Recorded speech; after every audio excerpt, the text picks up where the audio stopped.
Okay, we are back. Hi. Hello, hello, hello. This is Lily Knows the News, and this is full Karen Reed murder trial coverage. We have just a few minutes left of day 7, and then we are on to day 8. And apparently they are doing Friday court. We did not know that. I know they did 1 week because of issues. They had a Wednesday off, but I guess I'm just going to assume from now on that there is also going to be Friday court. So there might be a Saturday afternoon stream if you guys want to hang out with me on the weekend. Let me just finish setting some stuff up here and kind of getting it. I don't know. What is this? Getting things set up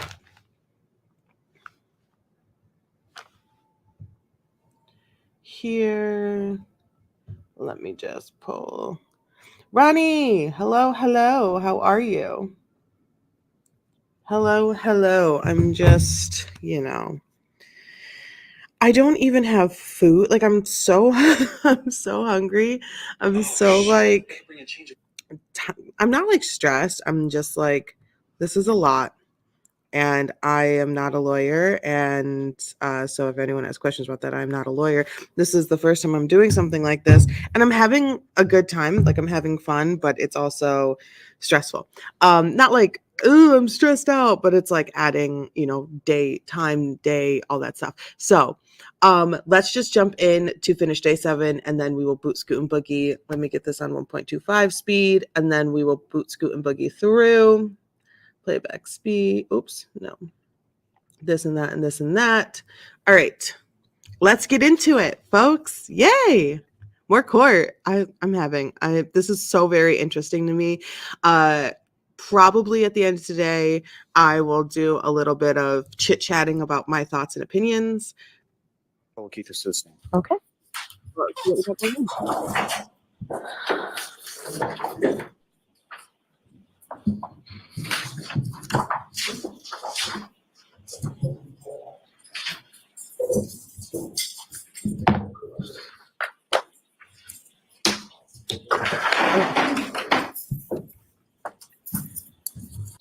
Okay, so we just had the witness who was a lawyer, Nicholas.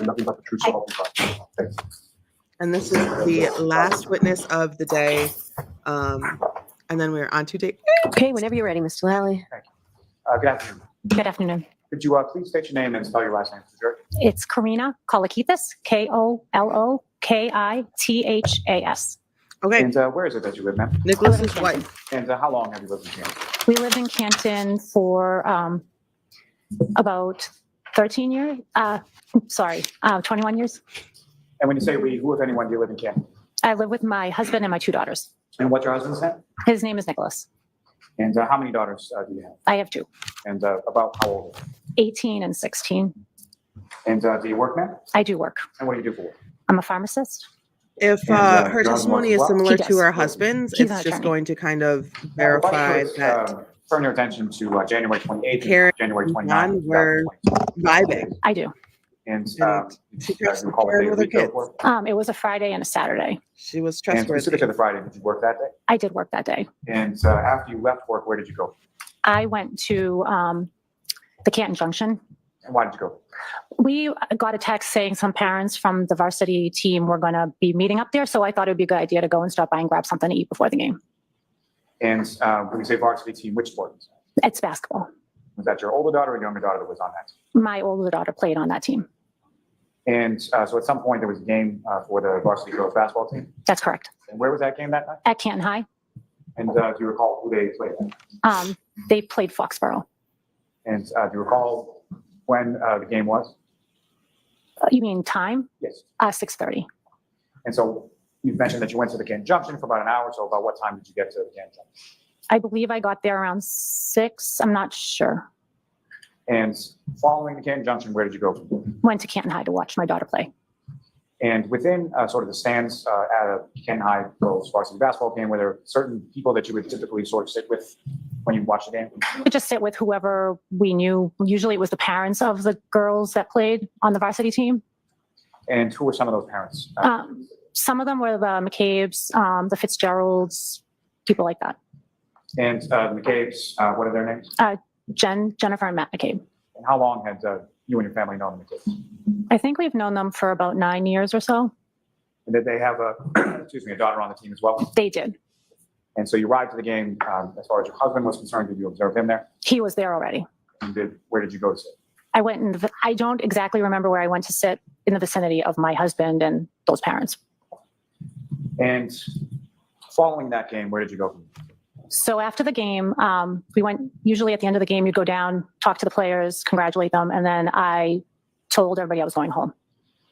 And did you in fact go home? I did go home. And after you arrived home, what if anything happened? I started getting text messages from my husband, and he said that some of the parents were going to go to grab something to eat, and I should go. And what, if any, hesitation did you have about that? I was tired. I worked all day.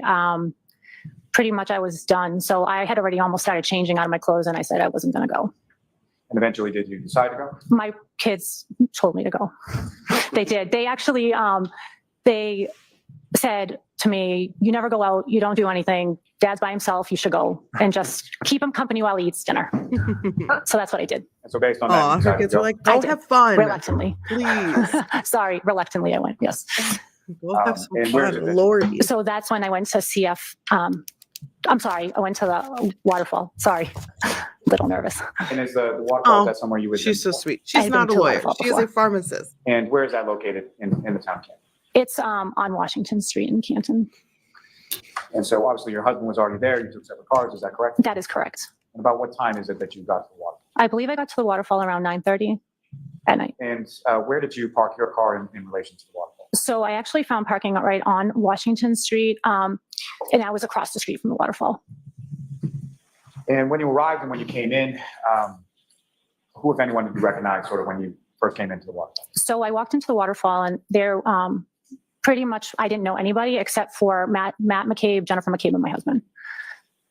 And if you could describe to the jury sort of when you walk in the door, people that you knew as far as your husband and the McCabe's, where were they in relation to you walk in the door? Where are they? So you walk in the door, there was a band in the front playing, and then there were high top tables, and they were at the back of the high top tables. And if I was standing sort of at the doorway of the waterfall, the entrance way in, and facing those high top tables, which side were your husband and the McCabe's on from that spot? On the right. I believe the band was playing on the, if you walked in the door, the band was in like the top part of the, like on the left, and they were on the right. And the band that was playing that night, fair to say, was fairly loud in there? It was extremely loud in there, yes. And as far as, obviously you're at a bar, people are drinking, is that correct? That is correct. And what, if anything, did you have to drink that night? I drank water that night. And why was that? I typically don't drink a lot. I suffer from migraines, so one like alcoholic beverage sometimes can set me off for days. So I feel that. chose water. I feel that on such a Now, deep level. As far as that high top table that you went to with your husband and the McCabe's, were there other people at Give that me table? like a There were ginger other people ale. there. Did you know or recognize any of those other people at the table? Honestly. So it was pretty much all of Jennifer McCabe's family. I did not know them. Maybe had seen them around town or and stuff like that, but I didn't know anybody other than my husband and Matt and Jen. So fair to say that you sort of gravitated or stayed towards that end of the table? That is correct. I talked to them for a bit, and then I think Jen started introducing me to some people, and I met some of her family. Now, as far as sort of the overall sort of demeanor within the bar that night or within the group that you were at the high top table with, how would you describe it? Everybody was happy, having a good time. No arguments amongst anybody at any time that you saw throughout the entire time you were there? The whole time I was there was no issues at all. Now, at some point later on in the evening, who, if anyone else, that you recognized or knew came into the bar? So I believe I was actually about to leave, and that's when Karen and John came in. And just to be clear, when you say Karen, you mean Karen Reed, is that correct? That is correct. And just to be clear, what we're talking about, do you see Karen Reed in Portland today? I do. And could you just identify us where she is or how close? She's sitting right there. That's a record reflect identification. Okay. Now, Mr. She's O'Keefe, sitting John right O'Keefe, how did there. you know? So John, his niece and my younger daughter were friends. Were friends, are friends? They are friends. And about how long have you known John? John, we've probably known for 8 years or so. And if you recall, when was it about that you had met the defendant, Ms. Reed? I met Miss Reed at, I'm not sure exactly I think the first time I met her was at Jen McCabe's house. And if you know about when was that in reference to this date of January 28th, 2020? I believe I met her sometime in 2020. Sometime in 2020 at Ms. McCabe's house. That is correct. And how would you describe sort of the nature of your relationship between either yourself and Mr. O'Keefe, or yourself and who did you know better, Mr. O'Keefe or Ms. Reed? I knew Mr. O'Keefe better. We saw him all the time. My daughter would have play dates with his niece.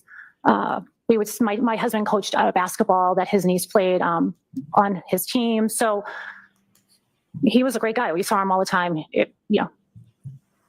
And prior to this date of January 28th, had you ever been in any kind of social setting out with the defendant, Ms. Reed, before? I had not been, no. And I really hope they don't recall lark too what much time it on was this that they witness, came in and you were because about- I believe it was around 11 o'clock. And at some point, did they, and by they, I mean Mr. O'Keefe and Ms. Reed, did they make their Because way why? over to where you were seated at Because the high why? top? They did. So they walked in and John did his rounds, said hi to everybody, gave me a hug. And they headed towards us. Yes.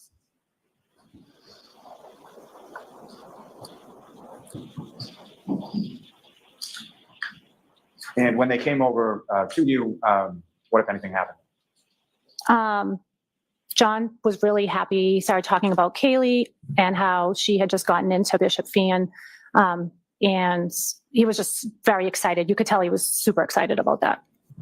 she's nervous, but not in the way that Now, as far as Mr. O'Keefe was concerned, what, if anything, do you other recall folks have about been what he was nervous. wearing? She's just like I anxious believe to he be was on the wearing a stand, baseball hat, jeans, not to sneakers, testify. And you can tell by some like kind of top. And how fast she's able to what, if anything, answer. do you recall about sort of a jacket or anything like that with him at any time that you saw him that night? I don't remember a jacket. I remember like some kind of light shirt, something like a light hoodie-ish kind of. I don't remember a jacket. She's not thinking far as about his how clothing to was get concerned, around the truth. What, if anything, do you recall about the condition of it? Were there any sort of She's just hairs recalling. or disheveled to? He looked fine. Nothing about his clothing stood out to me. Now, as far as what you observed as far as interactions between the defendant and Mr. O'Keefe that night, anything out of the ordinary that you observed while you were at the bar? Say that again. As far as their interactions between Mr. O'Keefe and the defendant, anything out of the ordinary that you observed between the two of them that evening at the bar? I saw nothing. I did not see anything. And extending that sort of to the entire Like, still group a at the weird high top table question. that you were with, anything that you observed sort of out of the realm of the demeanor that you've already described at any point in time? No, everybody was having a great time.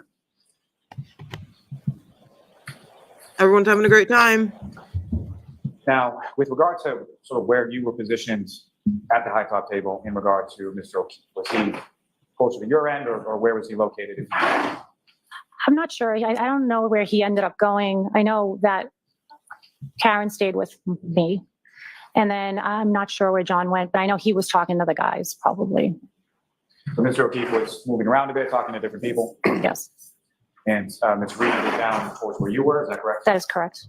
And who, if anyone else, was sort of down? John your seemed end to of the be table? like Who were you a- talking to when this came? It A was check-in kind of person. He would The three of us. check in When with the Ms. Reed girls. comes He'd and check in joins, on this essentially, group. He'd Ms. check Reed, in on the this defendant group. himself and Mr. King. That is correct. And when Ms. Reed first comes up, what, if any, conversation did she have with either yourself or Ms. McKay? She started talking to Jen first, and then they had a conversation, and then we started talking. That first sort of initial conversation between the defendant and Ms. McCabe, did you hear any of that conversation? I did not. It was loud. I don't know what they were talking about. Now, as far as Remember there was a band obviously you're at playing, bar like, delivering, directly did next you- to them. What, if anything, did you observe Mr. O'Keefe drinking that night? I believe he was drinking beer. And as far as Ms. Reed Probably was concerned, what, if more anything, Bud did you Light. observe her drinking? She was drinking something out of a clear glass, perhaps. So clear glass with a clear liquid in it. Correct. Most likely vodka tonic. And Now, probably as far from a as similar through any glass that was conversation that found you at had the with either the scene. defendant or Mr. O'Keefe, did you have any understanding of sort of where they came from prior to coming into the water? So they had come from across the street. And what is across the street? From the bar, I think. So it was CF McCarthy's. And so as far as the conversation that you, at some point in time during the course of the evening, you had a conversation with Ms. Reed, is that correct? We talked for quite a while. And during that time that you were talking for quite a while, as far They're as, was that friendly with strictly each sort of the two of you, or was Ms. McCabe involved? Or in were those they conversations as friends? well? Ms. McCabe was involved with those conversations. So just to, It was the three of us. the three of you were talking. And with respect, I think it's safe to say that Karen and Jen McCabe with were respect close to friends. the defendant's relationship with And Ms. they would O'Keefe, probably be what, if able to anything, did she identify say about that? So Serena um, and she Karen as started by saying friendly. I don't know if how they're much friends. she admired him, how much how much he did for the children, just how she looked up to him for that. She started with that. Well, she started talking about my kids first, and then she started talking about John, But she spoke about your kids, a about my daughter. Yeah, little bit of a glowing fashion, is that correct? she did. She always had a way of like saying I don't know, she seemed to love my younger daughter, and she said that she really liked my daughter's relationship with John's niece. So she first started with that conversation, and then she went on talking about John and his relationship. And then after she talked a little bit about that, what, if anything else? did she That's talk really about? sweet. So she started She talking about Cared about John. So she's going to care about John's niece and how much he nephew's relationship with their sacrifices, friends, how especially he's like growing up unconditionally without a mom and a dad. puts all his time and effort into the kids, how she admired him for that, and how she also wished that some of the family members would step up and help out a little bit more because Ooh. he took all the burden on himself. And what, if anything, else did she say about that in relation to sort of their relationship? Just that she wished they had a little bit more time to, go out, go on dates, go on vacation. But she did mention that they had planned a trip or something like that she was excited about. Yeah, they had future plans Now, to go on a little About what vacay. time Took a would you little say it breathe. was that you left from the waterfall? I think everything started wrapping up around midnight. And prior to that, what, if any, discussion did you hear or were you a part of as far as anybody talking about where to go next? So I think everybody was having a really good time. So there was conversation first about where could people go, and there was talk about maybe going to. I just want to emphasize like the importance of the vacation that they were planning, in my opinion. Okay, so they got together in 2020. Pandemic was happening. She jumped into a relationship where two kids were involved, and it wasn't just two like little kids or anything like that. It was two kids who had just recently lost their mother and father to death, and her now boyfriend is their uncle taking care of them. And they're trying to move and trying to figure out where they're going. And so it's a lot. It wasn't just like, oh, it's a new relationship, we need a vacation away from the kids. It's a new relationship with all, I don't want to just call it baggage, all of the scenarios, like all the situations that came with this specific new relationship. So it was a lot on top of the pandemic. I went across the street to the pizza place. And what pizza place is across the street? There's a pizza place called D&E Pizza, and the owner happens to be there that night. So I think someone brought it up, or there was some conversation amongst the group, like, "Hey, let's go there," and he said no. And what, if anything, did you hear the defendant, Ms. Reed, say in reference to going? She just seemed like willing to go. Is that something that she mentioned once or more than? I believe she mentioned it more than once, but I don't remember, like at this moment. But Is your memory exhausted as to that? say that. Could you rephrase that? Memory exhausted as to that particular point? I believe it was more than once. Is that your question? That's my question. Yes. He's not asking good questions. She remembers a lot. She wasn't Now, other drinking. than that, what, She if was any there. other discussion was there as far as where people were Ask better wanting questions. to go or intending to go after the war? So after that was kind of, put to rest, then I think there was discussion about, well, Jen McCabe brought up, let's go to my sister's house. And is that somewhere that you or your husband, to your knowledge, had ever been to before? We had never been to her house before, no. And was that something that was sort of a private invitation, or was that sort of open to the group at the table? I think it was said out loud, like, "Hey, anybody wants to go, we can go to my sister's on Fairview." I wasn't specifically invited myself. I just think it was put out there. And did either yourself or your husband take anyone up on the invitation? Did you go to Fairview after the waterfall? We did not go. I actually said to him, "There's no way we're going anywhere. We're going home." And just to be clear, by him, you mean your husband? My husband, yeah. She said, "We're And going home." around the time of We're midnight too or old so for when this shit. you were leaving, who, if anyone, did you sort of walk out with initially? So I believe, let me think. It was always Jen, myself, and Karen. So we brought up, and Karen went over to John, something like that. He like put his arm around her. I don't know if they had a conversation, they talked. It seemed like they were like quite lovey-dovey at that point. And then that's when Jennifer McCabe went up to Karen and said, "You're coming with me." Like, and she like grabbed her, like she put her arm around her and she said in front of me, she's like, "You're coming with me, you're coming with me."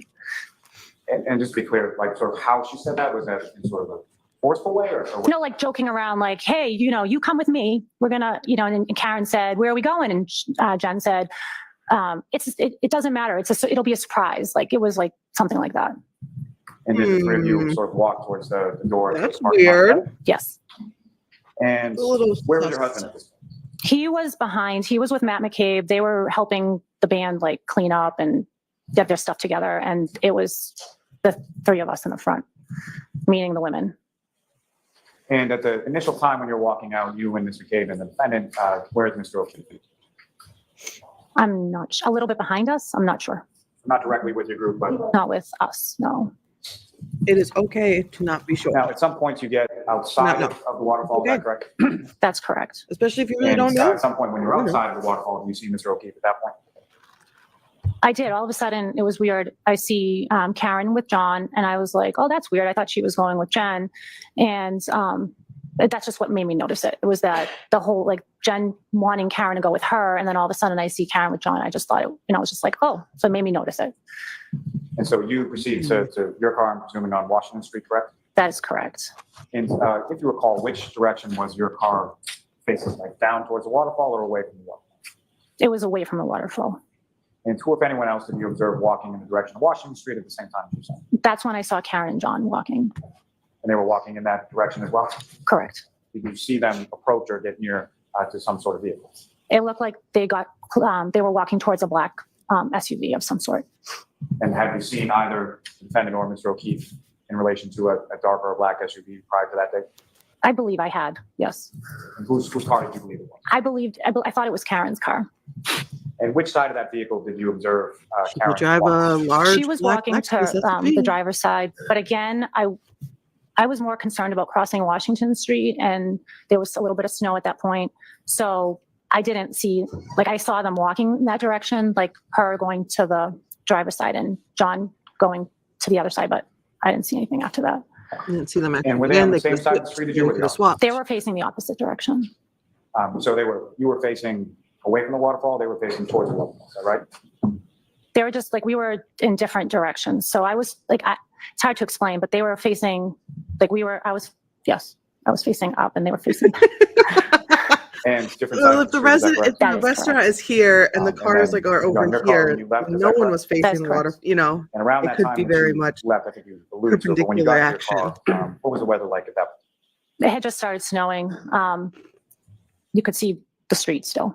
So you could still sort of see the blacktop through whatever snow was on the ground. That is correct.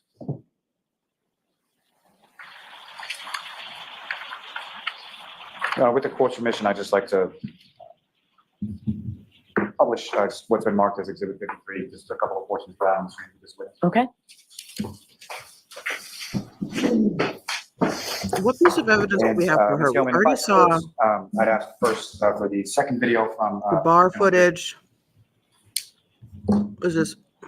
And again, if I could ask for approximately 10:59. I get it, but the prosecution is really dragging, getting to the point that Karen killed John.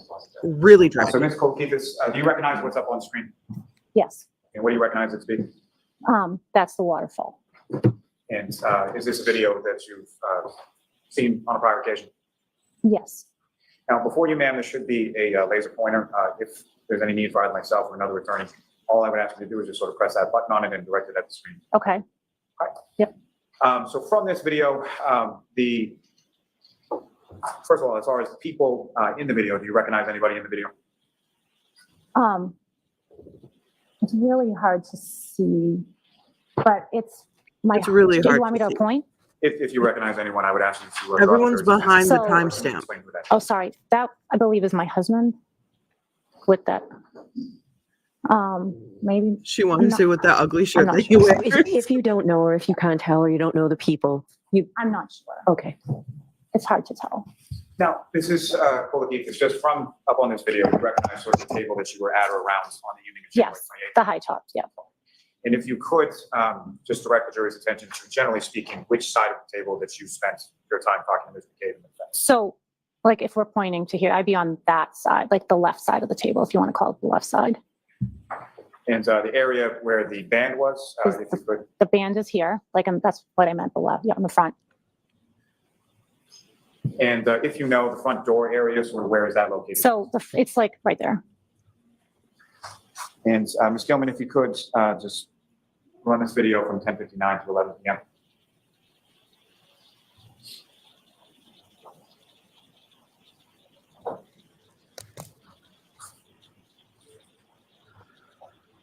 Oh, what are we seeing here? The band is still playing. People are chatting, listening to music.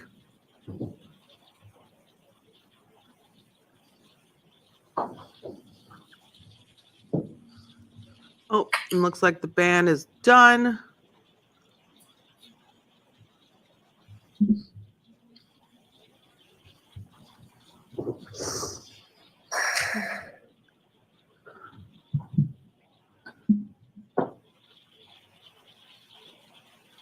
Okay. Ms. Gilman, if you could take that down with court's permission, I would ask for from the same channel 3 to the 6th video. I'm waiting for the court to be like, no, we're not watching And Ms. this Gilman, video if I could again. direct you to 12:09 and 50 seconds.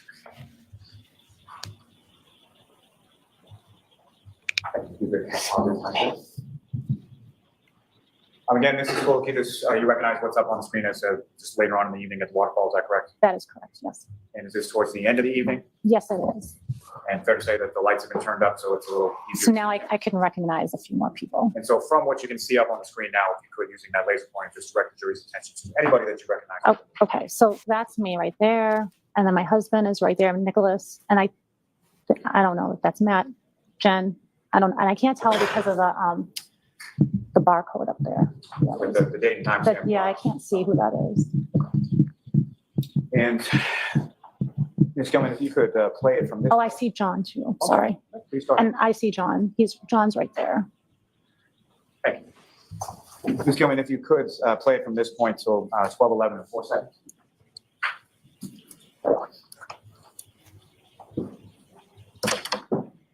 This is so much footage. This is in 1.25 speed also. This is also in 1.25 speed.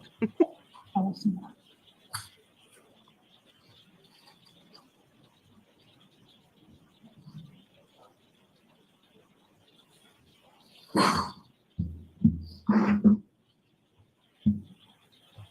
John is definitely the only one without a coat. Definitely the only one without a coat. Ms. Gilman, if you could pause it right there. Now, as far as this is the record at 12, 10, and 38, see sort of 3 individuals going towards the front entrance. Yes. You just have to say. Yes. And with respect, with that laser pointer, if you could just identify for the jury who, if anyone, you recognize from that group. Okay. So that's Jennifer McCabe. That's me. And that's Karen. So you're walking sort of towards the end, exit at the same time, right? Yes. Ms. Gilman, if you could.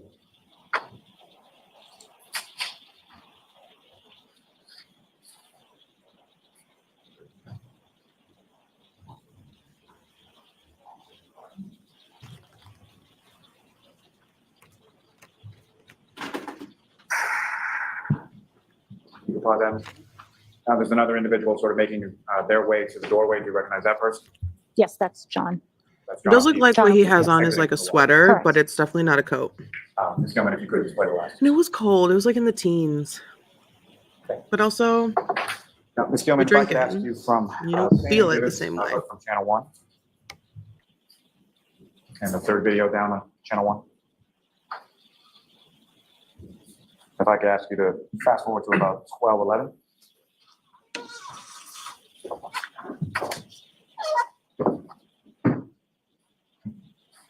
Essentially, what I'm going to ask Ms. Gilman is if you could play this from 12:11 and 0 to 12:11 and 25 seconds. But I'm sorry, first if I could ask you to just pause it for 1 second. I know it's an awful time to pause it, but before the flag blew in front of the camera, do you recognize what's depicted up there? Can you repeat the question? What's Please? in this video generally without what's blocking the camera right now? Do you recognize what? It's the exit. So that's the exit to the waterfall? Correct. Thank you. Ms. Gilman, if you could. It sucks that this If you looks could like pause an right there. awning or a flag. Individual sort of down towards the bottom of the frame. Do you Poorly recognize who that is? placed camera. It's Poorly Karen and placed John. camera. So that would be the point in time where you say they sort of link up at the front door and then walk towards Washington Street. That's correct. And if you could, just with reference to the screen that we're looking up here in Exhibit 53, where is Washington Street? Where you had parked and where you observed Mr. O'Keefe and Ms. Reed walking? So, okay. Trying to think of the buildings. That's the back parking lot where where you see the cars, and you have to take a left. So directly in front of where Mr. O'Keefe and Ms. Reed are standing is the back parking lot, and then to the left is Washington Street. Yeah, I think you have to walk that way, Okay. and then you'll hit Washington Street. Ms. Gilman, if you could just play through 25 seconds. Things get almost difficult to explain the more they're like You could pause that. Have you seen your an individual in daily the parking lot area? experience. I do. And do you recognize who that person? I believe it's Jennifer, By that you mean, I'm sorry, Ms. McCabe. Miss McCabe. And Ms. Gilman, if you go to the last. Thank you. Ms. Gilman, you can take that down, please.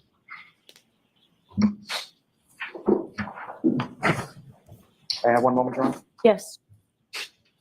Turn the lights on. I have no further questions for this witness, John. Okay, All right. Examination. Thank you, Your Honor. Hello. You and I have never met. We have not. We've never had a conversation. Never. We've certainly never interviewed. Nope. together. Never. So this is our first time speaking. Yes. I want to direct your attention to part of your testimony on direct examination and your questioning by Mr. Lally. You indicated that before Ms. Reed and Mr. O'Keefe left the bar, Ms. Reed had been making some statements about Mr. O'Keefe. Okay. Yes. Is that right? Yes. You indicated that So she many said that she okays. admired him, Yes. that she looked up to Mr. O'Keefe. Yes. She always had a way of complimenting him. Yes. That he took so much responsibility on as it pertained to the children. Yes. You can tell, And that she did wish that they had more time together. in my Yes. opinion, They had planned a trip a together. witness's Yes, And she opinion, was excited about that. Correct. you know, what She indicated if that John was excited you're about that as innocent, well. Yes. by how quickly defensive they become. Just before leaving the bar, you indicated that Jennifer Cross-examination. McCabe said to Miss Reed, "You're coming with me," correct? Yes. She didn't say, "You and John come with me." No. Correct. That was directed just to Miss Reed. Yes. You're familiar with the town of Canton generally? Yes.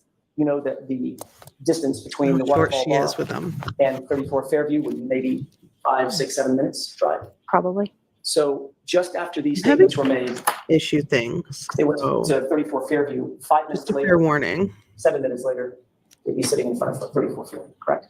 Correct. Thank you. That's all I have. Okay. If she Ms. proves Hope, police framed her, that's Just very kind of briefly, Your Honor. wild implications that it So can Mrs. happen Colgate, just with anytime. reference to your relationship with John O'Keefe, as Yeah. far as what you were relaying was what the defendant had said to you at the bar that night, correct?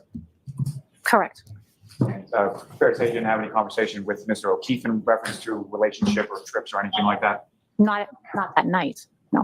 And as far as your I'm going to relationship talk with Mr. about this a O'Keefe, little is- bit more do too. you have any sort of once we're discussions done- at any we're point in almost done time with her. about or his relationship with Ms. Reed or anything going on in that relationship? He didn't tell me personal things. No. Didn't have that type of relationship, correct? Correct. And this time out on January 28th, that was the first time that you had been out socially with the defendant, Ms. Reed, correct? Correct. And so as far as what went on behind sort of closed doors at their home or anything like that, you didn't know anything about it? I did not know. Nothing further. I have one question, Your Honor, if I may. But what you did observe between the two of them that night, to use your words, they were lovey-dovey. They were.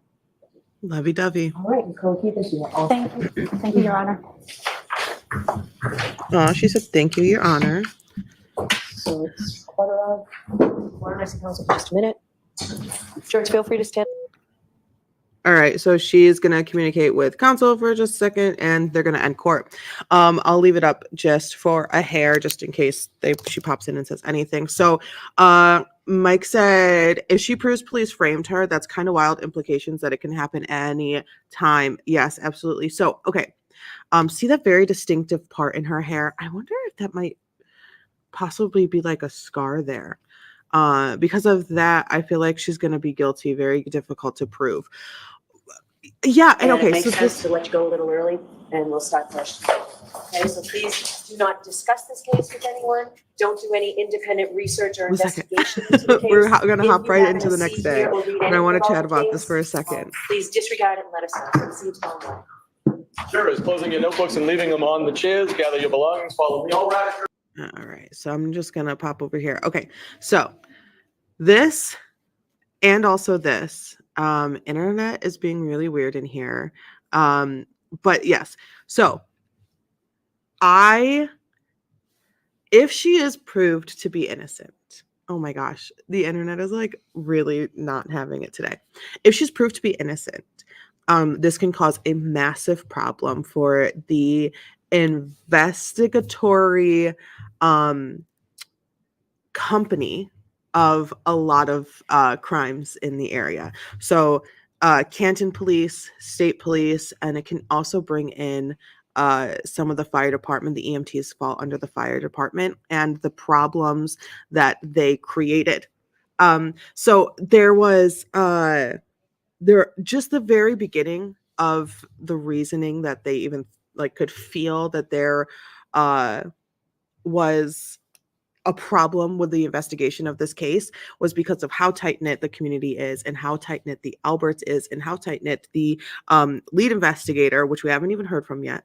You guys, we haven't even heard from the lead investigator of this case, and the Albert family.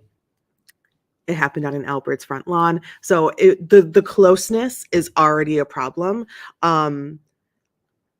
There's a lot of other things that are happening that could be reasoning and cause to it being a cover up, but it's difficult to prove a police cover up. It's very difficult to get humans from a community that supports police, that appreciates police, that high fives a police officer when they see them. They give them fist bumps. You get police discounts. You get free coffee. You know, it's very difficult to say the people that you admire and you high five and you hold parades for are liars. It's very difficult to prove that. But it's also, I am sensing, very difficult for the prosecution. As of right now, we are about to enter day 8 of trial. It is being very difficult to prove for the prosecution that Karen Reed killed this man. All the prosecution has brought out so far is she was there and something happened. There has not been a single tie-in to Karen being the reason for John's death, the person who caused the death. So I think both sides have a really difficult job to do. But I think the defense, as of right now, where I stand, is going to have an easier job to dig holes into the knowledge or the perceived threat of Karen than it is for the prosecution to say she did it. See, it's clear as day, because nothing in this has been clear as day. Just right now, we had Nicholas and Karina, husband and wife. And they had two completely separate energies when it came to the cross-examination. Cross happened for Nicholas, and he was like I said in prosecution, they were lovey-dovey, they were smooching on each other, they were rubbing hands, they were touching. We were out. I'm a lawyer, they're cops, they're Alberts, we're all out together, we're having a time, it's the bar we all go to, it's the place that knows us, it's got a great band. And then we went home. It started to snow. We went home. And then Karina, cross-examination, was like, okay, how dare it switched so fast. It switched so fast to how dare you ask me questions that might develop some doubt for this jury that she did it, because I know she did it. Like, it was so fast. It was so fast. So I don't know. My thing also is that if police are able to choose who's guilty for a crime that either they or someone that they, are related to or married to does and commits. How many other times has this happened? If this group of police officers, if this group of law enforcement officers, and if this group of EMTs, and if this group of Canton residences have done this before, and this is just the first time that they've kind of been caught or questioned, it could possibly bring out a lot more problems than just Karen Reed in this community. Because if it is a frame, if it is a frame up, a cover up, if she is being framed for the murder of John, it's not the first time something like this has happened. It couldn't be. I have so many questions. But we also have day 8, and apparently there is trial on Fridays now. I guess the judge was like, we don't have time to not have trial on Fridays, so we're gonna have trial on Fridays.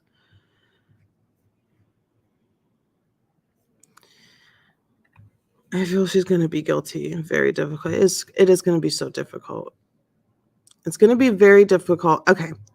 It's gonna be difficult to prove, yes. But fortunately, the defense doesn't have to prove that it was a cover-up.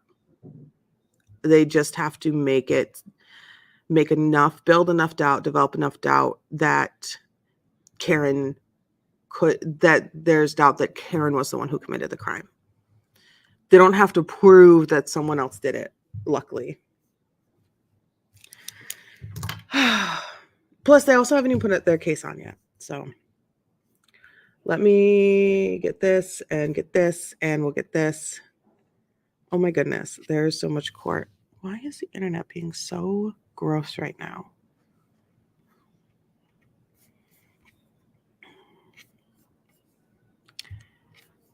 Anywho, let's get us this on 1.25 speed. And this is Thursday, so it is just morning session. Court is now open. You may be seated. 22117, the Commonwealth versus Karen Reed. Can I have counsel identify themselves for the record? To the Commonwealth. Good morning, Your Honor. Good morning, Mr. Lally. Good morning, Your Honor. Laura McLaughlin. Good morning, Ms. McLaughlin. I can't wait for the counter suit. Good morning, Mr. Jackson. Good morning, Your Honor. Elizabeth Little, also on behalf of Mr. Good morning, Ms. Little. Good morning, Your Honor. David Yannetti for Karen Reed. Good morning, Mr. Yannetti. Good morning, Ms. Reed. Good morning, jurors. I have to ask you those same 3 questions. Was everyone able to follow the instructions and refrain from discussing this case with anyone since we left yesterday? Yes. Everyone said yes or nodded affirmatively. Were you also able to follow the instructions and refrain from doing any independent research or investigation into this case? Yes. Everyone said yes or nodded affirmatively. Did anyone happen to see, hear, or read anything about this case, even inadvertently, since we met yesterday? Okay, so I am going to see counsel at sidebar for just a moment. Most people said no. I will see the juror who raised her hand in just a moment. Oh, wait, hold on. Oh. Just a moment. Everyone, okay, see, hear, or read anything about this case, even inadvertently, since we met yesterday? Okay, so I am going to see counsel at sidebar for just a moment. Most people said no. I will see the juror who raised her hand in just a moment. Okay, so this happens often, and this is why there are alternate jurors selected. Whoa, juror, what happened? I know, right? Okay, so something happened. A juror might have been approached. Someone might have talked to them about it. She might have seen something online. Wow, my stream is very glitchy. I am so sorry. The internet is not interneting the way that I would like it to. So they are having a little meeting, and sometimes this happens.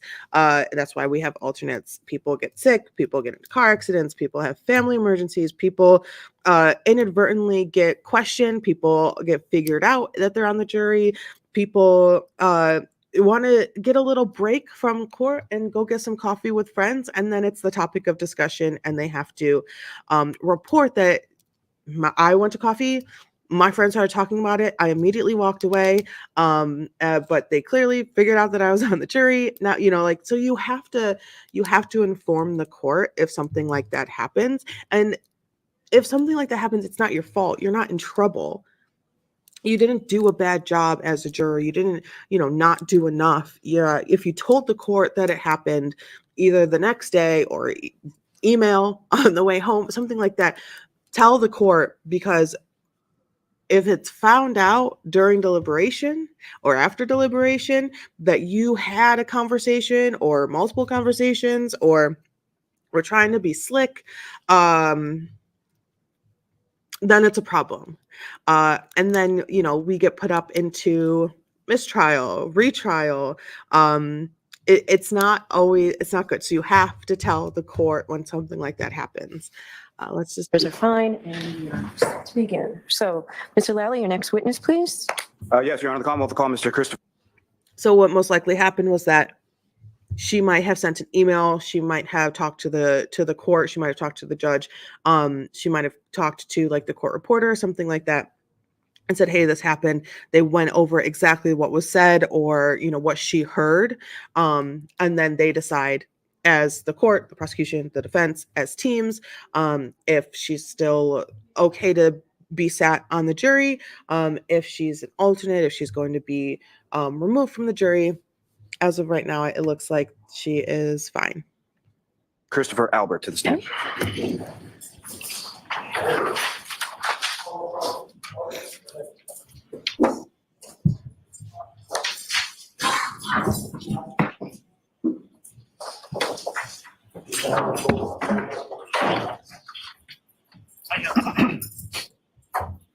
Watch your step. Then ask for me. Space the clerk. Watch your step. Shall I swear to give the court and jury in the case I will answer the truth, the whole truth, and nothing but the truth, so help me God? Yes, I do. Thank you. Speak into the microphone. Anytime you're ready, Mr. Lally. Thank you, Your Honor. Good morning. Good morning, sir. Could you please state your name and spell your last name? It's Christopher Albert, Albert. And where do you live? Our sir? first live at Albert 22 on Maple the Street, stand, Unit L, folks. Canton, This Mass. is exciting. And how long have you lived there? Almost 2 years. Sorry, go ahead. And how long have you lived in Canton? Since 1974. This is And exciting. So pretty much your Our whole life. first Pretty much Albert. since I was 4. And prior to living in Maple, where did you live in Canton before that? 7 Meadows Ave in Canton. And how long did you live in Seven Meadows? From 2001 to 2021, about 20 years. And who, if anyone, do you live with now? I live with my wife, Julie, my oldest son, who just came home from the Navy, my middle son, Colin, and my youngest son, Dylan. And how long have you and your wife, Julie, been married? Roughly, gosh, you're going to kill me.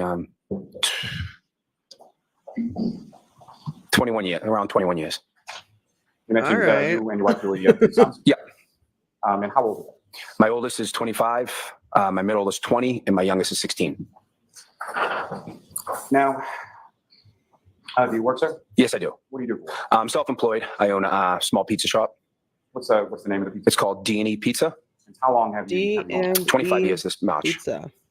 And prior to It was a that, did you comment work that sort of in the Karuna same made. industry? Same About industry, D&E pretty much my Pizza. whole life. From the owner And Chris. does your wife work? She does not. said Does she help no, out with asked the D&E pizza the shop? She does some of this behind the scenes stuff. Yes. request to Now, when you go there lived after the on bar. Meadows Avenue, did you have occasion to become familiar with someone named John? Yes, I did.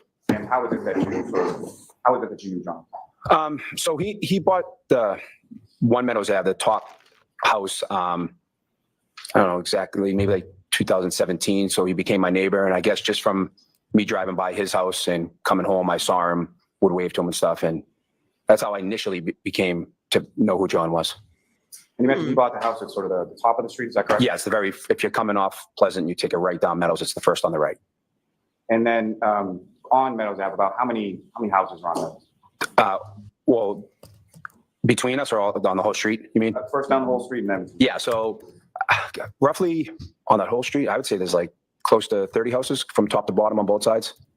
And then how about in between 1 and 7? So there's two houses between mine and John's. And your houses, both odd numbers, are they on the same side? Same side, yeah. Now, you said that that's how you initially came to know John O'Keefe. How did your relationship sort of go on from there? So over the years, like he was friendly with some other folks that I was friends with. So we maybe be out occasionally and bump into him, but he would also come to my pizza shop a lot. He would take his nephew Patrick in my pizza shop a lot. So it was not uncommon for him to stop by a couple days a week. We usually just grab a slice. Now, you grew up in Canton, correct? Yes, And do you have any siblings? I do. I have 6. And Oh, golly. what are the names of your 6 siblings? So my oldest is my older brother, Brian. I have a sister, Kathleen. I have she's older than me. And then I'm next in line. And then I have a brother, Kevin, then a brother, Keith, Brendan, and Timmy. 7 of us. Where is it that you sort of fit in that sort of? I'm the 3rd oldest. Now, your older brother, Brian, what does he do? Hold on. You got to go back and And a listen to the brother, names. Keith, Brendan, and Timmy. 7 of us. Where is it that you sort of fit in that sort of? I'm the 3rd oldest. Timmy. Now, your older Really? brother, Brian, what does he do for work? He's a Boston police officer, or he was. He's recently retired. Timmy. And your brother, Kevin, what does he do? He's a Canton police officer. And John O'Keefe, were you familiar with what he did for work? Yes, yeah, I knew he was a Boston police officer as well. Now, sir, if I could turn your attention to January 28th, 2022. Do you recall that day? Yes, I do. And do you recall what day of the week that was? It was a Friday, I believe. And were you working at the D&E pizza Like- shop on that day? I was. And at some point in time in the afternoon, It with looks anyone like of there's note, sort of came follicles into- there, so maybe John it's came in just that the day choice. with his nephew, Patrick. And you recall what did they get that day? I think they just got 2 slices of pizza, if I recall correctly.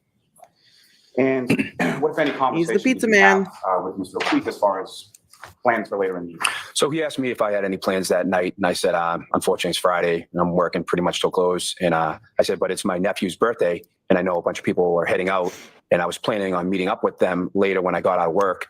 So I think I said to him, I said to him, I'll shoot you a text later if you're around. Maybe we can hook up. So in that sense, sort of, how would you describe your relationship with Mr. O'Keefe? That was a good relationship. Yeah. Would you consider yourself friends? Yeah, absolutely. Now, pushing forward on January 28th, about what time was it, if you know, that you sort of closed up shop at? So the shop stays open until 10. I know that I left sometime a little bit before 10. I had my wife drop me off some clothes it was like a ritual. She would, because those nights are tough for me to get out early and go home. So she dropped me off some clothes, and I remember just changing quick, washing up a little bit, and then leaving. So I think I left before the store actually closed a few minutes. Now, during the time or prior to you leaving the pizza shop, what, if any, conversation via text did you have with Mr. O'Keefe? He asked where I was. I said I was still working. And he said something like, why don't you talk to the boss, see if you can get out of there? And I just said, I'm married to this place and stuff. I'll text you when I Jokesters. leave. And then, Talk to the boss. then I shot him a text, I think, when I got down to Waterfall, and I said, where are you? And go ahead. Sorry. And where did he say that you were? He was at CF McCarthy's. Are you familiar with both of those establishments as far as CF McCarthy's and Waterfall? Yes, I am. And with regard to your pizza shop, where is CF McCarthy's in relation to that, and where is Waterfall? So if I was sitting at my front door looking out, CF McCarthy's would be to my right, and Waterfall would be down the street, diagonal, maybe like 200 yards on the opposite side of the street. So both sort of walking distance from where you work? Yeah, yeah. Now, your home on Jumping Maple, distance. where is that in Skipping relation to distance. those businesses on Washington Street, including your own? So Maple Street is like, probably from my pizza shop is maybe like a 5-minute walk. It's not far. And a little closer to Waterfall. So maybe it's like a 7-minute walk from D&E and like a 5-minute walk from Waterfall. And are there any sort of, in the area where you live, is there any sort of like town buildings or anything like that? Yeah, so I kind of live behind the library. Like you take a left on Maple, and the library is like 2 buildings after me on the left-hand side. And then the town hall is a little further down on the right. And the library that's around where you live, is that the only public library? That's the, besides what's inside schools, yeah, that's the only public library. Okay, And, settle so, down. Besides what's again, I'm inside sorry, schools, What time is it that you? for our need to go well-educated to work? Just children. before 10, maybe like 9:50-ish. And as far as meeting up with The people, school's who is library it is not a that public directs you library. to go to Waterfall? I think my wife said, "Are you coming down? Are you there?" She was down there, so had a conversation with her. I think that's how I headed down there. You went there to meet your wife, correct? Yeah, she was down there. And you've been to the waterfall before? Yes. And so when you walked into the waterfall, where did you go as far as, who, if anyone, did you recognize? So it's pretty much when you walk in, it's just kind of like open. And my wife was there. Matt was there. Matt McCabe was there. Jen McCabe was there. My sister-in-law, Nicole, was there. My niece, Caitlin, was there. I think when I first walked in, that's who was there. Remember Caitlin, And, Albert? you mentioned Jennifer and Matt. Topic McCabe, is of that right? conversation How do you know? between Katie and Oh, McLaughlin. Well, I grew up with, I didn't grow up with Jen. She's younger than me, EMT? but she's lived in Canton for a long time. She's my brother Brian is married to her sister, Nicole. So I've known her pretty much my whole life. And you were testifying earlier about some of the people that you and Mr. O'Keefe sort of knew in common. Would Mrs. McCabe be one of those people? Yes, yeah. And when you walk in, relative to the establishments, whereabouts were those people situated? So they were on like a table that was close to the bar. It's like set up. They have like 3 tables in a row, and I think we were maybe either in the middle or the next table to the bar. So with those 3 sort of tables together, if you know about how long a table are we talking about? I would say they're about a 6-foot table. Do we really need And to was know this a low top, high the top? length It's like a high of the top. table? Like we've seen it And so located much. close to the bar, is that correct? Yes. What, if anything, do you recall from that evening as far as entertainment within the waterfall? There was a Mr. live Lolly. band that was playing to the side, About how close to your table was the live band? within like 6 or 7 feet, probably. Fair to say They're pretty right loud. there. Pretty loud, yeah. And when you walk They're in, where do right you go in reference to sort of the other people? I go right over They to the were right table, there. and I think I walked right over, said hello to them, sat down. And what, if anything, did you order when you got there? I ordered a beer. And did you eat while you were there as well? I did, yeah. I was starving. I didn't eat all day, so I ordered some food, appetizers. And throughout the course of the evening, what is it? You're at bar, so you're drinking, correct? Sure. And what were you Sure, drinking? it's not Miller a Lite. yes or no. Is that sort of answer. normally what you would drink when you go out? Yeah.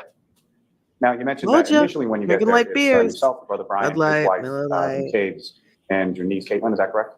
No, my brother Brian That's all the wasn't there yet. beers I Yeah, know. it was Jen McCabe, Matt McCabe, my wife, Caitlin, and Nicole.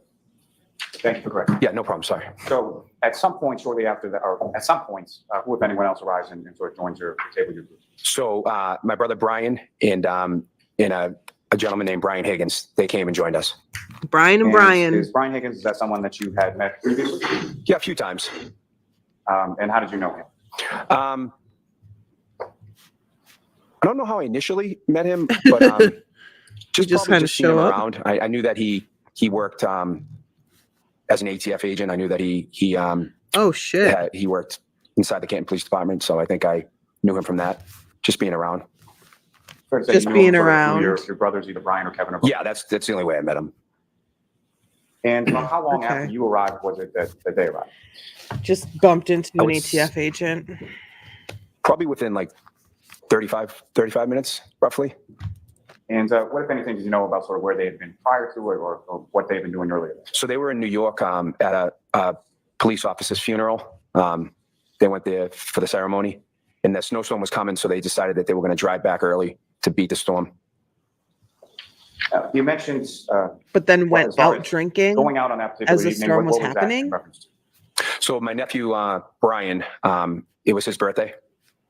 And so when you say your nephew Brian, whose son is that? So that's my older brother, Brian's son, Brian. So Brian Jr. Brian Jr., yeah, we call him Brian Jr. Yeah. And was he present at the waterfall that night? He wasn't. No, he decided that he didn't want to go out. And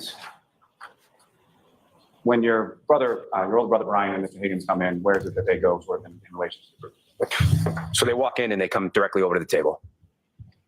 Now, at some point later in the evening, who, if anyone else, also joins your group or your table? So John O'Keefe came with Karen Reed.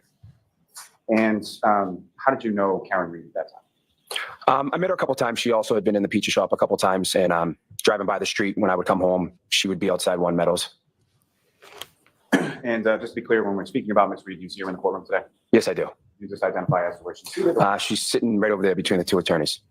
just has a record reflect identification of the defendant? Okay. Now, prior to Mr. O'Keefe coming into the waterfall, you had mentioned some text communications with you, is that correct? Yes. And what, if any, other communications did you have with Mr. O'Keefe before he got there? I don't think, nothing before I got to the waterfall Not before you got to the waterfall, before Mr. O'Keefe got to the waterfall? with Mr. O'Keefe. Yes.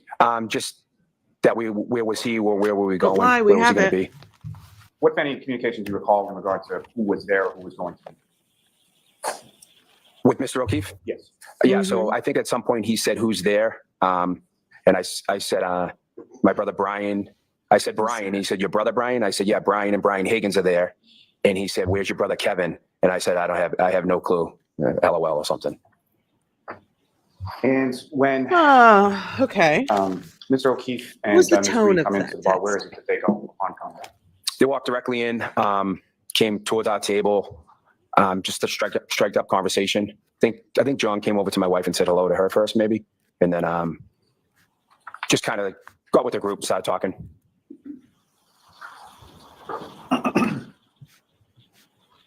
Now, fair to say Mr. O'Keefe knew your wife Julie as well? Yes. And how would you describe their relationship as far as Good relationship. And when Mr. O'Keefe and the defendant come over to the area where you and your wife is, what, if anything, did you observe of the defendant? Well, when they came over, I think they started talking. At one point, when they first came over, the defendant came in with a glass underneath her jacket. And I thought that was kind of funny, and I laughed about it and made a comment about it. And What? what, if anything, did you notice sort of about the glass? What was in the glass? You sure? It was just a tall, like, cylinder glass with some clear liquid in it and a lime. And that was under a coat when she came in? Yeah, it was like she pulled it out. What?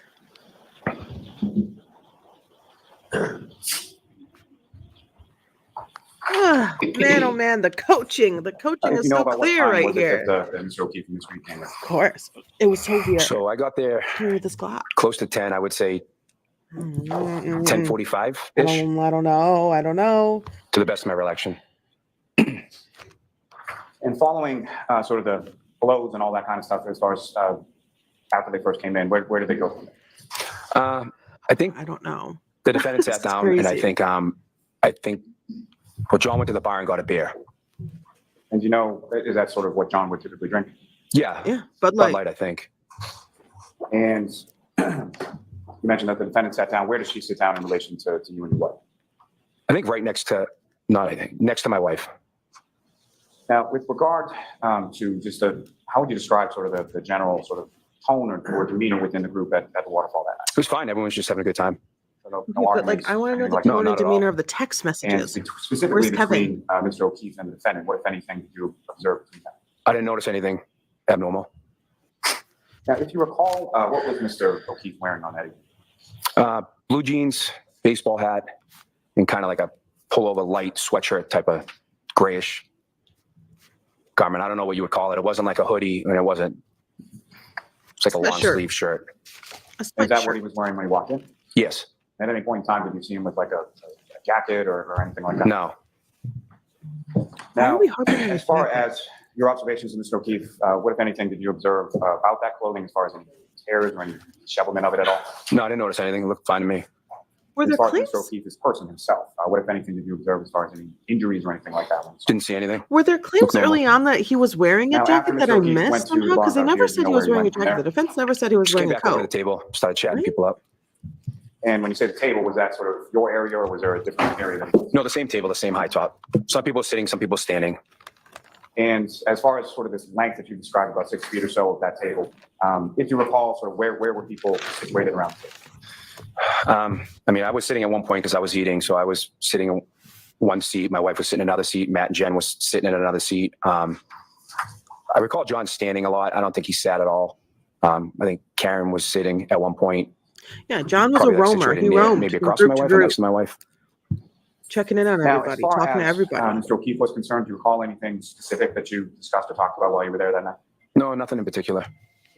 And throughout sort of the course of the time that you were there, what, if any, discussion was there as to going someplace or wanting to go someplace after the waterfall? So we have this like little ritual that when one of my nieces or nephews turn 21, we go back to the pizza shop, like, you know, after hours and turn on the oven and make pizzas and stuff. And there was talk about going back there, Miss Reed asked if we could go back and make pizzas up at my pizza shop a couple times. And then there was some talk about maybe after, someone mentioned going back to my brother's house after. And just to be clear, your After brother's hours house was brother? pizza. My brother Brian, And where did your brother Brian live now? 34 Fairview. You familiar with that address? Yeah, I used to live there, grew up there. So prior Yes, to he it being your did. brother Brian's house, was that your parents' house? My parents' house, yeah. That's Yes, where you he and your did. siblings essentially grew up from the time that you moved to Canton? Yes. Now, as far as going over to your pizza shop to make pizzas, things like that, is that something that the defendants talked about once or more than once? A few times. And you referenced sort of She this was probably ritual when one of your hungry. nieces or nephews turned 21. And it was your nephew Brian Jr.'s birthday the following day, is that correct? Yeah, Was he turning 21 at that point? I think so. I can't remember exactly if he was 20 or You don't 21. I think he was know. turning 21 now. You don't In relation know. to this evening of January Doesn't know how long he's been 28th, married that- for. The ritual that you were talking about, when was the last time before January 28th that you had done that, if you know? Trying to see who else turned 21. Can't remember exactly. I know it was recent. I remember doing it. I just can't remember the date. And that's all I'm really asking. So Yeah. was it recent to January 28th? Yeah, it was sometime before that, but within like a couple months, I think someone turned 21. Maybe we just went there. And so what, if any, conversation from your end, as far as, obviously it's your pizza shop, so Yeah. what, if any, conversation from your end was there in reference to that? To doing that night. So we were doing a weight loss competition, me, Matt McCabe, and my brother Brian. And we had like 2 more weeks left in it. And we do it, every year, it's like a charity, we do it. And the proceeds go to like scholarship funds. So I said no because we were doing this weight loss challenge and I just didn't want to give in and, eat pizza Oh, 2 weeks before we were okay. weighing in. That's okay. But you can eat like And tapas at a bar? Wait. How long was she at the bar for? Not long when I got there. She probably was only there for maybe 35, 40 minutes. She had a migraine. She wanted to go home, so she left. You do a weight so loss she challenge every Indicated she had a year? migraine and she was going home? Yeah, she didn't feel well. And Sounds like was that before or after Mr. O'Keefe and Ms. Reed arrived? She left after they arrived. So then she must have left later than that. Yeah. Now, later on in the evening, what, if anything, did you buy for the group? So at one point towards the end of the night, I bought a round of Fireball shots for the group. And who partook in that, if you know? I don't remember exactly. Probably half of the people there took them. I don't remember everyone. I wasn't paying attention. How many fireball shots? And when you say sort of towards the Were end of the y'all night, when was doing? it that things Did sort of Karen wrapped have up? fireballs? I think Fireball. they called last call right before 12. Pretty much right before 12, it all started wrapping up. And as far as the group that you were with at the high top table, who, if anyone, from that group left first? So my wife left first, obviously. She didn't feel well. She left earlier. Then Brian and Brian left. My sister-in-law left. Matt and Jen left. I left probably second to last. I probably left last with John and Karen, or right around the time that John and Karen left. And do you recall, as far as you're leaving around the same time, do you recall walking out together or seeing them outside, or where is it that you recall sort of leaving at the same time? My best recollection is I walked out roughly the same time, and I walked out the building, and I come up Washington to the right, and they were either shortly after, shortly before me, and they walk up to the left. And when you say walk up Washington, did you walk home that night? Yeah, I walked home. And when you came out of the bar, what, if anything, did you notice sort of about the weather or what was going on with that? Just my started gosh, snowing. It was Lolly. cold out, and it It just was started snowing. The snowing. ground had like a light coat. It You was still sort of see snowing. the street of. Oh yeah, yeah, you can still see it. Could you And imagine? you walked out towards Washington, and Mr. O'Keefe and Ms. Reed did as well. Yes. And which direction? Did you go in the same direction, different direction? Look, when you come out the building, you have to go to the left in order to get onto Washington. So I come out to the left and then go to the right onto Washington, and they would go to the left on Washington. They were sort of walking Opposite directions. on Washington. Yes. He did say that. You just probably weren't paying attention, Mr. Now, Lally, as far as to the answers. throughout sort of the course of the evening, did you have occasion to see sort of what Mr. O'Keefe mentioned that he went to the bar, you got a beer? Was that the only beer that you saw him having, or did you have more than one? I'm sure he had more than one. Yeah, I saw him with more than one. So you saw him, but essentially what I'm asking is throughout the course of the evening when you saw him drinking, other than maybe the fireball shot, you saw him just drinking beer? Just beer. Yeah. And as far as Ms. Reed Just was some beer. concerned, what, if anything, did you observe her drinking? Just a clear liquid in a glass. I assume it was some sort of vodka drink. Was that the same glass that she had come into the establishment with under her coat, or was it a different glass later on? I believe it was the same one. What?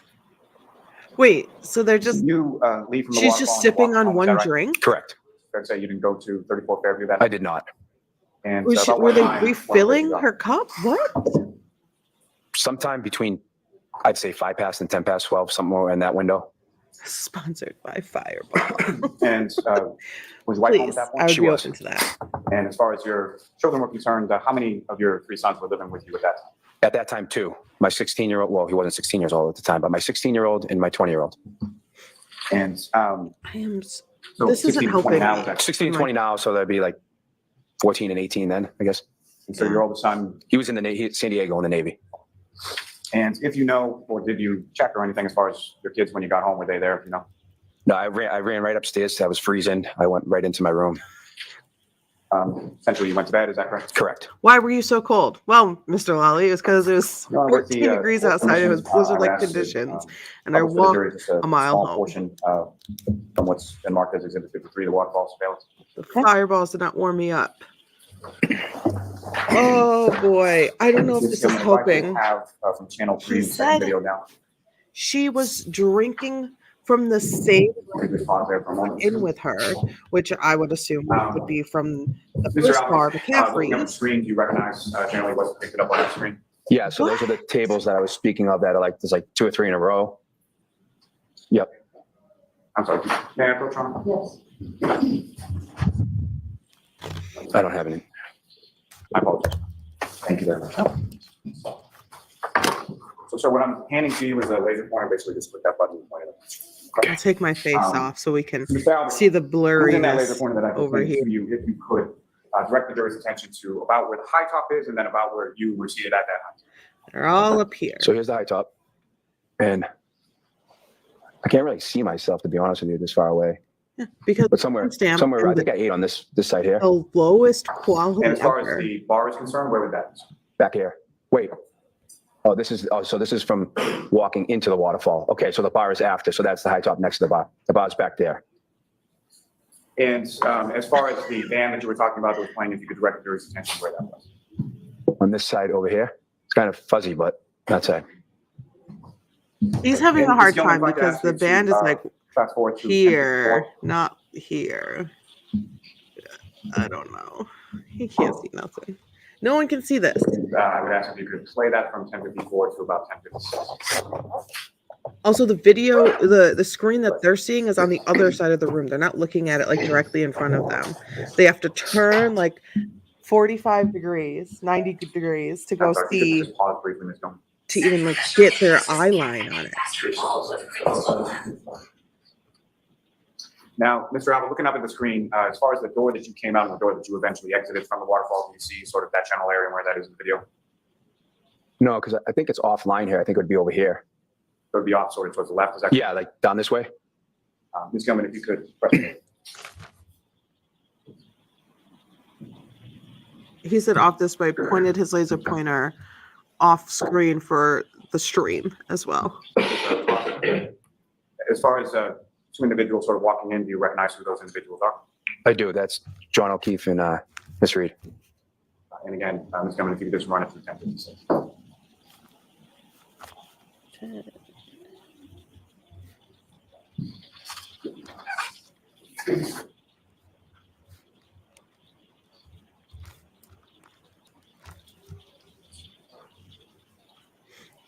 Where'd she go? I want to see her take the glass out of her coat.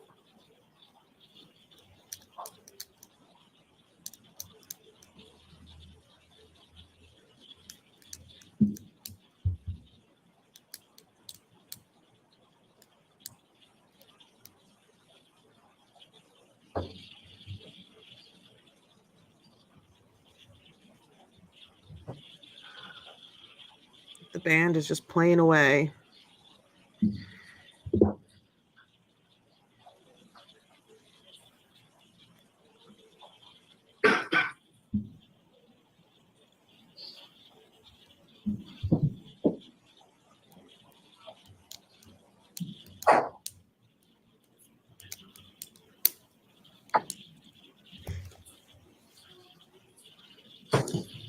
Ms. Gilman, you can take that down. Are we gonna ask a question about it or just watch it?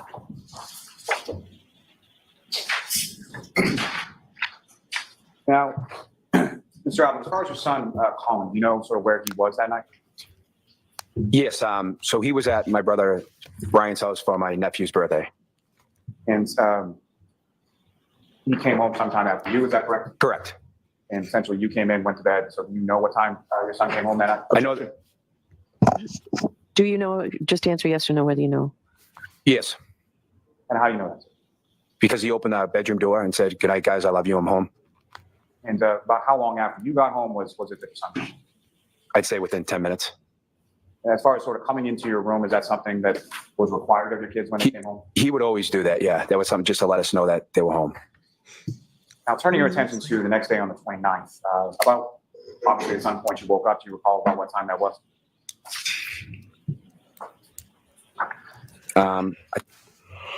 8-ish, 8:30-ish. So sometime between 8 and 8:30? Yeah, I was still in bed. I woke up, but I didn't leave my room. And what was it that, or who was it that woke you up that morning? At that time, I just woke up on my own. And when you woke up, what happened after you woke up? Shortly after I woke up, my wife entered the room, but that was a little bit later. I don't know exactly what time. And she informed me that something had happened to John. And what was it that you told? I don't know the exact words that she said, but basically that John had died.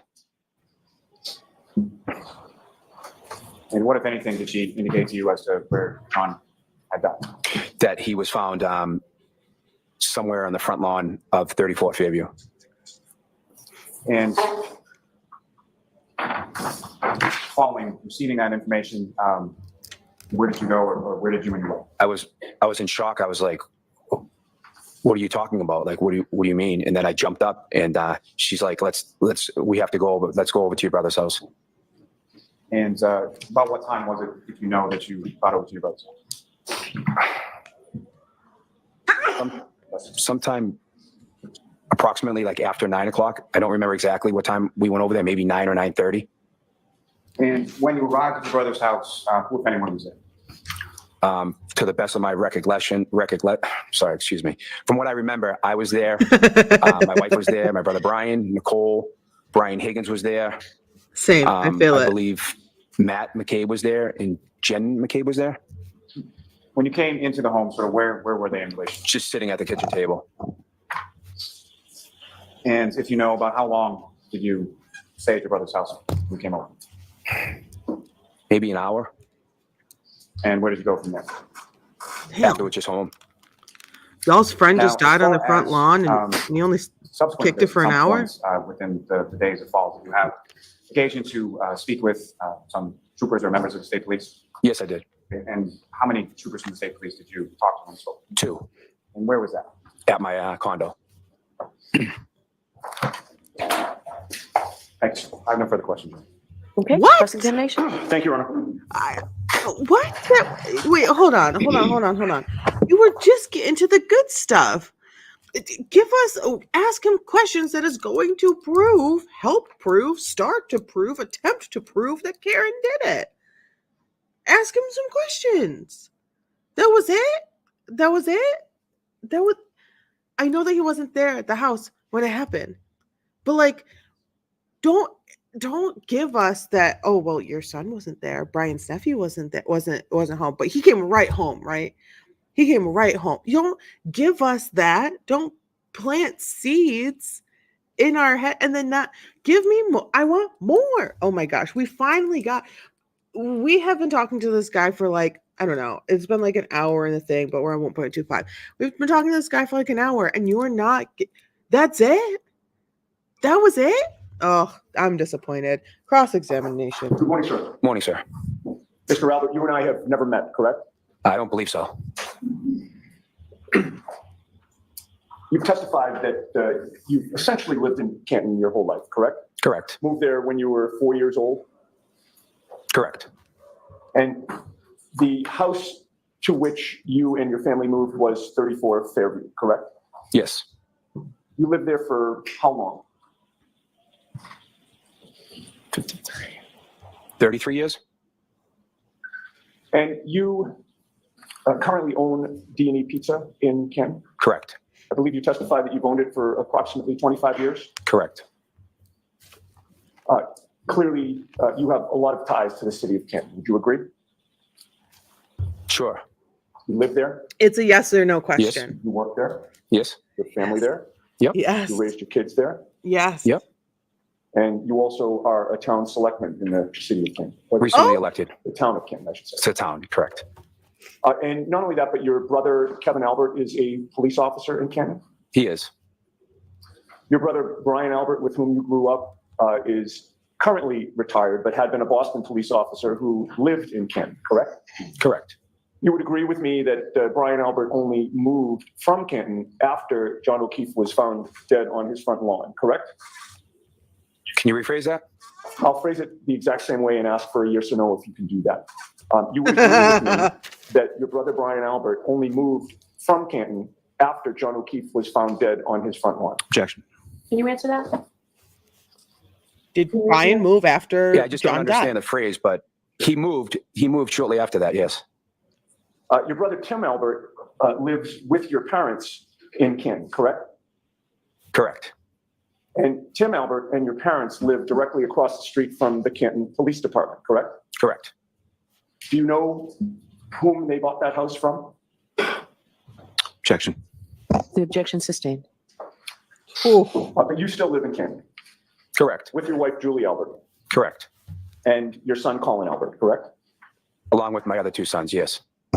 And you would agree that your entire family has deep roots in the town of Canton. Yes. You would agree with me that the Albert family is well known in the town of Canton. We have a big family. And you would agree with me that the Albert family is a powerful family in the town of Canton. Objection. Sustained. As a town selectman, you have some power, do you not? I'm one of 5 selectmen. And as a police detective, Kevin Albert has some power, does he not? Objection. Sustained. And you also have close friends on the Canton Police Department, do you not? Objection. I'll allow that. Have Ha. some. Now, you know that Massachusetts State Police Trooper Michael Proctor is the lead investigator on this case, correct? I know that. One of your wife's best friends is Michael Proctor's sister, Courtney Proctor, correct? Objection. Okay, that's sustained. You've got another witness. You can ask that of. Mr. Mayor. Yeah, that's not, this was. You know yes. Courtney Proctor, correct? Objection. Allowed. Yes, And you know her to be Michael Proctor's sister, correct? that's correct. You attended Michael Proctor's sister's wedding, correct? Objection. Now, may we approach? Sure. Why don't you come over?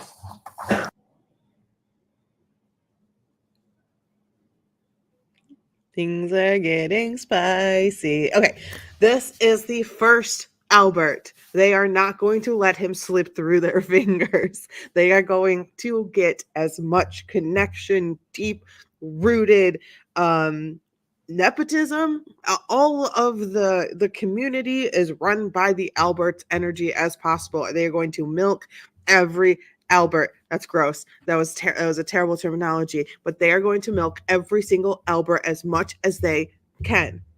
They have to sow the seeds of doubt that Karen committed the crime. They have to.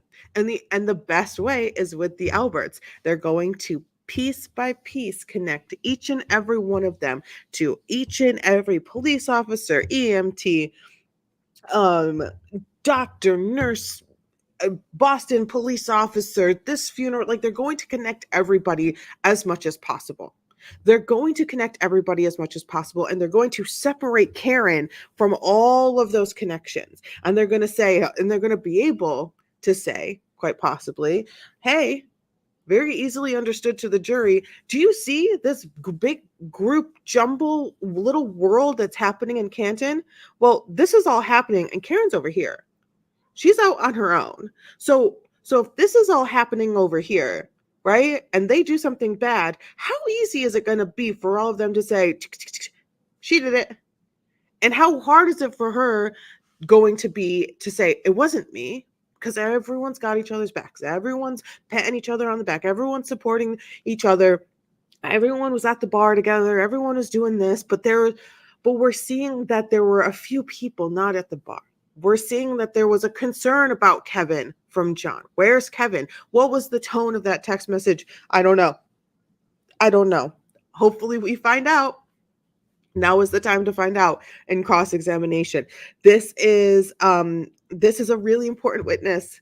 All the Alberts are going to be really important witnesses for the defense to continue to say, but you guys were so close, right? So it's just easy to everyone agrees to point fingers at someone else.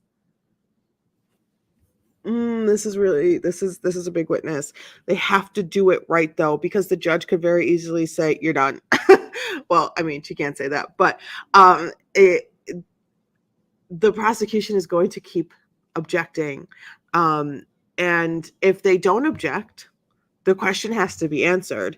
And if it's sustained, the question does not have to be answered. So the prosecution is going to keep objecting to not get questions answered as much as possible.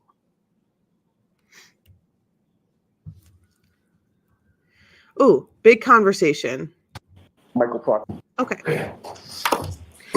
I heard the name Michael Proctor. We're going to get into some Michael Proctor stuff. Michael Proctor was the lead investigator of the case. I believe you testified, sir, that you've known Michael Proctor's sister for about 20 years. Objection.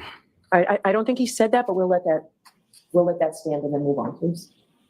About 20 years. You testified. Sure, if that's, I believe, didn't you testify to that on direct examination just moments ago when Mr. Lally was asking you questions? objection, Your Honor. Next question, Mr. Unity, objection sustained. How long have you known Michael Proctor for? I mean, I know he's Courtney's brother. I couldn't tell you exactly how long I've known him for. About 15 years or so? Roughly. Who is Kenneth Berkowitz? The former Canton police chief. And how do you know him? His son and my son are the same age. So they played on some sports teams when they were younger together. I think that's when I first came to know Ken. You became friendly with him. I became friendly with him, sure. And how would you characterize your relationship with him? Friends, You've seen him socially. really. You've been out for drinks with him. I think maybe once. All right. That's And once. you've known him for how long? 20 plus years. And you say you've only been out with him for drinks one time in those 20 years? I can't even remember if it was with drinks one time. Yeah, no. What other types of activities have you done together? I can't think of any. I think he came to an event that I held one time. That's about it. Have you been out with him in a group setting? That event that I just mentioned, yeah. And what event was that? It was my campaign event when I was running for select board. He was so one of your recently. supporters. He came by. Did he donate money to your campaign? I think he did. May we approach Judge? Yes. Uh-oh. Uh-oh. Uh-oh. Uh-oh. I don't even want to, uh-oh. I have so many questions. Uh-oh.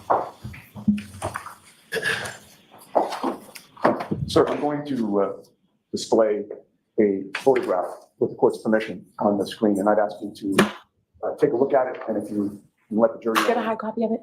Yes, we do have a hard copy. So why don't you show it to the witness and put Happy it to in do that. evidence? Thank you, Ron. And we'll take that into evidence and then. That makes sense. May I approach, Judge? Yes. Okay, sir, I've handed you a photograph. Do you recognize what that depicts? Yes. What does it depict? Me and Kenny Berkowitz. And is that a Not the fair and accurate representation photos. of you and Kenny Berkowitz? You mean is the picture us? Yes, Yes. Yeah. I would offer that. One. Okay. Yeah. Is it you? Are you do you recognize Oh, wait, yourself wait. and Kenny 55. Berkowitz? Oh, you flying by, but popping to say hi. Hey, David, thank you. Have a good day. It looks like to be a nice day out there. May that be published to the jury on the screen, Your Honor? Sure.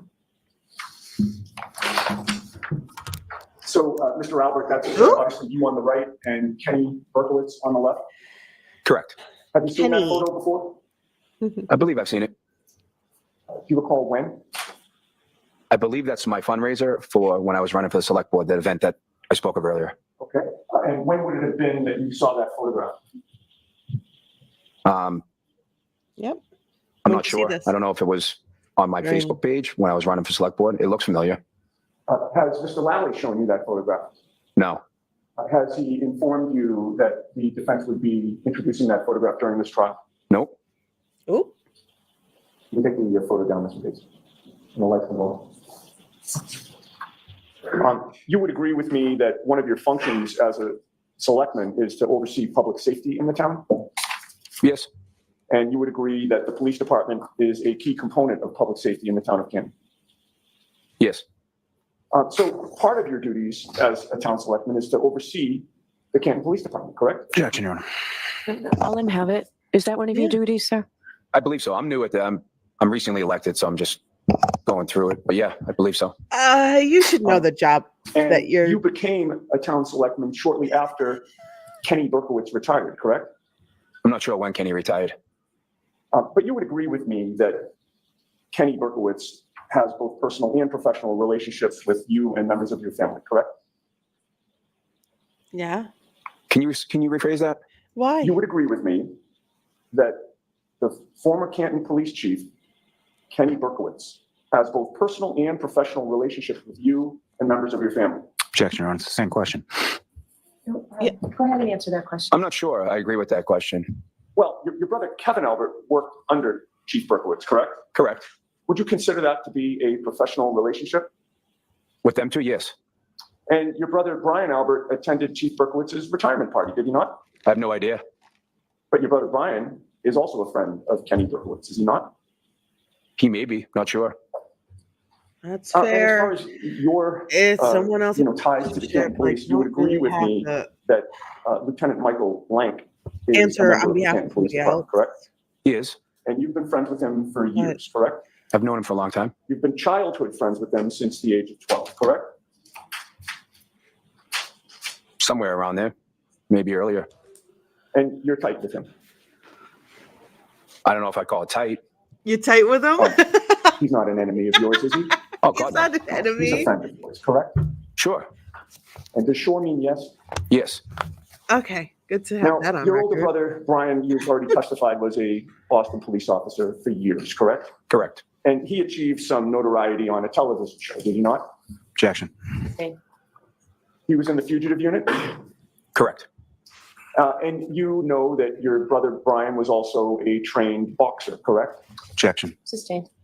Brian is a lot bigger guy than you are, correct? Objection. Sustained.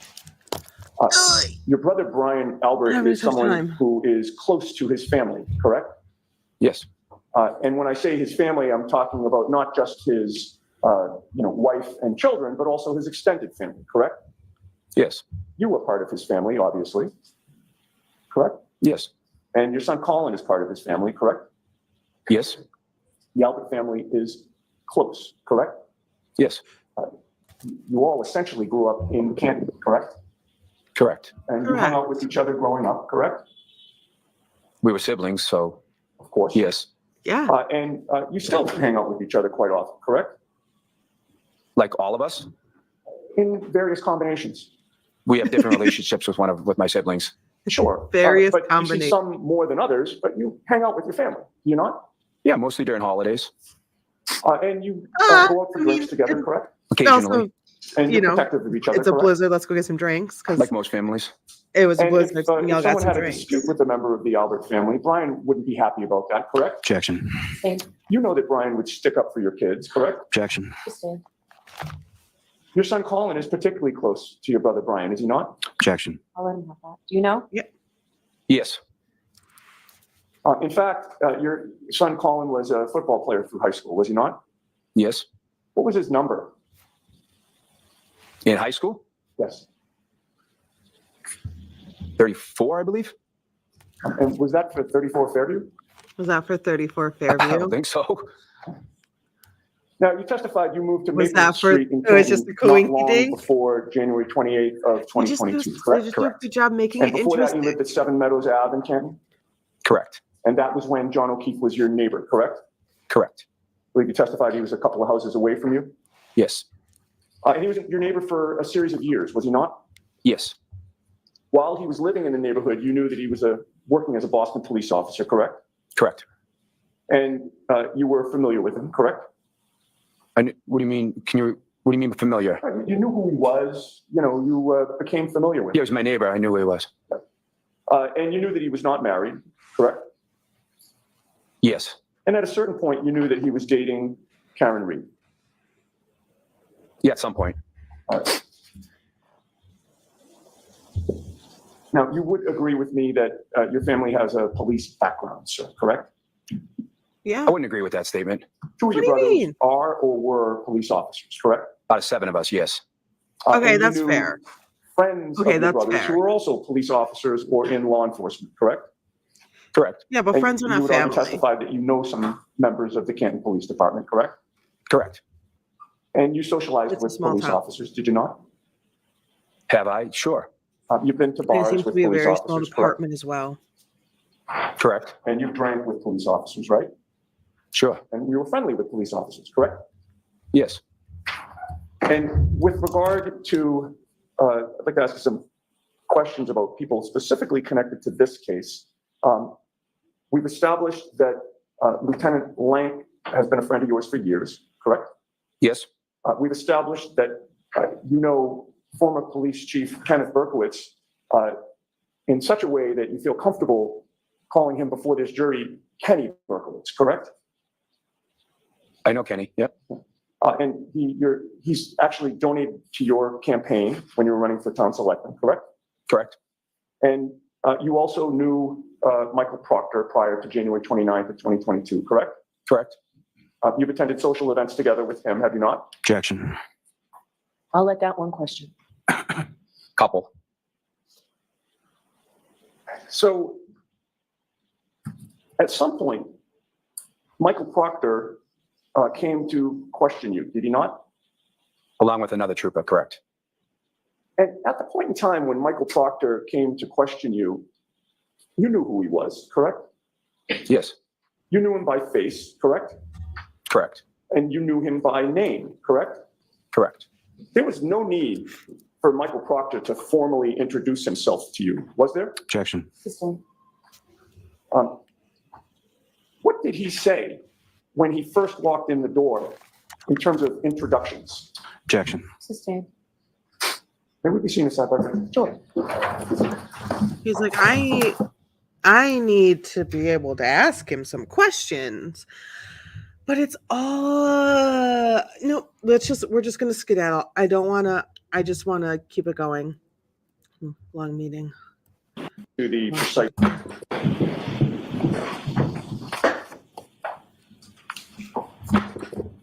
I just want to keep going. I want it all to soak into my brain. Without getting into the precise wording, you'd agree with me that there was no need for Michael Proctor to formally introduce himself to you for that meeting, correct? Yes. He didn't need to say, "How do you do? I am Michael Proctor," correct? No. No. Do you consider the Proctors to be How Albert's do you second do? family? I am Objection. Michael Proctor. Do you consider that? No. You are aware that there are members of the Proctor's family who have posted publicly that the Alberts Objection, are Your their Honor. second family, correct? So the objection is sustained and I'm striking that question. Disregard. I want to hear it. I was So writing. the objection, Family who No. you are aware that there are members of the Proctor's family who have posted publicly that the Alberts Objection, are Your their Honor. second family, correct? so the objection is sustained and I'm striking that question. Disregard. The question. Okay. Now, at the time that It's struck. The jury is to not read anything into it to even remember that those words were just said. But what he did just say was that members of the Proctor family, Michael Proctor, the lead detective of this case, Karen murdering John, the family of that man posted on the interwebs that the Alberts are like a second family to them. That's how close they are, like a second family. You know, it's like I always have them. They're always there. They're second family. That Trooper Michael Proctor showed up to question you, sir. Yikes. You knew that Karen Reed had been charged in this case, correct? Yes.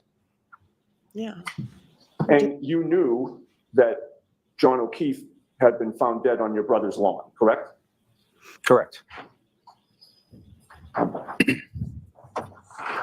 Did it occur to you that it was odd that the state police sent somebody from the Proctor family to interview you Objection, Your Honor. on February 10th of 2022? Sustained. All right. Now, you've testified that on January 28th of 2022, that day, that Friday that you were working, John O'Keefe stopped into D&E Pizza, your shop, correct? Correct. And there was discussion about whether you would be going out that night, and if so, where you would be, correct? Correct. Now, you've previously, on direct examination, characterized your relationship with him as being friends, correct? Correct.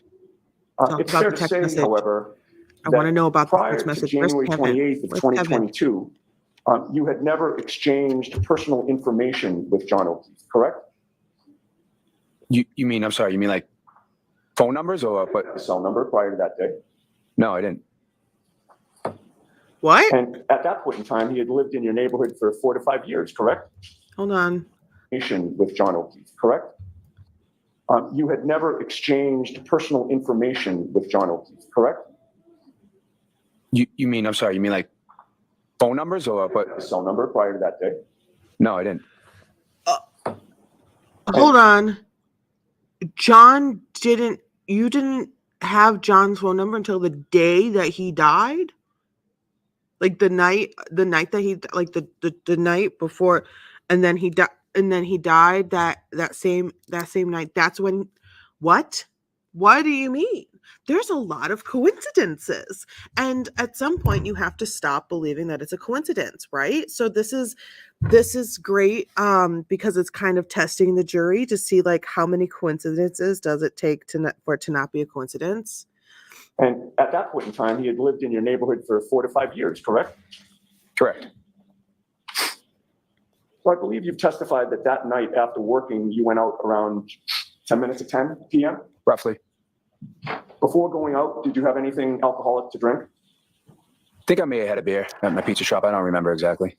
So you have a refrigerator there that you can keep drinks cold, correct?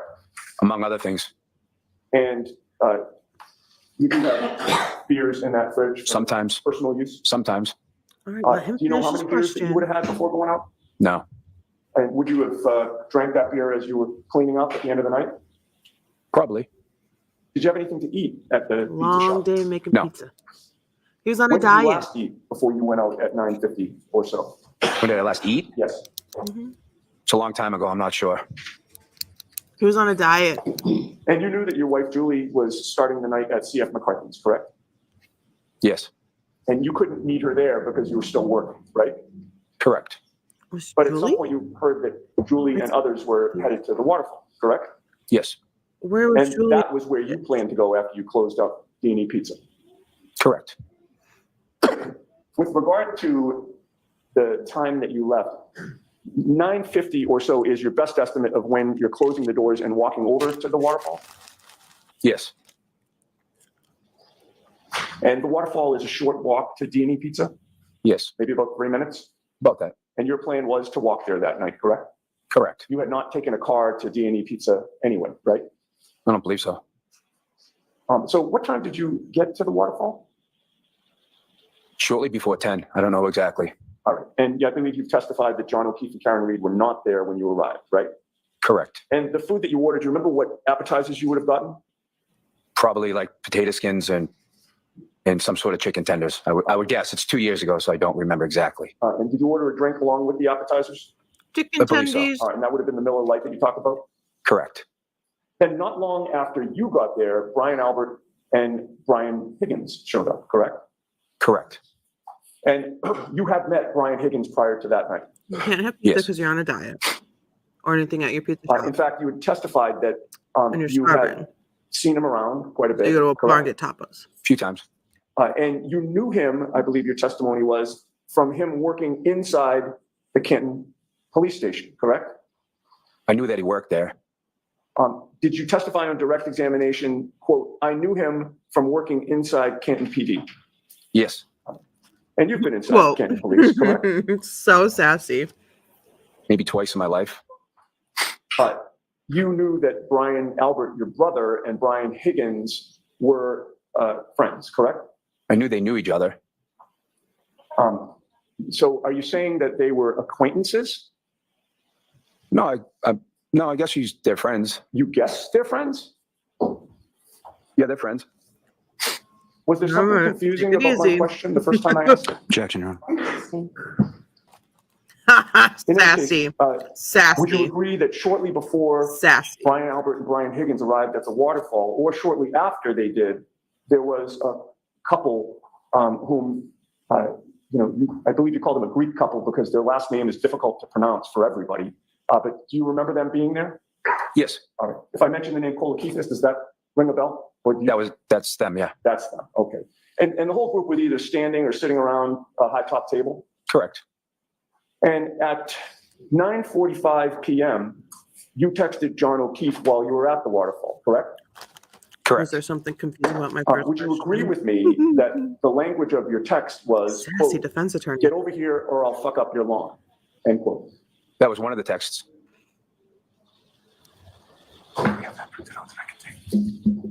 Hold on.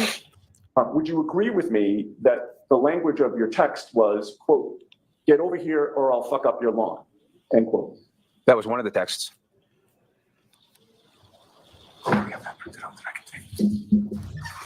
Get over here How many seven or I'll minutes? fuck up your lawn. Wow. Okay. May I approach? Another clinky dink, right? Oh, do we have, just say you. You don't have it. It's too much. Okay.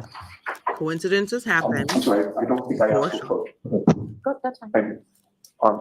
You didn't I ask to think the approach and he document apologized and will she's like, serve- I don't care. Take a look at that and tell the jury whether or not you Just recognize keep it. it moving. Yeah, I recognize it. What is it? It's a text message, 2 text messages. Okay. And who are the participants in that text message exchange? Me and John.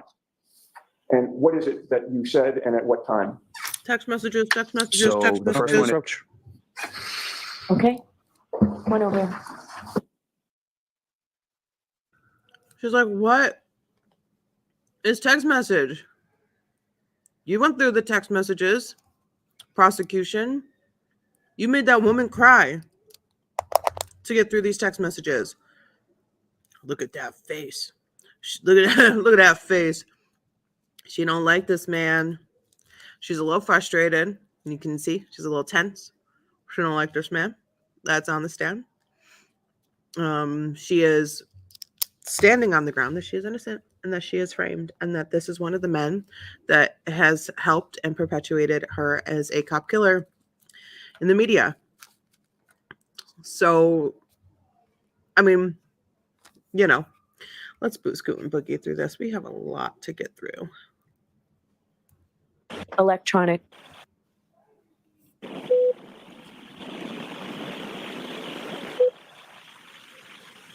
As I did yesterday. So before you consider any electronic communication in your deliberations, you must first find that it's more likely true than not true that the person who either authored or sent or created or transmitted the communication was in fact John O'Keefe and this witness, Chris Albert.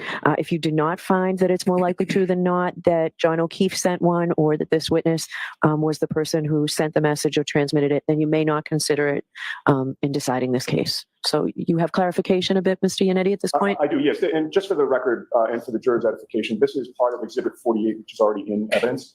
But I would ask that this particular exchange be posted on the screen with the court's. Sure. So the judge basically just said, just because it came from someone's phone doesn't mean that that is the person Okay. who And authored this text message. so you'd agree I can leave my that phone the- open, when someone you can send say someone two a text messages, they both It's up would to the provide for jury, same the jury to subject, decide correct? if it's really John and it's really Chris. What do you mean? I don't follow you. It says get over here, right? And Even then the though second is a the names continuation say of that. If not, I'm going to fuck up your lawn, correct? So you mean that's to tell him to come over to the waterfall? Right. Okay, I just didn't understand what you meant. That's fine. So you're telling John O'Keefe this, correct? Yeah, I'm telling him to come over and meet us. All right. And that little emoji, that face emoji after, if not, I'm going to fuck up your lawn, that's. Yeah, it's a laughing face. Right. So you're. It's a joke. saying you're cracking up. Yeah, it's a joke. One at a time. Okay, Oh, sorry. thank you. Sorry. You cannot talk Apologize. over each other. Okay, we can take that down. At about 10:45 PM or so, I believe you testified that was when John O'Keefe walked into the bar with his girlfriend, Karen Reed. That's what I thought. Yeah, Would you agree with me that between the time you arrived and the time you eventually left, that you did go up to the bar within that establishment a few times I'm sure he did. and bought a few rounds of drinks, I'm sure. including that one round of fireball shots? Correct.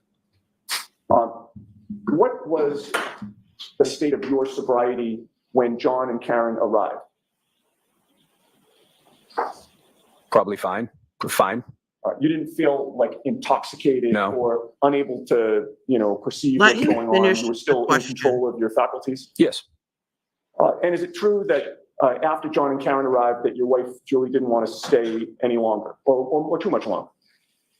She didn't want to. She had a headache, so she wanted to go home. Right. And by that point in time, you had been there about an hour, maybe a little less, When Karen and John arrived? Right. Yeah, about an hour. and you were having fun. Sure. And so Julie drove Is home. sure yes you or no? Stayed, correct? Correct. All right. And in terms of Karen Reed's drinking, as far as It's you could sure. see, she had that glass that she came in with that appeared to have a clear liquid in it, correct? Correct. And I believe you said either a lime or a lemon. Thought I said a line, but yeah. Okay. I thought I And said you a lime. assumed that was, vodka and soda water or vodka in some type of mixture, correct? That was clear? Correct. And if she was, while drinking that night, if she was mixing in water in between alcoholic drinks, it would have been impossible for you to discern which drinks were water and which drinks were vodka, correct? Yeah, I would have no idea. You can't tell that by eyeballing a drink, right? No. Because both liquids are clear. Yes. Yeah, And we in got order to your discern that, you'd actually have to be given a sip to see, right? Okay. Point made. In any case, Karen did not appear to be under the influence of alcohol to you. I didn't notice anything. She wasn't stumbling, correct? Nope. She wasn't swaying. I didn't notice. She didn't appear to be unbalanced, correct? I didn't notice anything. She wasn't slurring her words. Nope. She wasn't talking gibberish, correct? No. She was engaging in normal conversation and she appeared to be under control? Yeah. And would you agree with me that she also appeared to be affectionate with John O'Keefe? I wasn't really watching their interactions too much, to be honest. But in any case, you never saw any arguing between the two of them. I wasn't really paying attention to their And you interactions. didn't perceive any tension between them, correct? I didn't notice anything irregular. That's good. You got it. Okay. And from your observations of Karen Reed that night, and you were there probably over 2 hours, were you not? Total? About that, yeah. From your observations of Karen that night, you would have had no problem with her driving the car, correct? I wouldn't even have thought about it. Okay. She was so sober. He wouldn't even have Now, considered Would you that agree she with me shouldn't be that able to of drive. the group that you had met out, that you were the last person to leave the waterfall on January 29th of 2022? I believe so. Now, you testified on direct examination today, I believe, that you thought you got home between 12:05 and 12:10 a.m. on January 29th, correct? That's what I remember. If I suggested to you that you didn't even leave the bar until 12:13 a.m., would you quarrel with that? Would I quarrel with it? Yes. Say no. No, I guess not. I mean, My memory could be wrong because I'm pretty And sure you're is going your to memory confront me with the exhausted as to evidence. the precise time that you left the bar? is it exhausted? Right. In other words, do you not remember the precise time that you left the bar that early morning? It's over 2 years ago. I don't know the precise time. Yeah. That's why I said between 12:05 and 12:10. That answers my question. Thank you. Yeah. Could we have, That's all I need to know. well, with the court's permission, can I publish Exhibit 53? It's a short clip from the waterfall. Sure. Timestamped video footage of when he actually left the bar. So that would mean Colin, if he did get home 10 minutes after Chris did, it would have been even pushed back further. quite possibly giving the defense the time frame of Collins still being at 34 Fairview when John died. Maybe that's what I'm suggesting.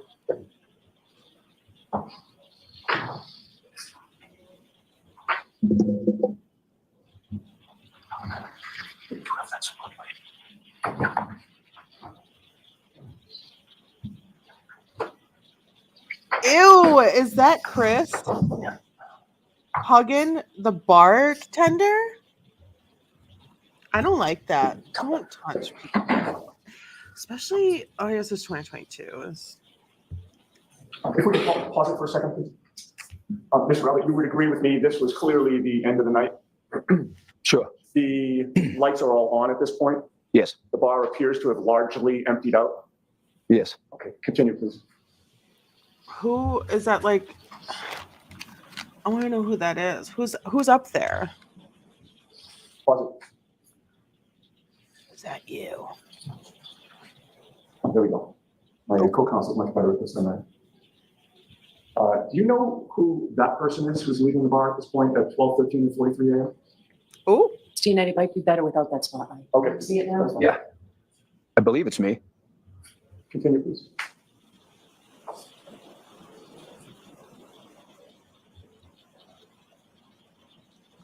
I believe it's me. I believe it's me. Okay. You can take that off the screen. So having now viewed that video with the timestamp of 12:13 and about 43 seconds or so, does that refresh your memory as to when you left the waterfall? Yes. That would mean it would have been impossible for you to get home to Maple Street by 12:05 or 12:10, correct? Correct. Now, it was about maybe a 7-minute walk home. Would you agree with me? From Waterfall to Maple? No, I said 7 minutes from D&E to Waterfall. Waterfall to Maple is probably less than 5 minutes. So it's your testimony that D&E is closer to the waterfall than the waterfall is to Maple Street? D&E's farther away from Waterfall than farther away from where I live than Waterfall is. I understand. Oh, I don't follow you. I'm sorry. I'll try to clarify. I don't mean to be confusing here. It's Yeah, fine. this one is I'm not like asking about just the distance between D&E and your home. Hmm. I'm trying to compare or ask you to compare the distance between D&E and the waterfall and then the waterfall. Do you see the difference? I think so. Would you agree with me that your We home don't do is math. farther from the waterfall than D&E Pizza is from the waterfall? I don't follow you. I'm sorry. this is math. So We're doing too much let's take math. it step by step. D&E Okay. Pizza to the waterfall. Yeah. Are they on the same street? Yes.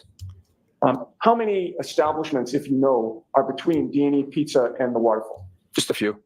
Okay, so it's a very short walk from Yes. D&E Pizza to the waterfall. Yes. Correct? Your home on Maple Street is not on the same street as the waterfall, correct? It's off of the same street. But it's not on the same street. No. And your home on Maple Street is farther from the waterfall than D&E Pizza is to the waterfall. Is that Correct. Correct. Okay. I didn't understand it earlier. No, I know, and I'm trying to work through this because I'm not trying to trick you here. I just want to get the answer. Yeah, he So, probably was also you would agree with confused. me It that needed would to take break you it down longer like to that. walk home We from don't the do math waterfall here. than it would This is take not you a math to club. walk to the waterfall from D&E Pizza. Correct. All right. And I believe you said that one walk was 7 minutes and one walk was maybe less than 5 minutes, correct? Yes. All right. The 7-minute walk would have been the walk home as opposed to the walk to the waterfall, correct? Yes. All right. So you have agreed that you left the bar at 12:13, almost 12:14, according to the video. This and it would would have taken really you about screw 7 with the minutes to energy of walk this. home, It was correct? going so Not exactly well. sure how. The I think- vi- City Council time up to complete. Yes. The energy was going it was going really well. It was going really good.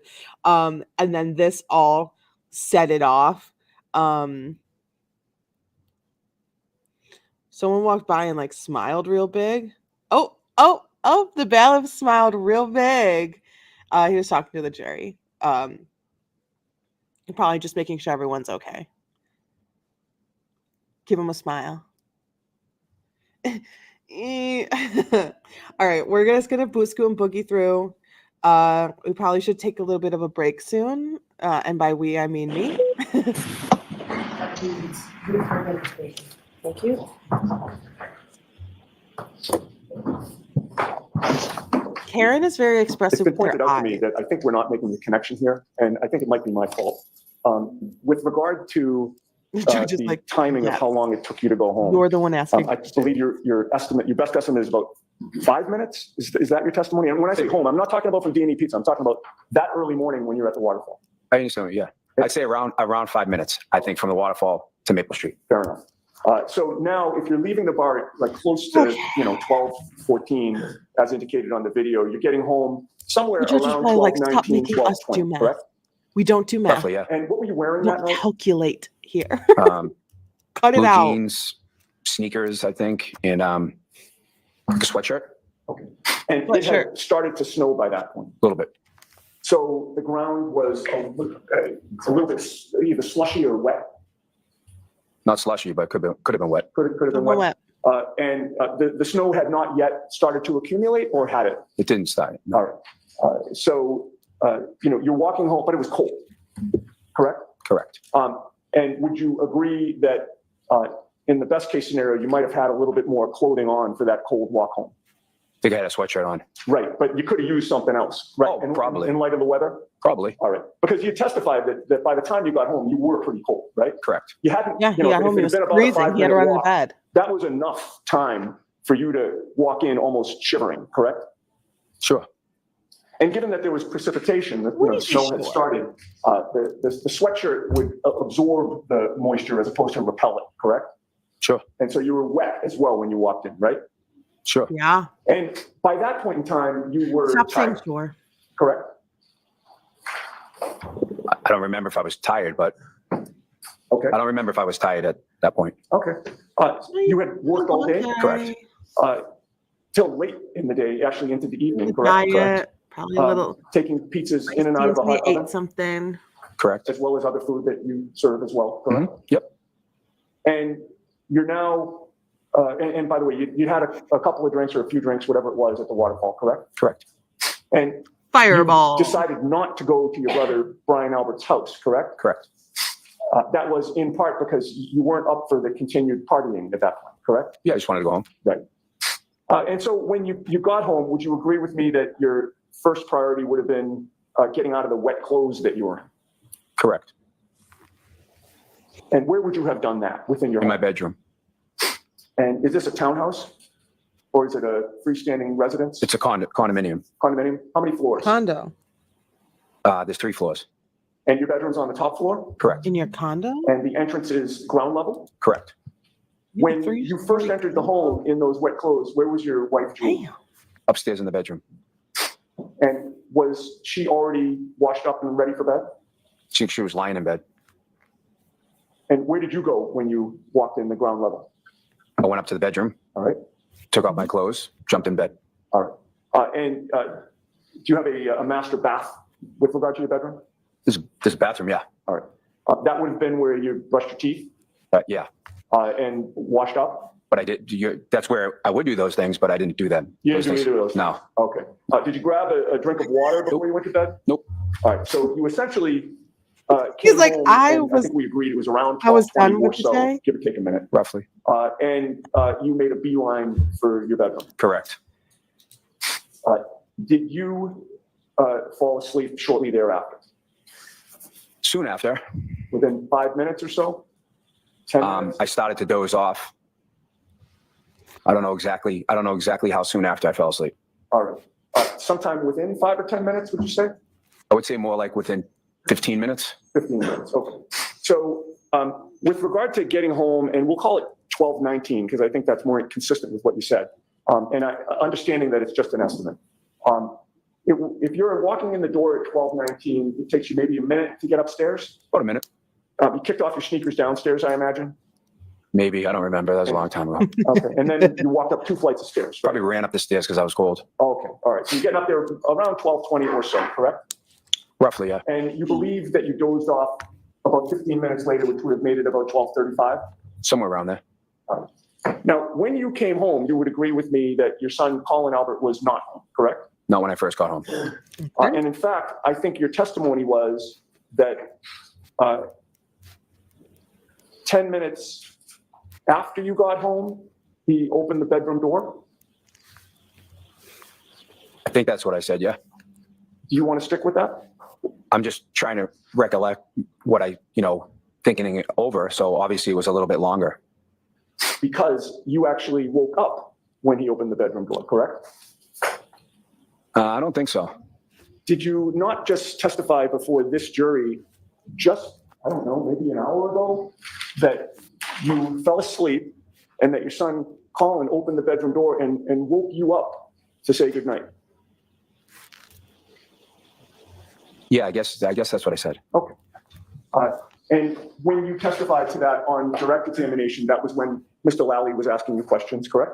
Correct. And You don't know knew how that long you you've were been under oath asleep at that time, correct? when you're Correct. asleep. And you were trying to be as accurate as possible. Unless you were Trying like, to be oh, correct. All right.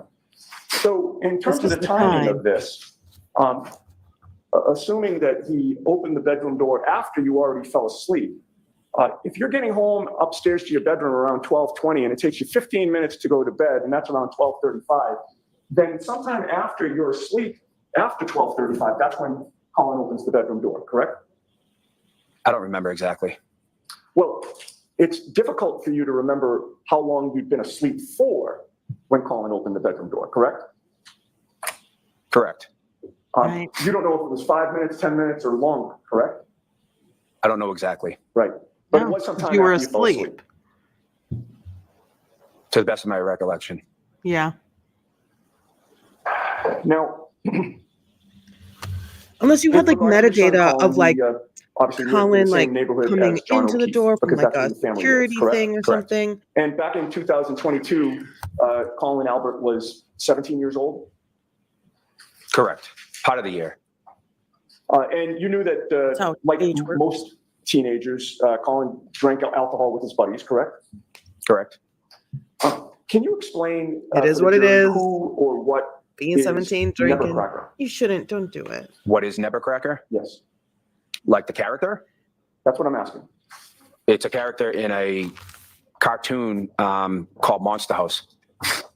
And would you agree with me that Nevercracker in the movie Monster House was this kind of old curmudgeon who didn't want anybody on his lawn, correct? The character, yes. He was the get off my lawn guy, correct? In the movie, yeah. What was your nickname and your wife Julie's nickname for John O'Keefe? Mr. Nevercracker. And your wife Julie No. actually had John O'Keefe plugged into his contacts as Nevercracker, correct? Correct. In No. fact, you were there one time when Julie showed Karen Reed, her phone to show how John O'Keefe was plugged in as Nevercracker, correct? I believe so. And That's this mean. whole nickname started because of a That's so conflict mean. that Colin Albert had with John O'Keefe. Not correct. John O'Keefe complained to you about things that Colin was doing. Not correct. He would tell you that Colin used to throw beer cans or beer bottles in his bushes, correct? Objection, Your Honor. So you can answer that. What's your answer? That is not correct. John O'Keefe told you that Colin used to flip him off, correct? Not correct. And say F you to him. Never. Colin used to cut through his Ah. yard. Nope, that was Dylan. You knew that John Oh, didn't damn, like calling people Dylan cutting out. through his yard, correct? No, I don't know that to be true. Oh, you. Okay, so is it your testimony that John O'Keefe invited kids to cut through his lawn all the time? No. I don't understand. Is that a Don't- question? It was Don't a go question. I too. guess let me Don't withdraw go that and ask too this. extreme. If Don't John piss the O'Keefe jury is off. Nevercracker, and he's the get off your lawn guy, are you denying that he doesn't like people cutting through his lawn? Do you want me to, can I explain? I just asked for an answer to my question. Mr. Lally will get up after I'm done, and I'm sure you can explain whatever you want. So no, he's not no. All right. Well, you would agree with me that there was a time when John O'Keefe was not home, that you and your wife Julie went to his house That is correct. and you entered onto his property, correct? On his front property, yes. And you had drinks in your hand. Property. Correct. And you thought it would be funny to have a photo taken of you and your wife with drinks in your hand on his property, correct? Oh my God. Correct. And you knew it would be funny because you knew it would annoy him, correct? Objection, Your Honor. Oh, you can go ahead. Can you answer that? Yeah, he was actually asking us to watch his house while he was away. Right, but that doesn't answer my Okay, question, which That's was, not the answer to the question. he didn't ask you to go onto his property with drinks in your hand and take a photo, correct? He asked us to watch his property. Okay, but again, Oh, sweet Jesus. in answer to my question, the answer is no, he did not ask us to go on his property and take pictures of ourselves with drinks in our hand, correct? Yeah, he didn't ask me to send him a photo.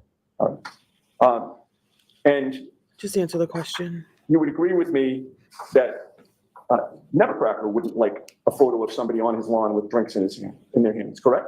The cartoon character, Nevercracker? Yes. Yeah, the cartoon character. Objection, Your Honor. Sustain, next question, please. Yeah. He almost answered it too. He looked over the prosecution like, are you gonna? Yeah. What the hell? Oh my gosh. All right. Well, okay. So we got somewhere there Yes. a little bit. We got a little bit out. We got a little bit out. Oh man. It's not, they're not Well, done I placed with two Chris photographs before Albert. you. Take a look at those and tell the jury if you recognize what they depict. I do. What do those photos depict? It's me and my wife straddling John's fence. We're Oh giving my a God. thumbs up in one of them and a smile in another one. Okay. So you're And you teasing say him John's because fence, you so know that's he has a actually on little, John's he has property, some OCD when Part it of it comes is, yeah. to. I mean, I don't know what the easement is from the street to the fence as ownership goes, but yeah. All right. I know the town owns a certain Okay, portion of it. selectman. Would you agree with me that that photo was taken in April of 2021? I'm not sure when it was taken, but if that's what you have for a date, then it's fine. Okay. Who took that picture? If both of you are in it, That's a good question. I have no idea. Where was your son Colin that night when you had that picture I taken? have no idea. Would you agree with me that you texted those photos or somebody texted those photos, whether it was you or your wife Julie, to John O'Keefe? Absolutely. And off of those are fair and accurate representation of the photos that you took? getting very Yeah. itchy, scratchy. I would offer those, Your Honor. All right, any objection? No, Your Honor. It's getting very itchy, scratchy, very sniffy, very And with the swallowy. court's permission, may they be published for the Got a jury? lot of Okay. body language happening. He was not this itchy, scratch. Oh, With regard to that first photo, is that, well, first of all, whose house is that in the background? That's John's. And that is you on the right and your wife Julie on the left? Correct. You have the second photo, please?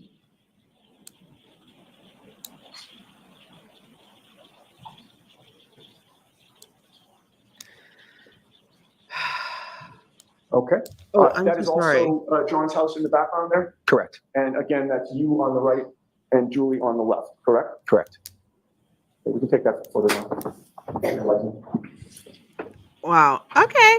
Um, So you know he has some like, Now, OCD Would you tendencies agree at with me least. that those photos give some Call him to context get off my lawn, to guy. the text that you sent him on January 28th when you were trying to get him to come out and you threatened to, quote, fuck up his lawn if he didn't come out that day? Teasing on What do you him. mean give context to? Well, in other words, here you are texting him photos of you and your wife on his lawn, correct? Yes. Yeah. And that's a common theme that explains the January 28th text where you were threatening to fuck up his lawn, correct? Objection, Your Honor. Okay. I just have one more area that I want to cover with you, sir. You previously confirmed that when you walked in your door on January 29th of 2022 after coming home from the waterfall, your son Colin was not home, correct? It's correct. At that time, you had no personal knowledge of where he had been that night, correct? That's correct. Since that time, you know that he was at your brother Brian's house that night, Brian Albert, It's correct. your old home, correct? Where I grew up. Yep. And you knew that address to be 34 Fairview Road. Correct. And you knew that that was the same house outside which John O'Keefe was found dead later that morning, correct? Correct. Can I have a moment?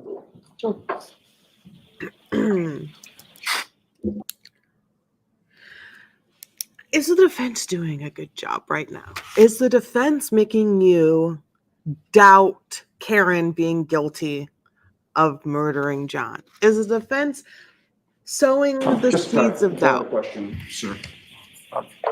When you spoke to Trooper Proctor on February 10th of 2022, you would agree with me that you never mentioned that Colin Albert was at your brother Brian's house that night, correct? Objection, Your Honor. Oh, I I'll don't allow it. remember. thank you. Yeah. Yucky, yucky, yucky, yucky. I Thank you. didn't like that. I don't like that. Now, Mr. Albert, you were asked some questions about being a selectman. Were you a selectman at the time on January 28th, 2022? No, About how long after that was it that you came? sometime in April that the election was over, April, second week in April, maybe? So that photograph that you were shown with respect to yourself and the former Chief Berkowitz of the Virginia Police, when was that? It was a fundraiser, so it was probably like 2 or 3 weeks before the election. So January, February, March something, end of March maybe? Well I don't after do math January at all. 28th, 2022. Yes, And you were asked some questions about your brother selling the house. Now, prior to your brother selling the house, you had sold your house, correct? correct. Why was that? Why was that? It just made sense for us. You know, it was just a financial decision. Kids were getting older, is that correct? Yeah. One was in the Navy. Yep. Another was about to go to college. Correct. And what, if any, relation did that have to your brother selling the house? So once he found out that I was selling Objection. No, I'm going on. once he found out I was selling my house, he decided that it might be a good idea for him to sell his house. His kids were getting older. So I gave him my real estate's number, the guy who sold my house. And that selling of the house, was that something that you would discuss with your brother prior to January 28th, 2022? Yeah, soon after. Let's move on from that.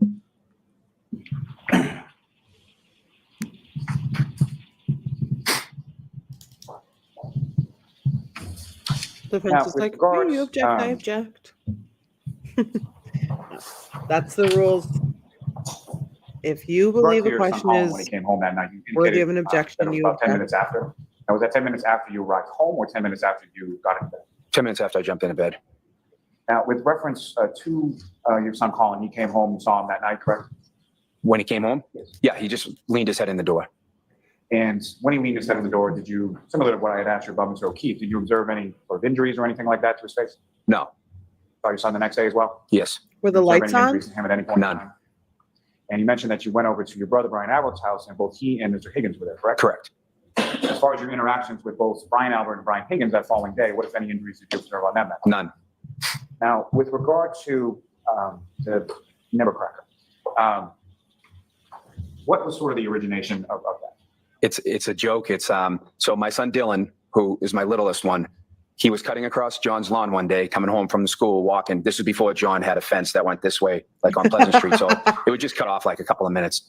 He ran across John's lawn one day. This is my littlest son, who I don't even know at the time. He might have been like 9, 10. I'm not sure exactly how old he was. And John yelled something to him, "Hey, kid, get off my lawn." So John was just making a joke. So Dylan got scared. He ran home and told my wife, Julie. And then Julie in turn called, called Jen maybe and said, "Hey, John just yelled at Dylan." And I think Jen reached out to John and John felt terrible. And John came down the street. John asked what kind of candy Dylan liked. And John brought Dylan a bag of candy and just said, "Hey, I was just kidding." It was just, so from that point on, we called him Mr. Nevercracker, and it was a joke between John. John thought it was funny. And Now, as far as Well done, the photograph that you prosecution. indicated you took on his fence, Well that you done. sent to him when he was away, is that correct? correct. That was after he'd asked you to watch his house Yeah. while he was away. Yeah. And how did Well he respond to done. those photographs? He thought it was hilarious. We actually showed him other people that photo too. They thought it was funny. Well We're gonna done, wrap it up, Mr. prosecution. Allen. One last question, Your Honor. So after you sent the text message as far as to come over here and then made the reference to his lawn, Mr. O'Keefe then came over to the lawn. Yeah, he came over after. Nothing further. Nothing further.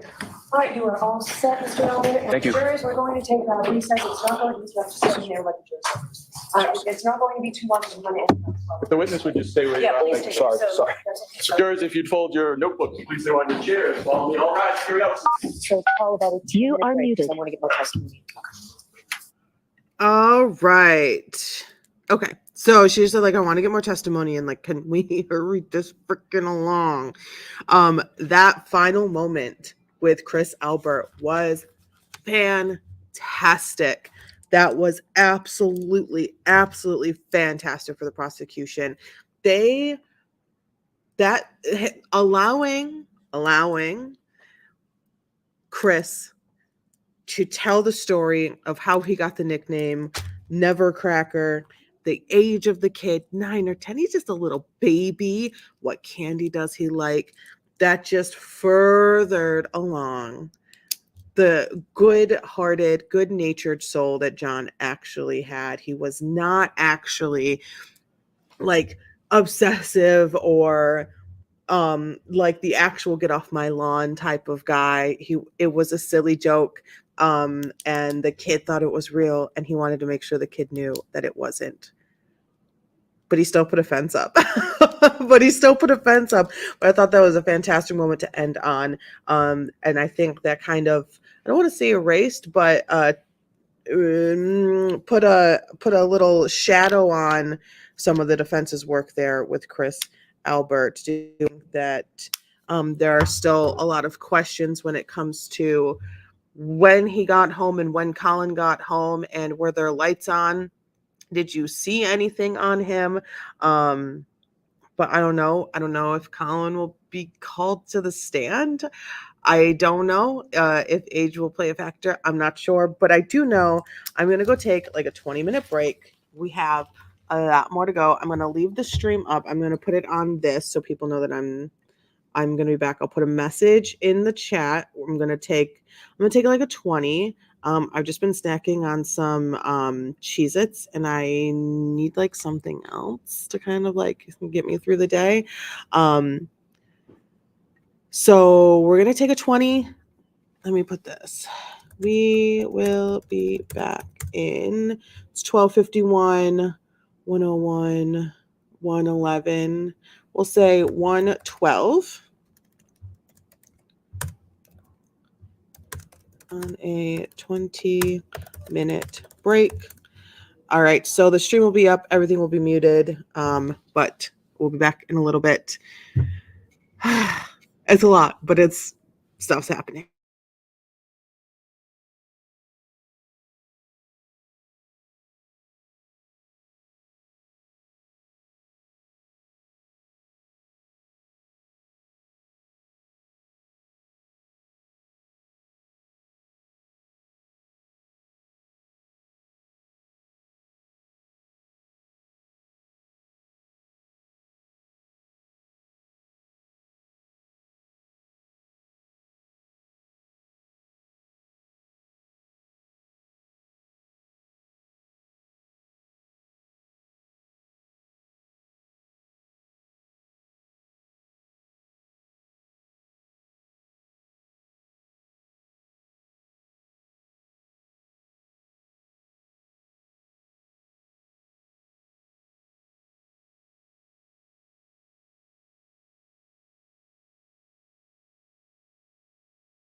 Okay, we are back. Exactly 1:12. I'm proud of myself for that. We are back. We are going to get right back into it. I have some snack, some actual, not just Cheez-Its for the day. Let's get going.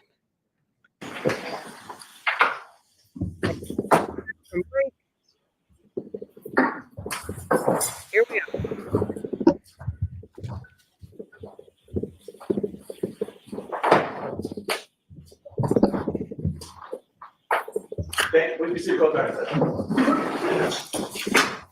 All right, Mr. Lally, your next witness, please. May we approach before the next witness is called, Your Honor? Okay.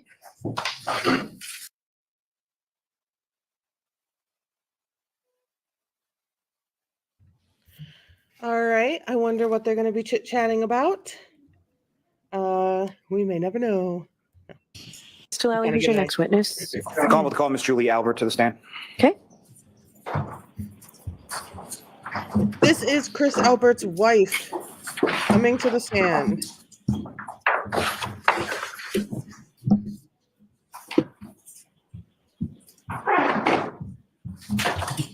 Please make standing this. Mention again, you solemnly swear the evidence you give the court and jury in the case that inherits you the truth, the whole truth, and nothing but the truth, so help you God.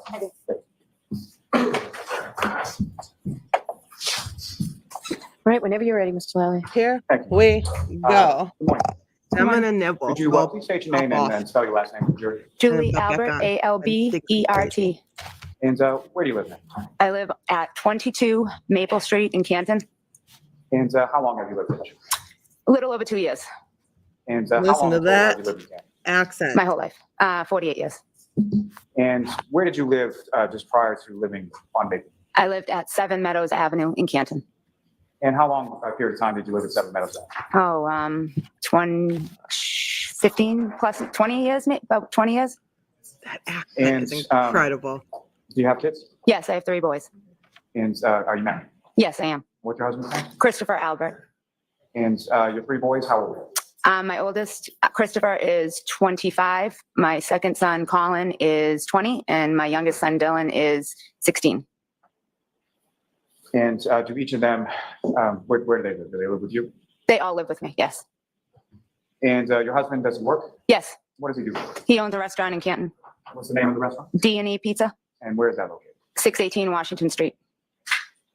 Now, when you lived on Meadows Avenue, can you describe to the jury sort of, if you know, about how many houses are on Meadows? I would say maybe 8 on each side. And Meadows comes out to a main road, is that correct? Yes, Pleasant Street. And while you were living on Meadows Avenue, did you have occasion to come to know someone by the name of John O'Keefe? Yes, I did. And where did John live in relation to you? John's house was at the top of the street, and there was 2 houses between John's house and my house. And if you recall, about how long have you known John O'Keefe, or when did he move into Meadows?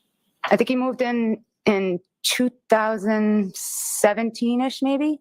And I've probably known him since maybe 2019. And how would you describe sort of your relationship with John? We were friendly. We were neighbors. You know, I'd see him all the time coming in and out of the street, and because he's at the top of the street when I pulled out of the street. And we were friendly. Fantastic And representation in addition to of you knowing friendly, Mr. O'Keefe, were there friends, other sort close of people friends. that you knew that also knew him? Yes. Yes. Who were some of those? Well, I knew John through Jennifer McCabe. And who is Jennifer McCabe? She's one of my closest friends. Now, you knew that John had 2 children that he was guardian for? Yes. And you were familiar with both his niece and his nephew? Yes. Now, at some point through Mr. O'Keefe, did you come to know somebody by the name of Karen? Yes. When about was it that you met Ms.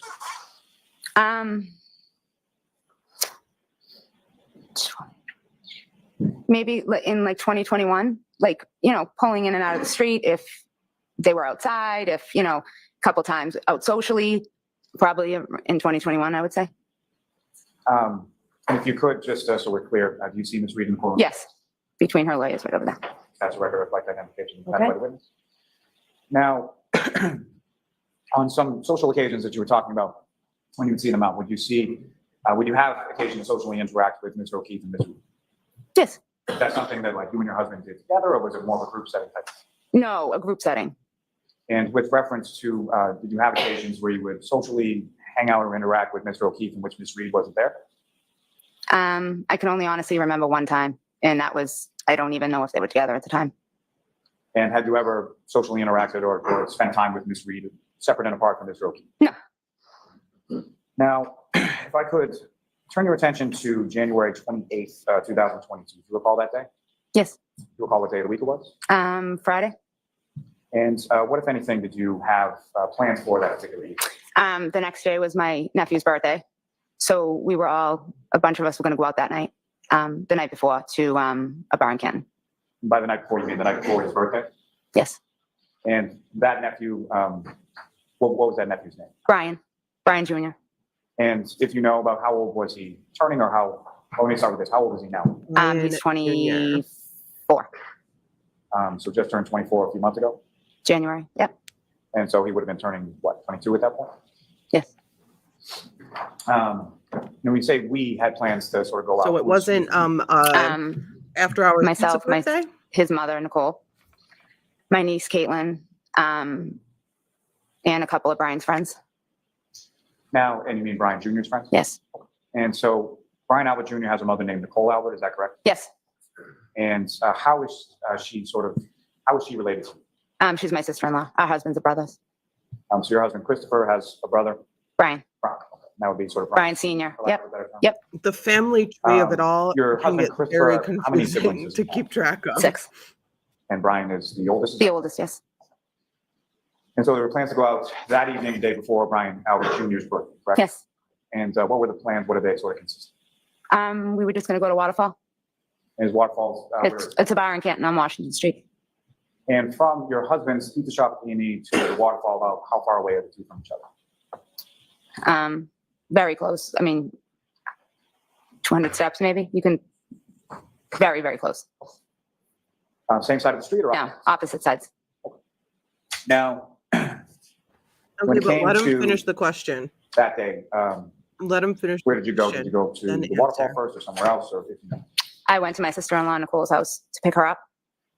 And you know the address where your sister-in-law and your brother-in-law live? 34 Fairview, where they lived, 34 Fairview Road. And that was somewhere that you had been numerous occasions before? Yes. And when you arrived at 34 Fairview Road, you went inside the house? I think I went inside for a moment, yeah, just to wait.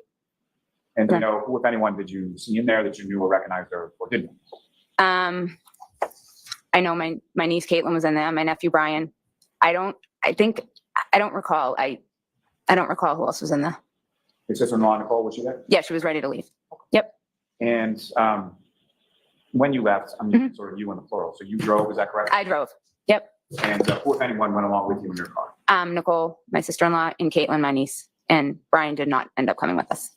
And so your nephew Brian, for whom you had initially made the plans to go out Yep. and celebrate, didn't end up coming. Correct. And why was that? If you know. I don't think he was feeling up to it. And if you know about what time was it that you picked your sister-in-law and your niece up and then went to work? I don't remember exactly, but I would probably say between maybe 7:30 and 8, 7:30, like around 7:30 maybe. And you arrive at the waterfall, you go in. If you could just explain for the jury sort of when you walk into the door of the waterfall, where was it that the three of you went? When you walk into the door, there's a couple high top tables, long high top tables in front of you. And we just sat down at a high top table right when you walk through the door.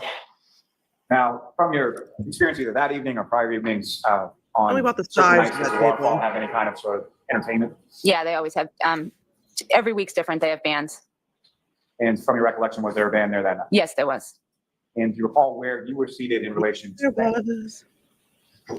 I was sitting at the end of the high top table closest to the door that you walk in.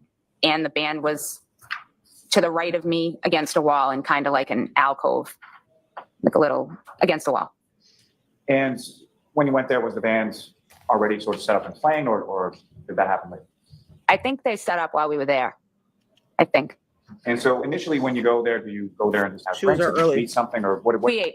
And yeah, And Please while you were let him there, as finish far the as during sort of the meal portion of it, was there anyone else that joined you? I know my niece's boyfriend, Tristan Morris, came. I don't remember exactly when it was during that, but I know he was there. And then during the meal part, I don't I don't think during the meal part, anyone else, I don't think. So you recall, as far as the meal part was concerned, it's you, your sister-in-law Nicole, your niece Caitlin, and her boyfriend Tristan. Correct. And Mr. Morris, did he stay for any extended period of time, or when was it that he left? I know he stayed for a little bit, but I honestly can't remember what time exactly he left. Now, your husband, was he working on that day? Yes, he was. And had you been in communication with him as to where you were going to be? Yes. And so the plan was basically for him to meet you at the waterfall when he was done with work. Correct, yes. And if you know about what time was it that your husband, Christopher, came over to the waterfall? Maybe not 9:30, 10, maybe. I don't remember want you to exactly. guess, just Yeah. so you know approximate time. Yeah. So at some time around 9:30 or so, your husband Like, Christopher I comes don't over to the waterfall. remember. And what, if anything? I'm lucky did I you- remember did you do everyone when who's he got there. Yeah. Came in, yeah. He came in, did he get anything to eat, anything to drink? Yeah, probably ordered a drink and just stood by the table, I would think. And you and the people in your group, were you drinking that night? Yes. What is it, do you recall specifically what you had to drink? I think I had just a couple glasses of wine. And your husband, do you recall specifically what he had that night? What he would drink is Miller Lite. And that's sort of typically what he would drink when he Yes. was out? Yes. And your sister-in-law, Nicole, do you recall what she was drinking? I would assume White Claw, a White Claw. And same question with regard to your niece, Kate. Yes, probably White Claw as well. Now, while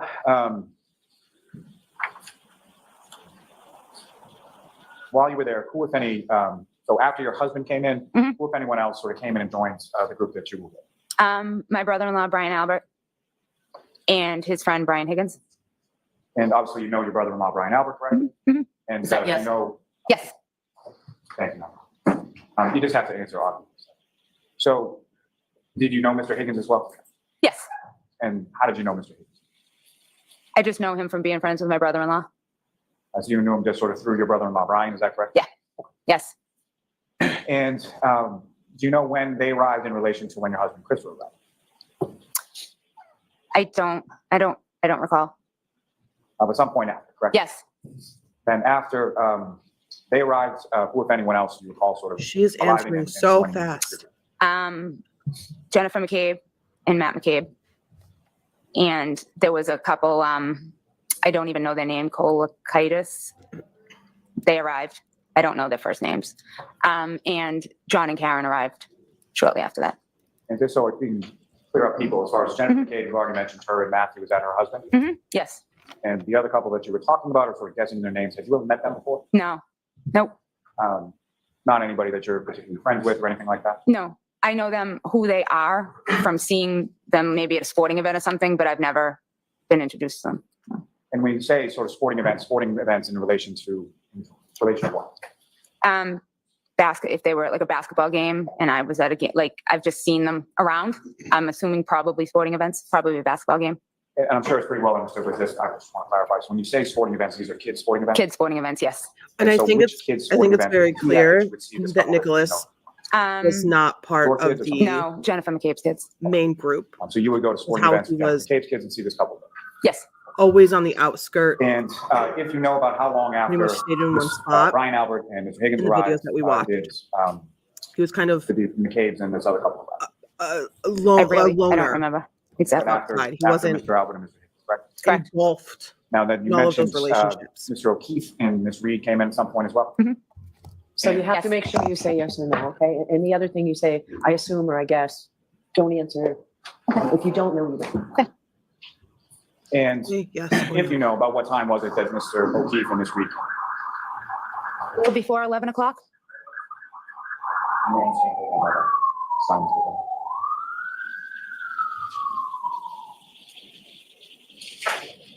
Okay, and with reference to when Mr. O'Keefe and the defendant, Ms. Reed, came into the waterfall, where were you in relation to sort of the high top table that you described? I was at the top of the high top table closest to the door.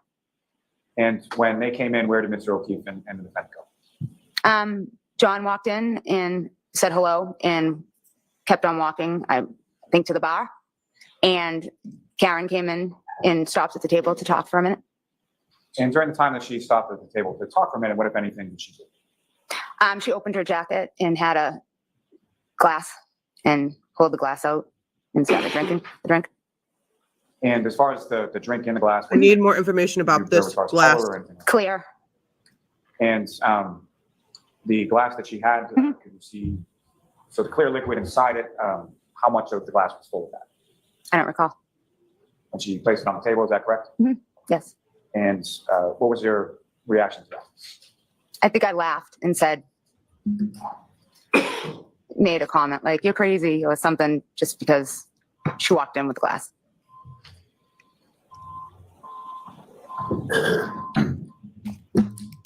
And did you know where Mr. O'Keefe and Ms. Reed had been coming from prior to them getting to the waterfall? Yes. And where were they coming from? CF McCarthy's. You're familiar with that establishment? Yes. And where is that in relation to the waterfall? It's maybe 200 steps right next to my husband's restaurant. So on the same side of. Opposite side. Opposite side. On the same side of Washington Street as your husband's restaurant? Yes. In the same vicinity from D&E to Waterfall, CF McCarthy's Yes. Water. Yes. Now, over the course of the evening, did you have occasion to see Mr. O'Keefe? He was at a bar, he had something to drink, is that correct? Can you repeat that? Over the course of the evening, did you have occasion to observe what, if anything, Mr. O'Keefe was drinking? No, I don't believe. I left very shortly after they got there. And so you left fairly shortly after they arrived? Yes. And if you know about how much time are we talking? Maybe 10, 15 minutes. And why is it that you left? I had a terrible migraine. From the van being so close? Yes. And when you left, where did you go? It's the band's Oh. fault. And It's when you really got close. home, as far as your children on that evening, Mhm.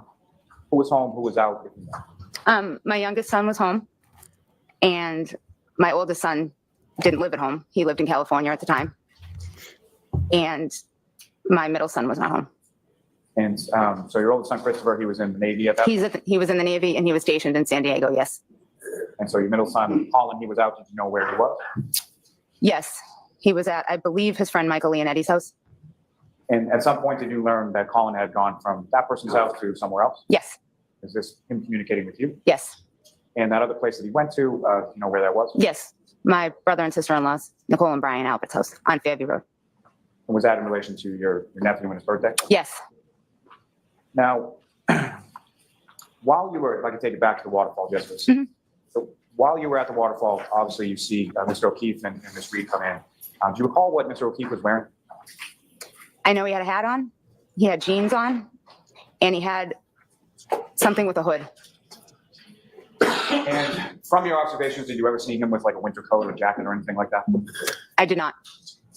And with regard to the clothing that you observed him wearing, what, if anything, did you observe as far as the condition of that clothing? And that, I mean, was it torn? Was it disheveled? Anything like that? No, nothing that I remember. And with regard to Mr. O'Keefe, as far as his appearance, what, if anything, did you observe about him as far as injuries or anything? Nothing. Now, with reference to your group as far as at the waterfall, how would you describe sort of the overall demeanor or tone of the group and what was going on there? Just normal. I thought it was just normal. Sitting listening to a band. So at least during the time that you were there were no sort of arguments or disagreements or anything like that? Nope, nothing. And specifically to Mr. O'Keefe and the defendant, Ms. Reed, while you were there, during the short time that you were there, when they were there, did you observe anything as far as any arguments or disagreements or anything like that? No, I did not. Now, at the time, so during that time between when they arrived, you mentioned that John went up to the bar, correct? Yes, And where did the defendant go? she talked to me at the top of the table for a few minutes, and then I believe she made her way down the table to either Jennifer McCabe or the couple that was at the end of the table to speak with. And was it during that period of time that you had enough with the migraine and went home? Yes, I left very, very shortly after that. During the time that you were there and you were speaking with the defendant down sort of your end of the table, what, if anything, was discussed as far as sort of where to go, what to do after the walk? I do know that, I do remember, I'm sorry, that Karen had asked if we could go back to D&E, my husband's store, and make pizza, because that's something we frequently do if we're out at the end of the night, if we're hungry. And was that something that you had discussed with Ms. Reed either on that date or on a prior date? I believe we discussed just that we went there once, and we said next time she'll have to come with us. And was that something that was discussed as a possibility or something that was going to happen that night? I think right away, I just wasn't going to do that because I wasn't feeling well. And I think I might have said talk to Chris because I wasn't going to do it. And is that something that she mentioned over the course of that evening once, more than once, or something? Just once to me.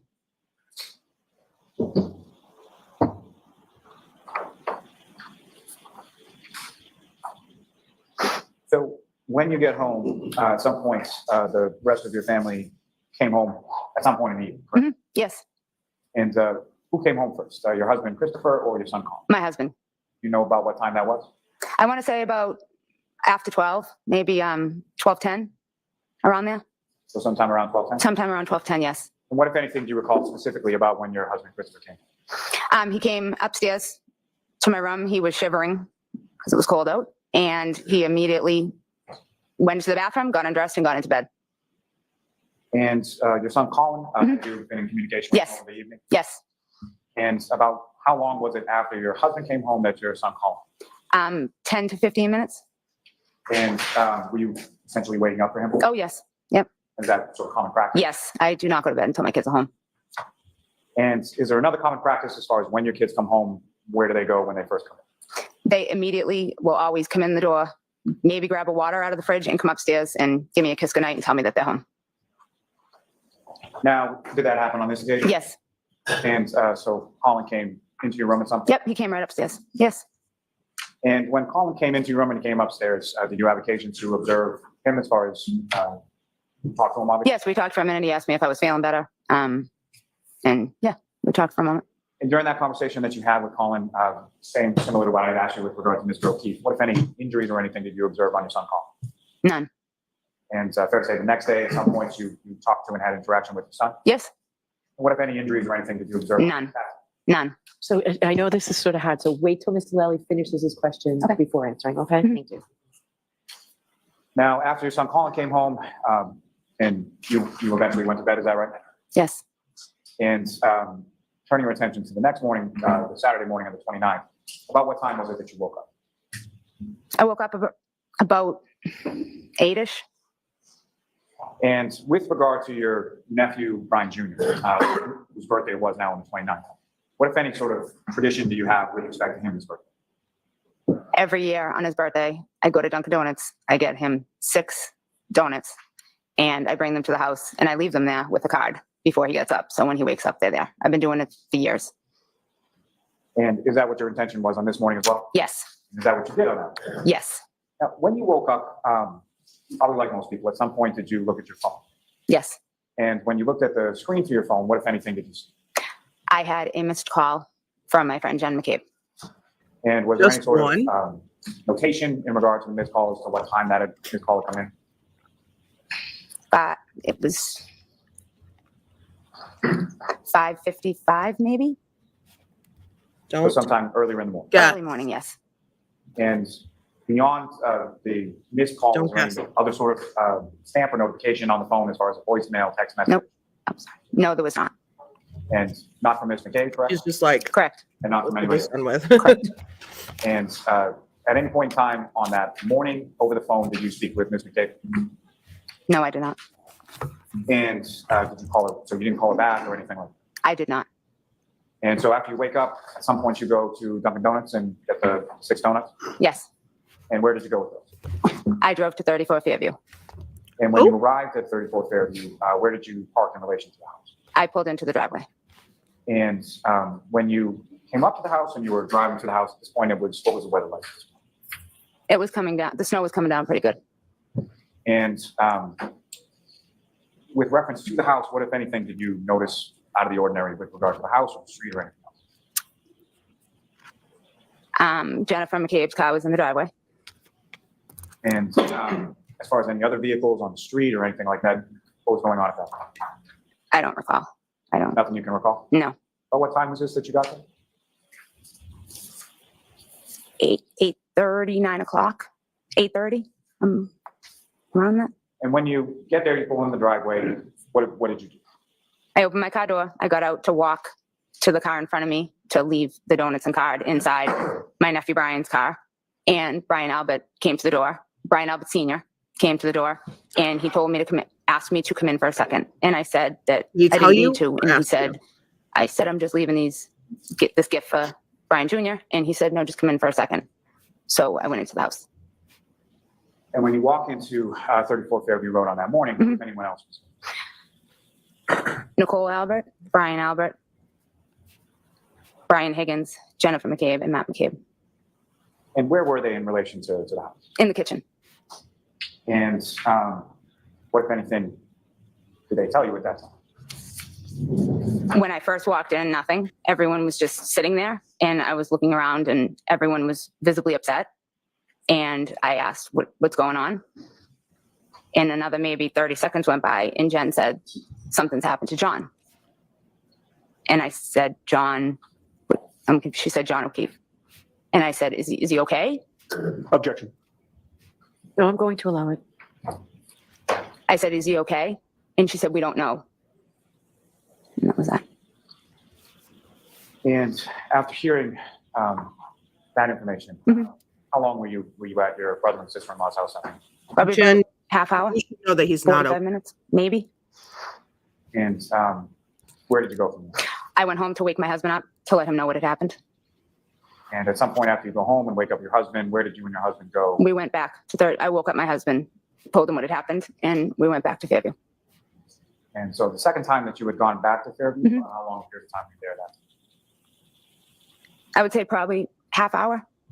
Oh, Not long. only half an And hour. then after that half hour or so, You said where it was did you go? about an hour. Back home to my house. During either of those occasions when you were at 34 Fairview Road on the morning of the 29th, you had occasion to talk and observe Brian Albert Sr., correct? Yes. And similar to questions that I asked you with regard to Mr. O'Keefe and your son Colin, what, if any, injuries or anything out of place did you note with respect to Brian Albert Sr.? Nothing that I saw. Same question with respect to Mr. Higgins, as far as you made observations and spoke at least in the same room as him on that morning? Yes. And what, if anything, did you observe as far as injuries or anything else on Mr. Higgins? Nothing.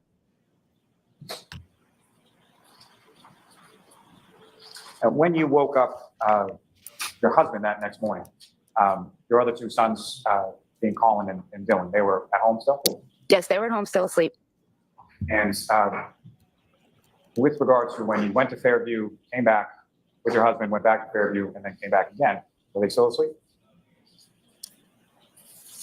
I don't remember. You recall, well, let me put it this way. As far as your sons, did either of your sons come back with you to Fairview Road Mhm. that day? No, they did not. And do you recall whether or not either Colin or Dylan was awake when you left the second time to go to Fairview? I don't.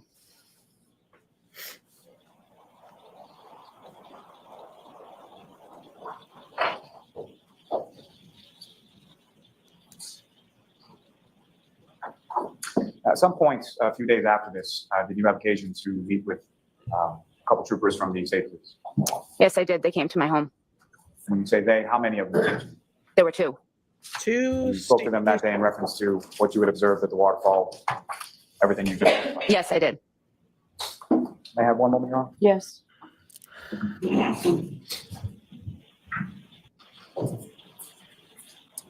Just one last question. When you, Mrs. Albert, when you came over to Fairview Road that first time with the donuts, as far as the inside of the house, what, if anything, did you observe as far as the condition of the home or anything about the home that seems abnormal or out of place or off, from the evening before when you were there? Nothing. I have nothing further for this witness, Your Honor. Okay, Ms. Giannetti? Thank you. Good afternoon, Ms. Albert. Good afternoon. Do not You and I go have hard met, on her. correct? Correct. I just want to pick up on a question that, and an answer that Mr. Lally asked you and that you responded to. He had just asked you whether or not a few days later you spoke with a couple of state troopers. Do you recall that question? Yes. And your answer was yes? Yes. You would agree with me that it was more than just a few days later, correct? I don't It's recall. February 10th of 2022 that two state troopers came to speak with you and your husband, Chris, correct? Correct. And so we're talking about 13 days later, almost 2 weeks later, correct? If that was the date, yes, correct. Prior to February 10th, no investigator from this case bothered to talk to you or your husband, correct? Correct. Now, in terms of the two investigators who did come, you knew one of them quite well, did you not? I knew them. I wouldn't say quite well, but I knew them. Okay, and when you say you knew them, Him. I'm sorry, him. okay, and who was it that you knew? Michael Proctor. Michael Proctor was the brother of one of your close friends, Here we correct? go. Correct. You're close friends with He Courtney Proctor, Got correct? sustained on a lot of And, objections at by these. the way, your maiden name is Daniels, correct? Yes, it is. And you have a sister, Jill Daniels, correct? Yes, I do. And you would agree that Jill Daniels is also lifelong best friends with Courtney Proctor, correct? Yes, she is. And in terms of your relationship with Courtney Proctor, you socialize with her, do you not? Objection. Do you? Occasionally, yes. Go out to drinks with her, correct? Yes. You've attended parties with her, correct? Yes. You've also provided childcare for her children, correct? Yes. Objection. Move to strike. All right, I'll see you on sidebar on this, Mr. Day. Tell everybody. She wants to know how far he's going to go with this. I'm sure get to a point.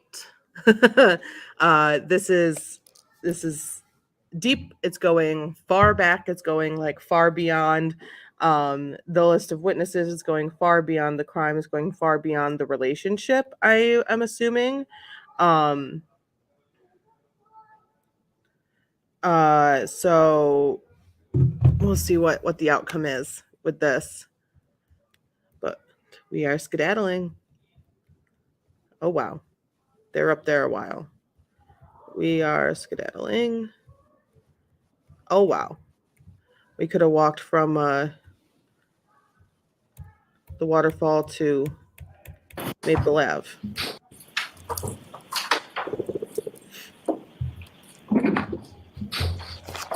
So, Ms. Albert, you provided childcare for Courtney Proctor's children. Objection. Need a time frame, Mr. Newman. Have you ever provided childcare for Courtney Proctor's children? Objection. So you need a time frame.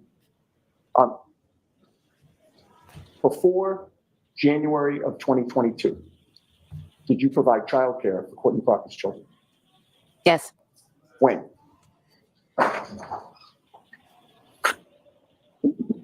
2019. Just that 1 year? Yeah, it was pre-COVID. And then when COVID happened and everything shut down, I wasn't helping her any longer. Okay. And then occasionally after, I would help just on an as needed basis Okay. after COVID. And during that year of 2019, how often did you watch her children? 2 days a week. And she had a boy and a girl? Correct. What were their names? Jack Oof. and Caroline. And Jack and Caroline were Trooper Proctor's niece and nephew, correct? Yes. The Proctor Wow. family entrusted you with the care of their children, correct? Objection. It's sustained as asked. You know that Michael Proctor is a state trooper, correct? Yes. You knew that he also was from Canton? Yes. You knew his wife, Elizabeth Proctor? Yes. And you were also aware that Courtney Proctor had recommended you to also watch Michael Proctor and Elizabeth Proctor's children, correct? Objection. Move to strike. That objection sustained. But you go back a long way with Courtney Proctor, correct? Correct. In fact, you were certainly at her wedding, correct? Objection. Sustained.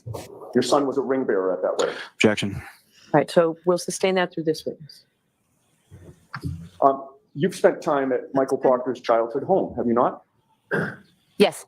You've been to the pool at She was the waiting for the Proctor's house, correct? objection. Yes.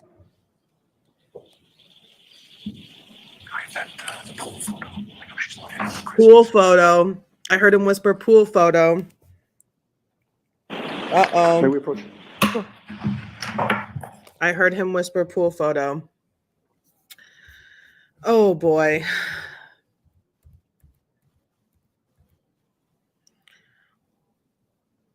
Do you think that was enough establishing a deep relationship with the lead detective's family, or do you think they need to go further? They're going to try to go further. I honestly think that might have been enough. That might have been enough. How many times Just have you been to the babysitting Proctor's needs to pool? you. I'd say maybe a dozen. And you've certainly taken your children there as well? Yes. Colin has been to the Proctor's pool? Yes. And you've seen Michael Proctor's mother and father at that pool, correct? Yes, You've seen Courtney Proctor and her husband at that pool, correct? yes, You are very close with Courtney Proctor, correct? how would you define very? Well, I guess I'd His ask you to friends are define close very friends. close. Do you deny that you were very close with Courtney Proctor? No, Objection, Your Honor. No, go ahead. Next question. You got your answer. I didn't hear the answer. Go ahead, repeat that. Do you deny that you were very close with Courtney Proctor? No. Okay. You talk regularly, correct? yes, You text each other, correct? yes, You also talk by phone. very rarely. Is it fair to, did you say very rarely you talk to Phone, Courtney Proctor by phone? usually it's text. But do you stand by that testimony that you talk to Courtney Proctor very rarely by phone? Do we have a time frame? Do you mean now or do you mean then? Yeah. Let me ask you this. Between February 1st of 2022 and September 6th of 2022, did you only speak rarely with Courtney Proctor? I don't recall. Were you using Courtney Proctor as an intermediary to communicate with Michael Proctor about this case? Objection. I'll allow it. No, I was not.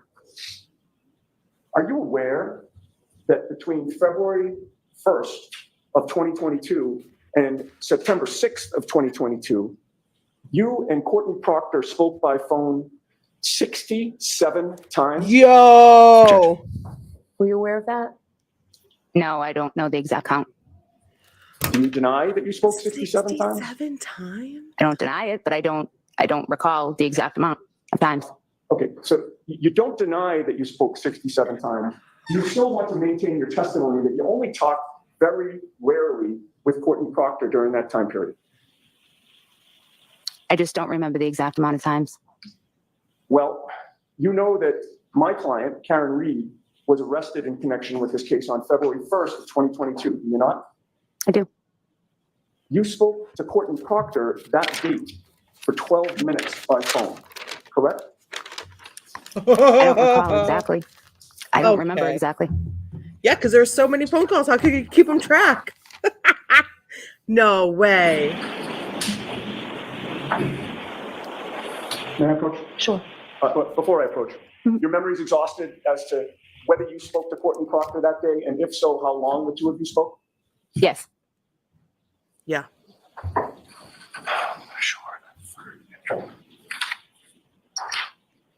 Oh wow. Okay, so they went deeper. They went deeper. They had more. They had more than just I mean, close I'm showing you a document friendly with a relationship. number of, Just show it to us. right, no, I just wanted to point out which one that I'm pointing out. So the third, I was going to say a number of lines. The third line down, if you would take a look at that specific date and time and see if that refreshes your memory about whether and how long you spoke to Courtney Proctor on February 1st, 2022. Can you see that or do you need glasses? No, I can see it. I do It's have like, a but pair I of do need readers that I glasses. need as well if you need to borrow them. Yes, if I could. Of course. Thank you. I And, left mine downstairs. I just got these and it's like. the Mr. middle- Yannetti, just bring them up, please. It took me a while to figure them out, but anyway. Thank you. I appreciate it. We're tired. We're old. We're blind. It's the third line down. Third line down. Yes, I see it. I don't recall. This Okay. was a long time ago. Thank you. And you say that having seen this record, it does not refresh your memory that you spoke to Courtney Proctor for, Don't, it does not refresh your memory. That's what you have to do.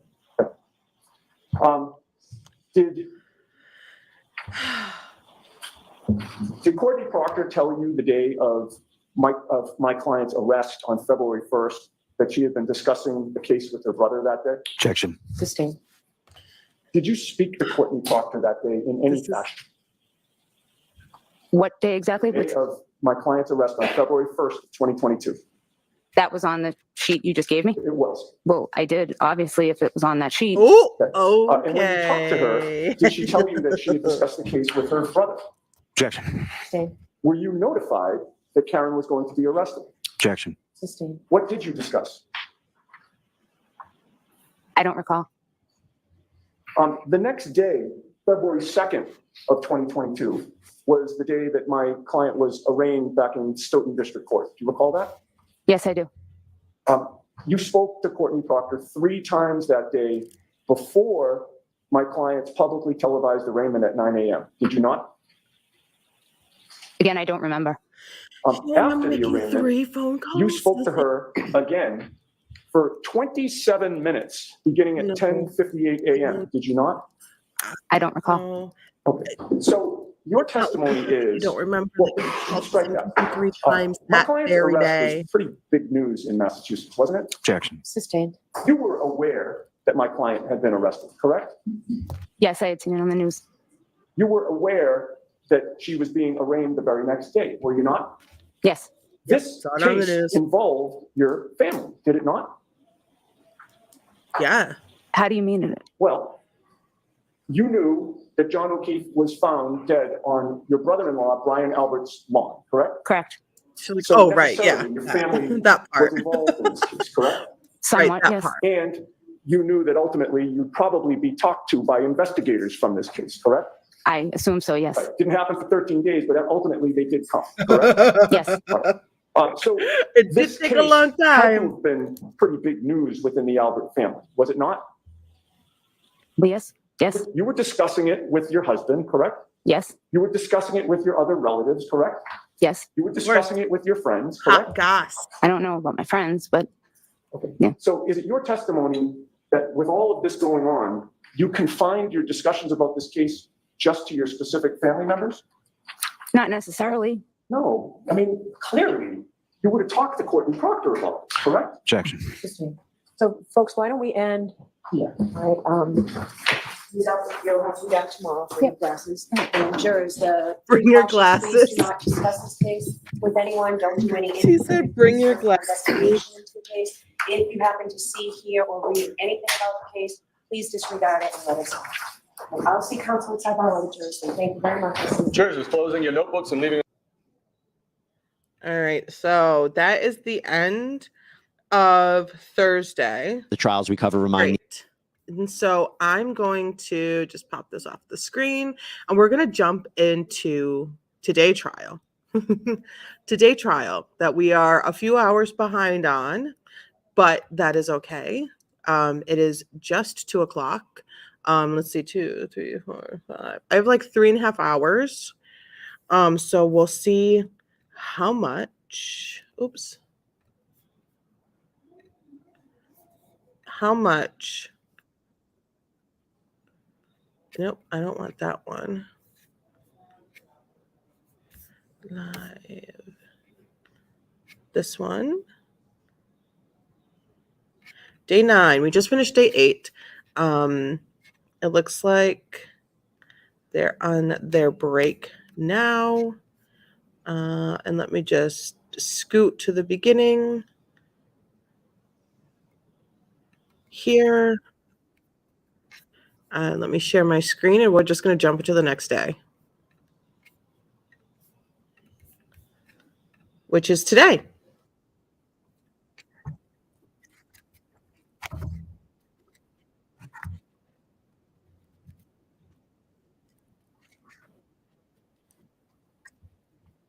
Little. Good morning, Your Honor. David Yannetti for Karen Reed. Good morning, Ms. Giannetti. Good morning, Ms. Reed. All right, did counsel want to see me at sidebar? I had asked, Your Honor. Okay. Starting with a sidebar. We are in 1.25. And let's just get into it.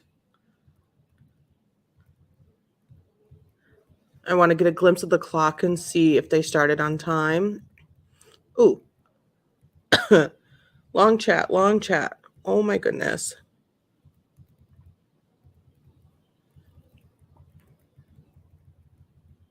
Oh, wow. All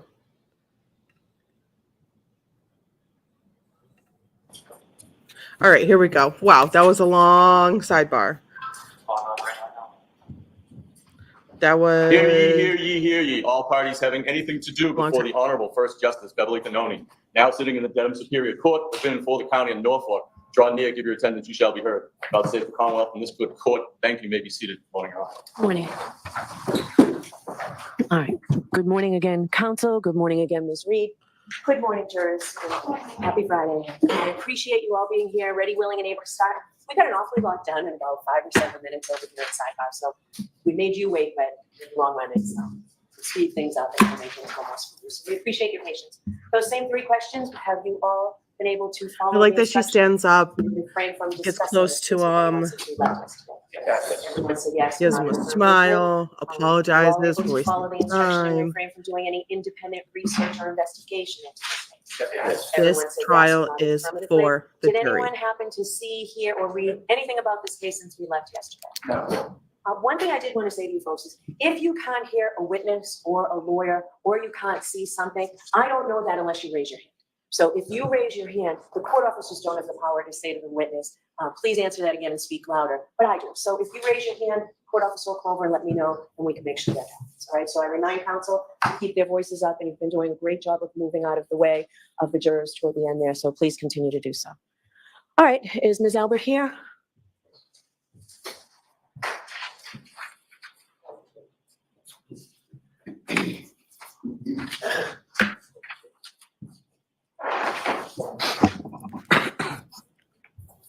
I mean, I wouldn't say we're caught up, but we're at least on the right day now. Mr. Officer, the other report during the case now here, the truth, the whole truth, and nothing but the truth, so help you God. I do. She's back. Okay, I'm just going to remind you, keep your voice up, please, Ms. Albert, okay? All right, Ms. Giannetti? Thank you, Your Honor. All right, we are still in cross-examination. Good morning, Ms. Albert. Good morning. Ma'am, you will recall yesterday, I broached the topic with you of how often you and Courtney Proctor speak to each other over the phone. Do you recall that line of questioning? Yes. And when I asked you to describe the frequency of those phone calls, I didn't put any words in your mouth, did I? I didn't suggest how frequently they were. You came up with the word. I don't really. Well, let me put it this way. When I asked you how often you talked to Courtney Proctor, you could have chosen any word in the English language to answer that question, correct? Correct. What was the word that you chose? Not often. I don't remember, How about honestly. rarely? Rarely. Yes. That was your word, correct? It could have been. I don't really recall. I don't recall. You don't recall telling this jury yesterday that when I asked you about how often you spoke to Courtney Proctor by phone, you said, well, rarely. I don't remember. What is your definition of rarely? There's nerves happening. Not daily. Not daily. Not. Sometimes you get into like a blackout and you have no Yes. idea what Once in a happened. blue moon? No. Rarely doesn't mean to you 67 phone conversations within a 7-month period, does it? A 67 time period in how many? 8 months? In about 7 months, 67 times. It's not a lot. I wouldn't think it's a lot in 7 months. 3 times in one day? Is that rarely? No, but I'm not. That wasn't every day. I was. Okay, well, when you left the stand yesterday, did you log into your account or check any old bills to confirm those 67 calls? No, I did not. Did you speak to Mr. Lally about those 67 calls after we broke yesterday and before you took the stand today? I don't believe so. No. Did you call Courtney Proctor in one of those rare occasions? Yesterday? No, I did not. This morning? No, I did not. Were you curious as to whether or not you had actually called her those 67 times? Objection. Sustained. All right. In any case, regarding all of those 67 phone calls from February 1st until September 6th, do you maintain that during none of those calls or any portion of those calls did you and Courtney Proctor discuss the investigation into the death of John O'Keefe? I do not remember. Do you deny discussing that investigation? I don't deny, but I do not remember. All right. Well, you admitted yesterday, after having seen the records, that you spoke with Michael Proctor's sister for 12 minutes on February 1st of 2022. Do you recall that? I don't recall the conversation. No, I don't. It was a long time ago. I'm sorry. I don't mean to interrupt you. Finish your answer. I'm sorry. It was a long time ago. I just don't remember. Okay. But my question is, after seeing the records, you saw the phone call for over 12 minutes, correct? Correct. And you also remember that that was the very day that the police arrested Karen Reed for this case, correct? Correct. The arrest of Karen Reed on February 1st was pretty big news in Massachusetts, correct? Objection. Sustained. You had seen that arrest all over the news, correct? Correct. Yes. So you It was certainly, everywhere. given the day and the fact that it was February 1st and my client was arrested that day and you're talking to the lead investigator's sister, the subject of Karen Reed's arrest had to have come up, right? Objection. Sustained. Ask it differently. You certainly mentioned my client's arrest with Courtney Proctor on the very day that she was arrested and you were talking to Courtney, correct? Correct.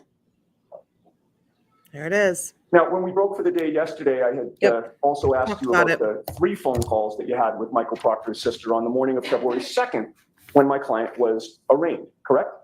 Correct. And She's you going in. recall that her arraignment was televised publicly, correct? Objection. Sustained. Ask it differently. You saw her on the news being arraigned, correct? Correct. And one of those phone calls after, well, strike that. With regard to the 3 phone calls before the arraignment, you knew at that time that my client had been arrested the day before, correct? Correct. And you knew she would be arraigned in court that morning, correct? Correct. Certainly, when you were talking to Michael Proctor's sister on February 2nd, before her 9 o'clock arraignment, you were discussing the 9 o'clock arraignment, correct? Can you repeat the end of that, please? On February 2nd, the day that my client was scheduled to be arraigned in Stoughton District Court, we're talking about the 3 phone calls that you made to Michael Proctor's sister before that arraignment that very day. And my question is, certainly you were discussing the fact that she was about to be arraigned, correct? Objection. Sustained. Ask it differently. Mr. Did the Mr. subject So of Karen Reed's long. arraignment come up in any of those 3 calls on February 2nd, the day she was going to be arraigned, before her arraignment? I don't remember exactly. What about the 27-minute phone call that you had with Courtney Proctor at 10:58 a.m. that same day after my client was arraigned in court? Did you discuss the arraignment that had just happened? I do not remember. You had already testified that by 2022, you were no longer babysitting for Courtney Proctor's kids, correct? I wasn't babysitting regularly like I was before. So is it your testimony that you happened to be talking about babysitting on February 2nd for 27 minutes, the same day that my client was arraigned in Stoughton District Court? Oh, shit. I don't remember what I was talking about. It could have been about the kids. What he It could have been said. about, it could have been about anything. I don't remember. Sure. It's out. And certainly He it says could that. have been about the publicly televised arraignment that had just occurred, correct? Objection. So I'll allow this and then let's move away from this. Okay? Yes, Can you please. answer that? Yes, it could have been. Yes. Did you tell Courtney Proctor during any of these 67 phone calls that you were a witness in her brother's case? I don't remember. It didn't come up. Okay. Ms. Albert, you were at the waterfall on the night of January Happening 28th, again. correct? Katie Yes. McLaughlin. And you also went to 34 Fairview on the morning It's of happening again. January 29th. Yes. Yet, as of the date of these phone calls that we've discussed so far, the February 1st and the February 2nd, multiple phone calls, Trooper Proctor still had not interviewed you, correct? Correct. You were finally interviewed by Trooper Proctor on February 10th, about 13 days after John O'Keefe was found dead on Brian Albert's farm, correct? Correct. And you told Courtney Proctor that you were nervous to speak to her brother, Trooper Proctor, about this case. Do you remember that? I do not remember those exact words. No. Why would you be But you nervous were if it nervous was to if that's speak to him, true? correct? Of course, I was nervous in general for a police interview. I mean, I don't know someone who wouldn't be.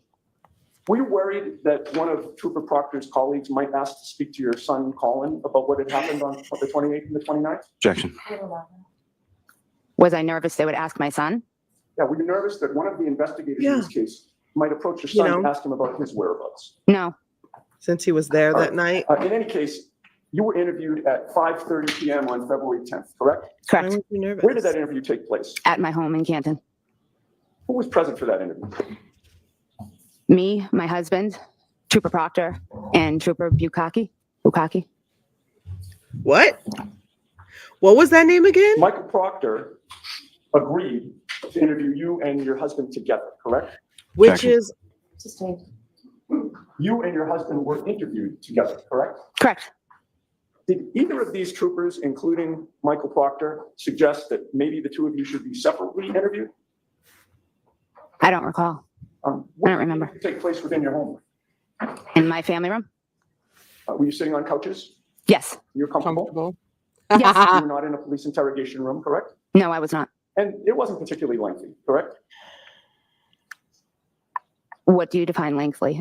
I don't recall. I don't remember how long it was exactly. It didn't go into the evening, correct? No. And then Michael Proctor Question. and the other trooper left, correct? Correct. Then at 6:17 p.m. that same night, shortly after you had been interviewed, you called Michael Proctor's personal cell phone number, correct? I don't remember. You don't remember if you called his cell phone? Come on. Come on. You don't remember if you called his cell You didn't bring your phone? cheaters today. Oh, you did? Good. Okay. May I approach Shauna? Yes. This is the same document. You I'm gonna don't hand you remember. One document. There's an orange sticky on it and you can ignore. Okay. But right above the orange sticky, there's a date of February 10th. That's what I'm directing your attention to. You could look at those two phone feel like calls. it's better to say, and look like- up at me when you're done. Like, if you know that he has the proof, and like, you called him. If I may approach. Why not say, I did, but I don't remember what I talked about. Did that refresh I your don't know. memory about Just- those two phone calls on February 10th? I mean, I just read them, but I don't remember. Okay. You called Trooper Proctor Okay. at You 6:17 don't remember p.m. calling the and it appears to be a man who just 5-second interrogated phone you. call. Not Did you see interrogated. that? Objection, Your Honor. Interviewed you. Do you recall that Trooper Proctor called you back that same day at 6:21 p.m. and that you spoke for about 4 minutes? Objection, Your Honor. Do you deny speaking to Trooper Proctor for 4 minutes when he called you from his personal cell phone on February 10th of 2022 after you had been interviewed that day? No, I don't deny it, but I don't remember it. When did you get his personal cell phone number? I don't remember. He didn't give it to you at the interview, Years so you had ago? it prior? I'm sure, yes. Because you've known that family for a long time. Yes, I have. And as you testify here today, you can't remember what that phone call would have been about, correct? No, I do not remember. Okay, I'd like to contrast your relationship with Karen Reed versus your relationships with Jennifer McCabe and Courtney Proctor. You would agree with me, and I think you testified yesterday that Jennifer McCabe is one of your best friends, Correct. and you call her Jen, correct? Yes. And Courtney Proctor is also one of your best friends, correct? She's not one of my best friends. No, she's a good friend. She's not one of my best friends. No, she's my sister's best friend. Gotcha. Okay, so your sister, My sister Jillian. Yes. Jillian, is best friends with Courtney Proctor, and you're close friends with her, but not best friends. Correct. That's fair. But you really only knew Karen That's Reed fair. as John O'Keefe's girlfriend, correct? At that correct. next She category. was just an Everything says acquaintance of yours. friends, Yes. close There are friends, no best photos friends. of you in a hot tub together, right? You and Karen Reed? No, There are no photos of you with your arms around each other at the beach, correct?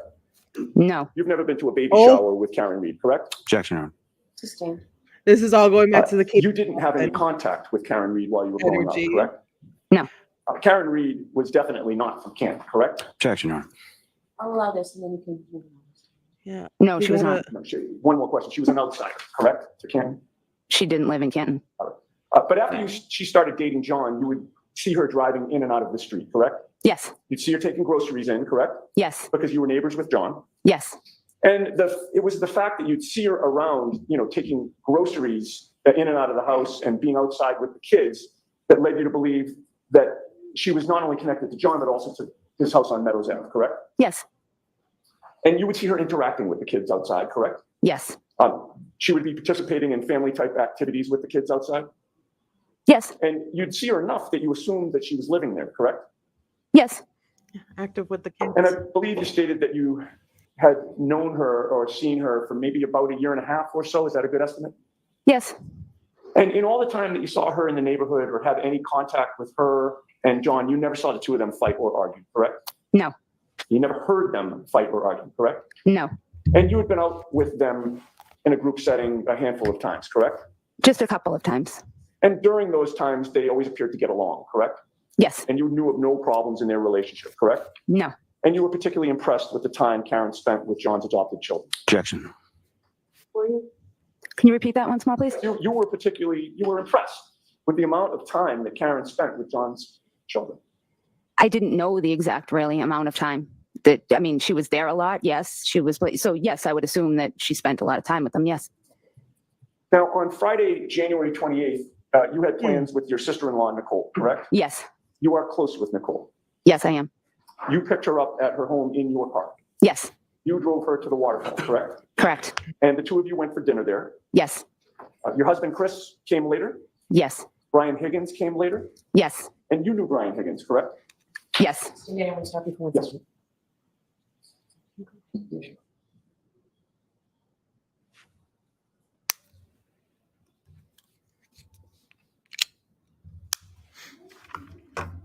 All right, let's. You know him? He, Okay, there we go. I just switched earbuds. I'm getting a No, thank you, headache. Ron. I believe you testified you knew Brian Higgins at that time, correct? yes. And how did you know him? He is a friend of my brother-in-law. And your brother-in-law would be Brian Albert, correct? Yes. And by the way, when I just asked you that question about how you knew Brian Higgins and what his relationship was to Brian Albert, you didn't hesitate to say that they were friends, correct? Correct. It was very clear that they were friends, correct? Correct. In fact, the two of them arrived at the bar together, correct? Yes. And it didn't surprise you to see the two of them together, correct? No. Karen and John came sometime after that, I believe shortly after that. Yes. and they walked over to your table. Yes. And then John kind of came up from behind you and sort of in a joking way, dug his finger into your shoulder Correct. Yes. and essentially said, what's up? And that was about it. And he went on. Correct? He said, "What's up?" and made a joke. And And the joke was, given the fact that you and your husband moved from the neighborhood, they decided to hold a block party. yes. And John was the same jokester he always was, correct? Correct. Yes. And you had some contact with Karen while you were at the bar before you had to leave because of the migraine, correct? Correct. And she was just very bubbly that night, correct? Correct. That's just her personality as far as you could see, correct? As far as I knew. Yes. You didn't know her that well, but that's how she always was, correct? Correct. And you left the waterfall at around 11 o'clock, your best memory? A little after 11. And it was a particularly bad migraine that night? Yes. And the loud music didn't help you out at all? Not at all. And you drove Made home? it worse. Yes. Now, when you got home, your son Colin was not there, correct? Correct. He was not out with you at the waterfall. Correct. He was out that night, correct? Yes. And you knew that he stops by your sister-in-law Nicole's house quite a bit, correct? Yes. He's very close to Nicole and Brian's kids, correct? Correct. He's also very close to his aunt and uncle, Brian Albert and Nicole Albert, correct? Correct. So you would have gotten home maybe shortly after 11:10 p.m. approximately? Around 11. Yep. Around that. And that was when you entered an empty house, correct? My son Dylan was home. Oh, Dylan was home. Yes. But Colin was not. He was not. And Colin did not come home at 11:30, correct? Correct. He did not come home at 11:45, correct? Correct. And when the clock turned midnight, he still wasn't home, correct? Correct. Now, at some point, your husband Chris came home. Defense does Yes. not need to prove that You testified Colin on direct examination that anything. Chris came home at They just need to 12:10 create p.m. the on January doubt. 29th. That's the time I believe he did. Yes. Oh, that 12:10 a.m. time. Create doubt. Did you discuss Possibility that owned it. precise time with anybody energy. prior to taking the stand yesterday? No. Was that coordinated with anybody such that your husband and you gave the same time at 12:10 a.m.? No. With the court's permission, I'd like to play the waterfall bully video. I think it's exhibit 53, just that portion.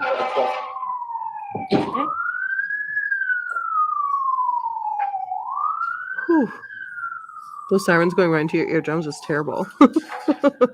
Sorry to headphone wearers. That's awful. That was terrible. Renee, just have a moment, you want?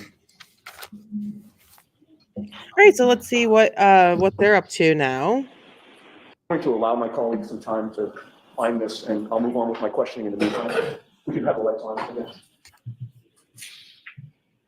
They're just having evidence issue, so they'll go right back to the video once they find it. Now, I believe sure you it'll be a testified timestamp. that the waterfall is very close to D&E Pizza, correct? Correct. But your house on Maple Street is about a half mile away from the waterfall. Would you agree with that? About that. Yes. Maybe a little less, but about that. All right. Would you agree it's a 7 or 8 minute walk home from the waterfall if you're walking? I realize you were driving, but if somebody were walking, it would be about 7 or 8 minutes. Maybe a minute or two less. Okay. So you would say 6 or 7 On a minutes clear would be day. a better estimate to cover that half mile? Depends on how fast you walk, yes. How drunk you are. And it was snowing that night, correct? Correct, The ground was a little bit slippery. yes. If I may just have a moment. Depends how fast you walk. Yeah, always. If I could have the lights dimmed again. This is the exhibit I'd like to show you, ma'am. And if you can pause for 1 second. Do you recognize what's depicted in that video? Does that appear to be the waterfall? Yes, Okay. And do you see the time? Pause for sirens. Do you see the time, 12:13 a.m.? yes. Okay, if you can run that, Mr. Bates.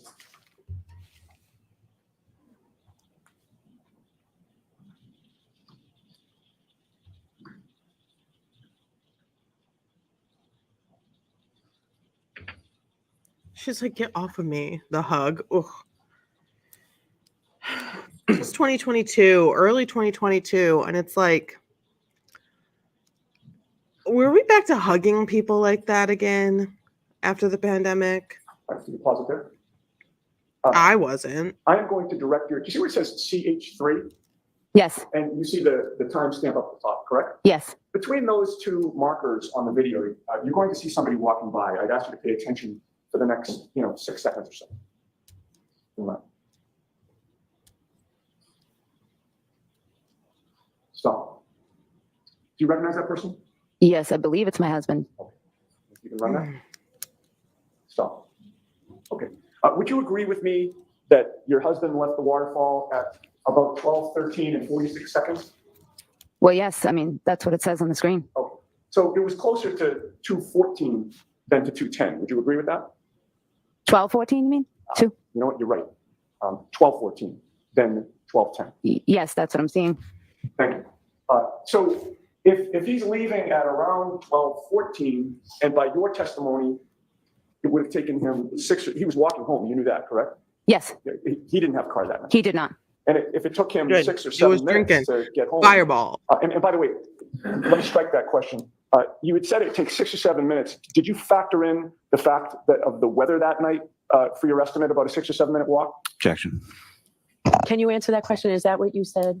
Yes, I didn't factor in I don't know. All right, so your testimony, you don't know if it would have taken him a little What bit is longer or happening anybody. right Anybody, now? everyone walks at a different pace. Right, Too but whatever much. pace they walk at, Mhm. given what you saw of the weather that night, Did you see her is it your face? testimony that maybe it would have Lord taken a have little mercy. bit longer than What? the estimate? Because It could have. Okay. I But don't in know. any case, let's leave it at 6 or 7 minutes. That puts your husband coming home at around 12:20 or 12:21, correct? Correct. All right. And that 12:10 estimate that you had, you made that estimate before having the benefit of the video, correct? Correct. Correct. Now, So where were you within the house when your minutes husband came off. home? In my room, Bedroom? upstairs in my bedroom. All right, and you share a bedroom with your husband. Yes, And when was the first time that you saw him within the house? he came up to the bedroom. Okay, so you were in the bedroom and you see him appear in the bedroom. Correct. Did you hear the door open way down on the first floor? Yes, Okay. And it would have taken him maybe about a minute to get upstairs. It wasn't very long. it wouldn't be very long, no. Okay. And when he got upstairs, you noticed that he was in wet clothing, correct? Yes, He appeared to be cold. yes, And he got undressed, correct? yes. Did he brush his teeth before bed? I think he got right into bed. Okay, so you didn't see him brush his teeth or wash up. He already said No. he didn't. He didn't do that. And that was Were believable. you in the bed That he when did not brush his teeth, he came did not into wash the bed up. to go to sleep? He was I was sitting up in bed, yes. Were you Kinda- reading or watching TV? I was just sitting up in bed praying for my headache to go away. Oh, okay. So the migraine was still really Yes. bothering you, and you were suffering at that point. Suffering, I had a headache. Well, yeah, the migraine headache, I would Yeah, imagine. it was a headache, but I took medicine and I was waiting for it to get better. To kick in. Yes, Okay. And that's sort of what you were concentrating on. It's really kind of hard to read or watch TV or concentrate on anything when you have a migraine, right? okay, yes. okay. Now, Tone it down. He's trying to.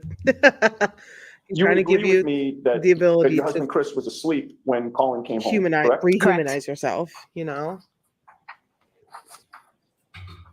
And Drop me pen. as a mother, you couldn't have gone to sleep until you knew your kids were home, correct? Sorry. Correct. And Colin was the remaining child who was out there, which when he came home, that would given you license to go to sleep.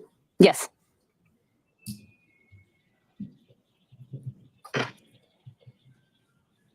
Now, at the time that Colin came home with Chris sleeping, it's fair to say this was just an ordinary weekend night, correct?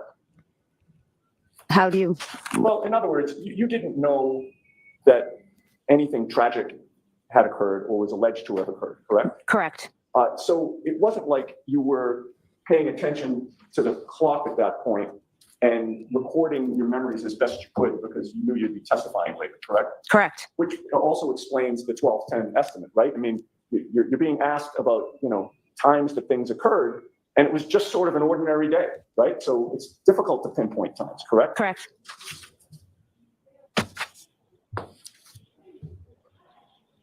Okay. Now, directing your attention to the next morning, you missed a phone call from your best friend, Jennifer McCabe, correct? Correct. And you believe that phone call, I think according to your memory, yesterday came in at 5:55 p.m., correct? I'm sorry, 5:55 a.m., correct? Correct. That was the time that you gave Mr. Lally when he asked you the question on direct examination, correct? Correct. And you were able to recall that time nearly 2 years later, correct? Yes. But regarding the 67 phone calls between you and Courtney Proctor that happened after that, you're not able to recall any of those, correct? I just don't remember them. Yep. All right, in any case, January 29th He's was your nephew, showing the Brian jury Albert Jr.'s believable birthday, reactions correct? Yes. and That's why you went non-believable to 34 reactions Fairview from at this 8:30 in the witness. morning, correct? Yes. And when you pulled into the driveway, there was nothing unusual to you, correct? Correct. This was just your brother-in-law, Brian, and your sister-in-law, Nicole's house with snow around, correct? Yes. There were no police on scene? No. There was no tent protecting the front lawn, correct? Correct. No crime scene tape stapled anywhere or taped anywhere, correct? Correct. Nobody appeared to be standing guard over the front yard, correct? Correct. You didn't see any shard of glass, right? No, I did not. You didn't see 45 pieces of taillight strewn about the lawn, correct? Correct. In fact, you didn't see any pieces of taillight, correct? I don't recall seeing anything. And you didn't suspect that 34 Fairview was a crime scene, correct? Objection. Sustained. There was nothing that prevented you from walking all over that front lawn, correct? Correct. It was still snowing out? Yes. Brian Albert, when you approached the house, he opened the door, correct? I approached the car, not the house. Oh, okay. You approached, whose car was it? My nephew Brian's Brian? in the driveway. Yes. Brian Jr.'s And then Brian Albert opened Birthday the gift. door of the house. Half The No, side not- door of the home. Yes. All right, so can I have exhibit 8, please, with the court's permission? Yes. He's going to show the house and be like, where? Show me where. Talk me through this. This is a bit much, but Could we zoom in just a little bit? That's good.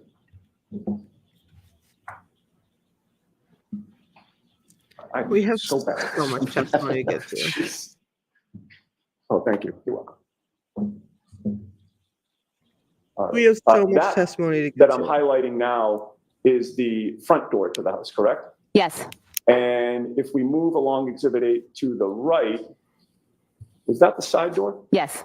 And that's the door that Brian Albert appeared from? Yes.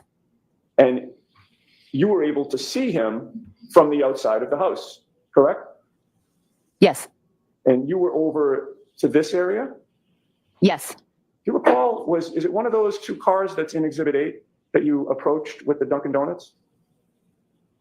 I can't make out what the cars are. Okay. That's fair. But it was either one of those two cars or a car that was parked in one of those two places. Yes. All right. And then did you go in that side door to go into the house? Yes.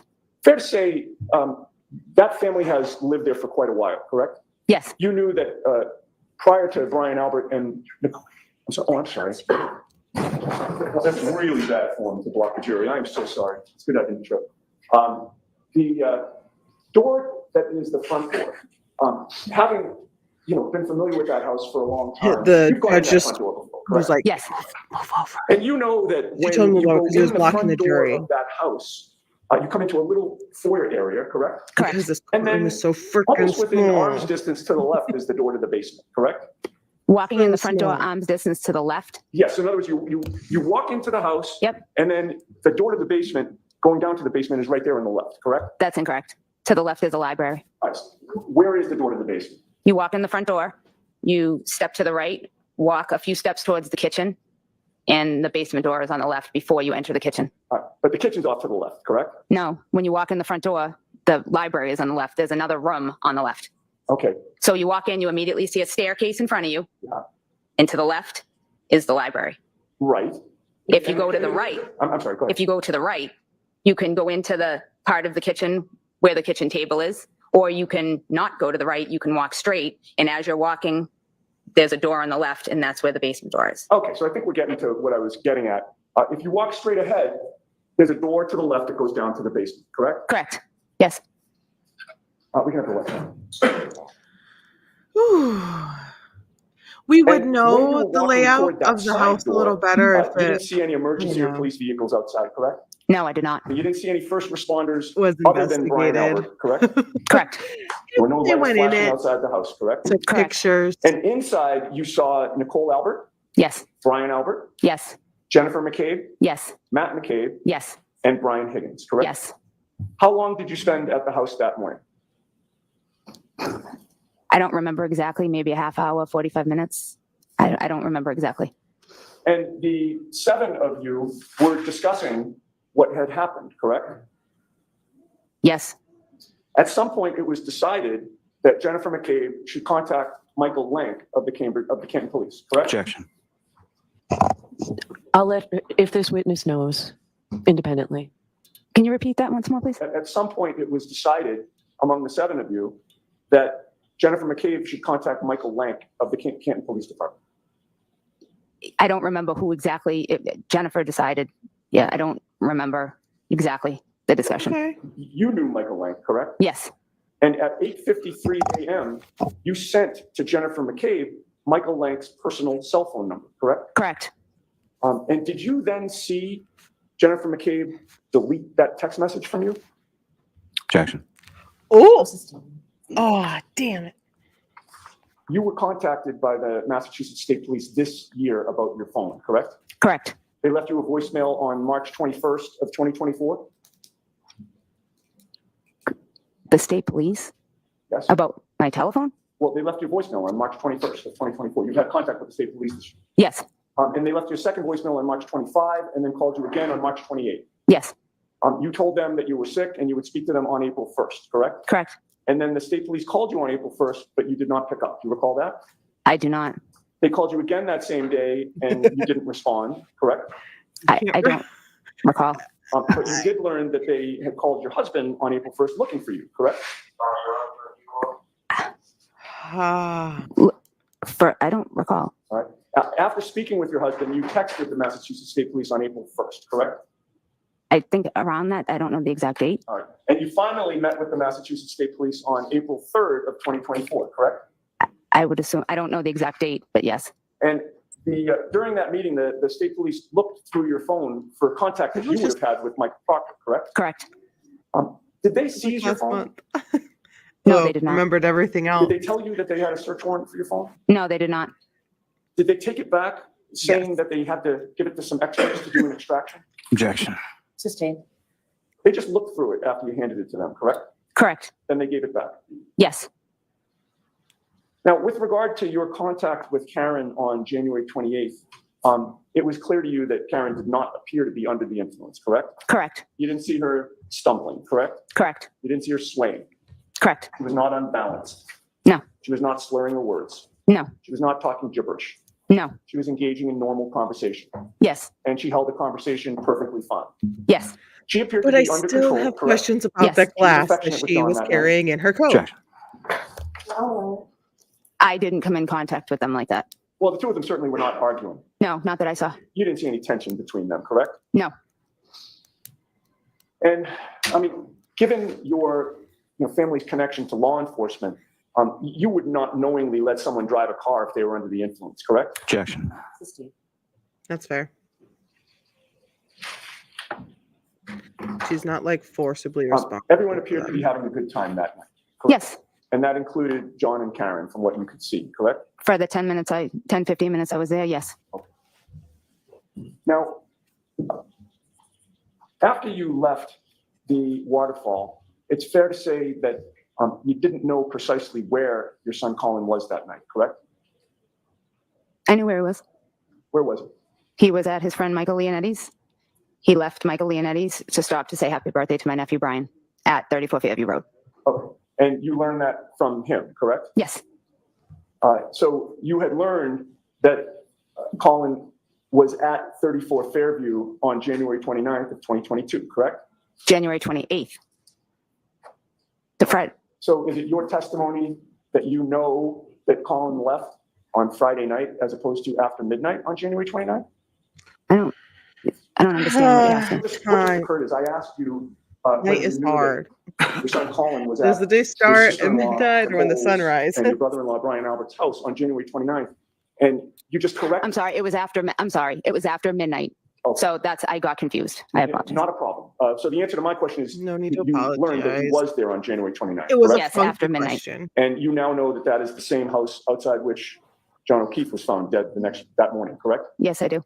And one last question, that you were interviewed by Trooper Proctor, and it's fair to say you never told him that Colin was there then, correct?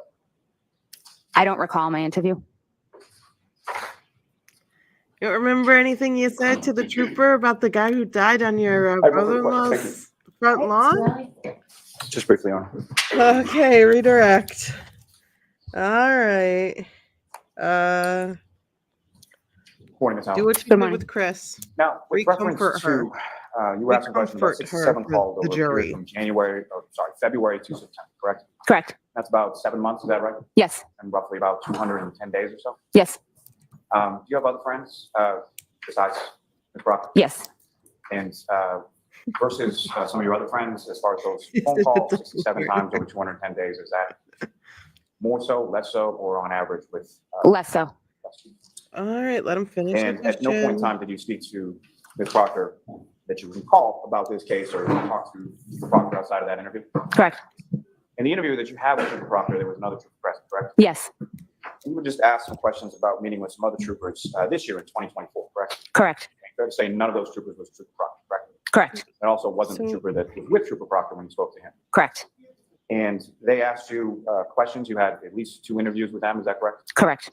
And you voluntarily went to those interviews? Yes. You answered their questions? Yes. No, I'm good, Yeah, thank phone. you. Yes. When I was sitting there, they looked at my phone. Yes. So they asked for your phone, you provided your phone. Yes. Voluntarily, nobody threatened you with a search warrant or anything like that? No.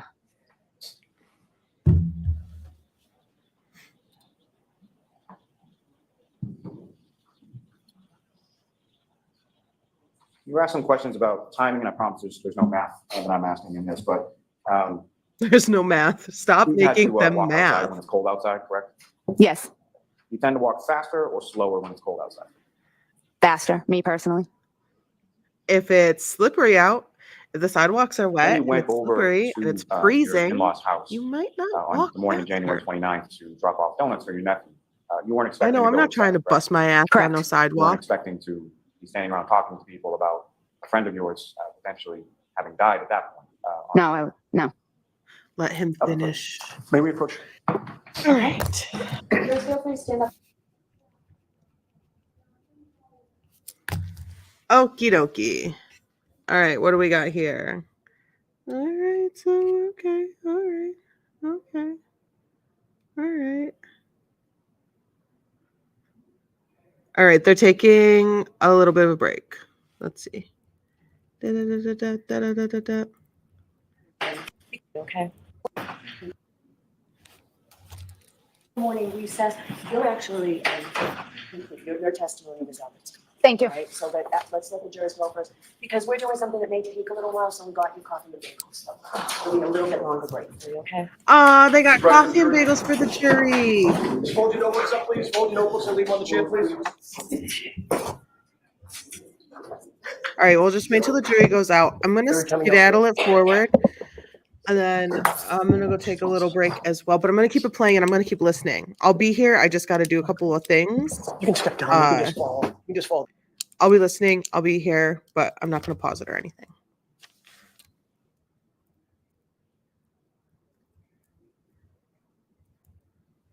Just wait until they go to the fan.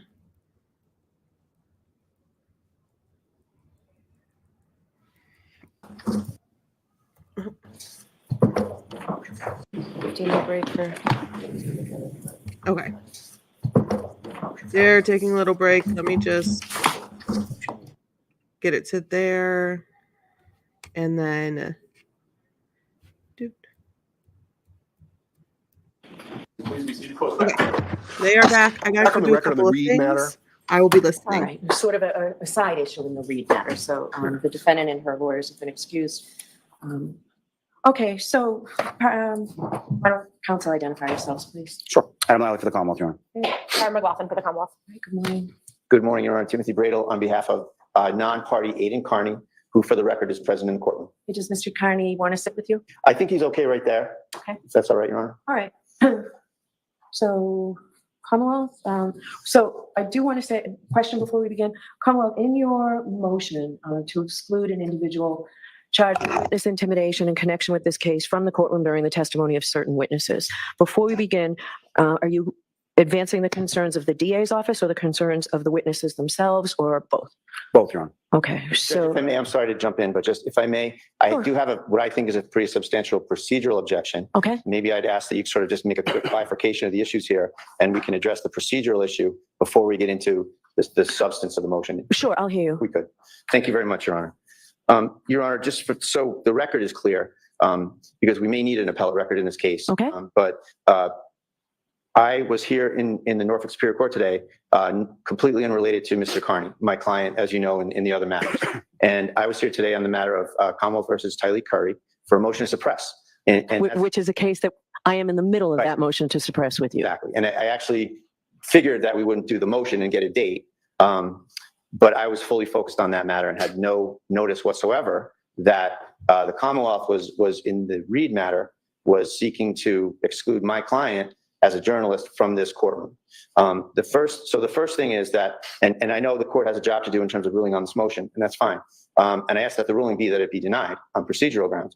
The procedural grounds are, Judge, that there's been no service of process whatsoever on a case where the government is seeking to essentially trample all over my client's First Amendment rights as a journalist.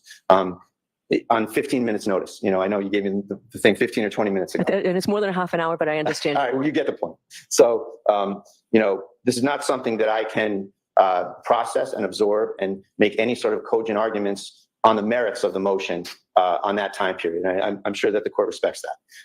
I'm trying to address it as best I can, but I think that the procedural issues here should control. And here's the procedural situation, Your Honor, that the government filed this 6-page motion. There's a footnote 2 that refers to them serving this motion on May 8th to the Associated Press. Why they couldn't just pull up my email and serve me is an open question that I'd like an answer to in open court. So they can serve the AP 2 days ago, but they can wait and not even serve me with the motion when I get here to court today on a completely unrelated matter, I might add. So there's some funny business going on here, and you know there's been nothing but funny business from where I sit from the Commonwealth on Mr. Carney's matters, and here we go again. So I don't appreciate that from counsel, from the Norfolk County DA's office. Number one. Number two, Your Honor.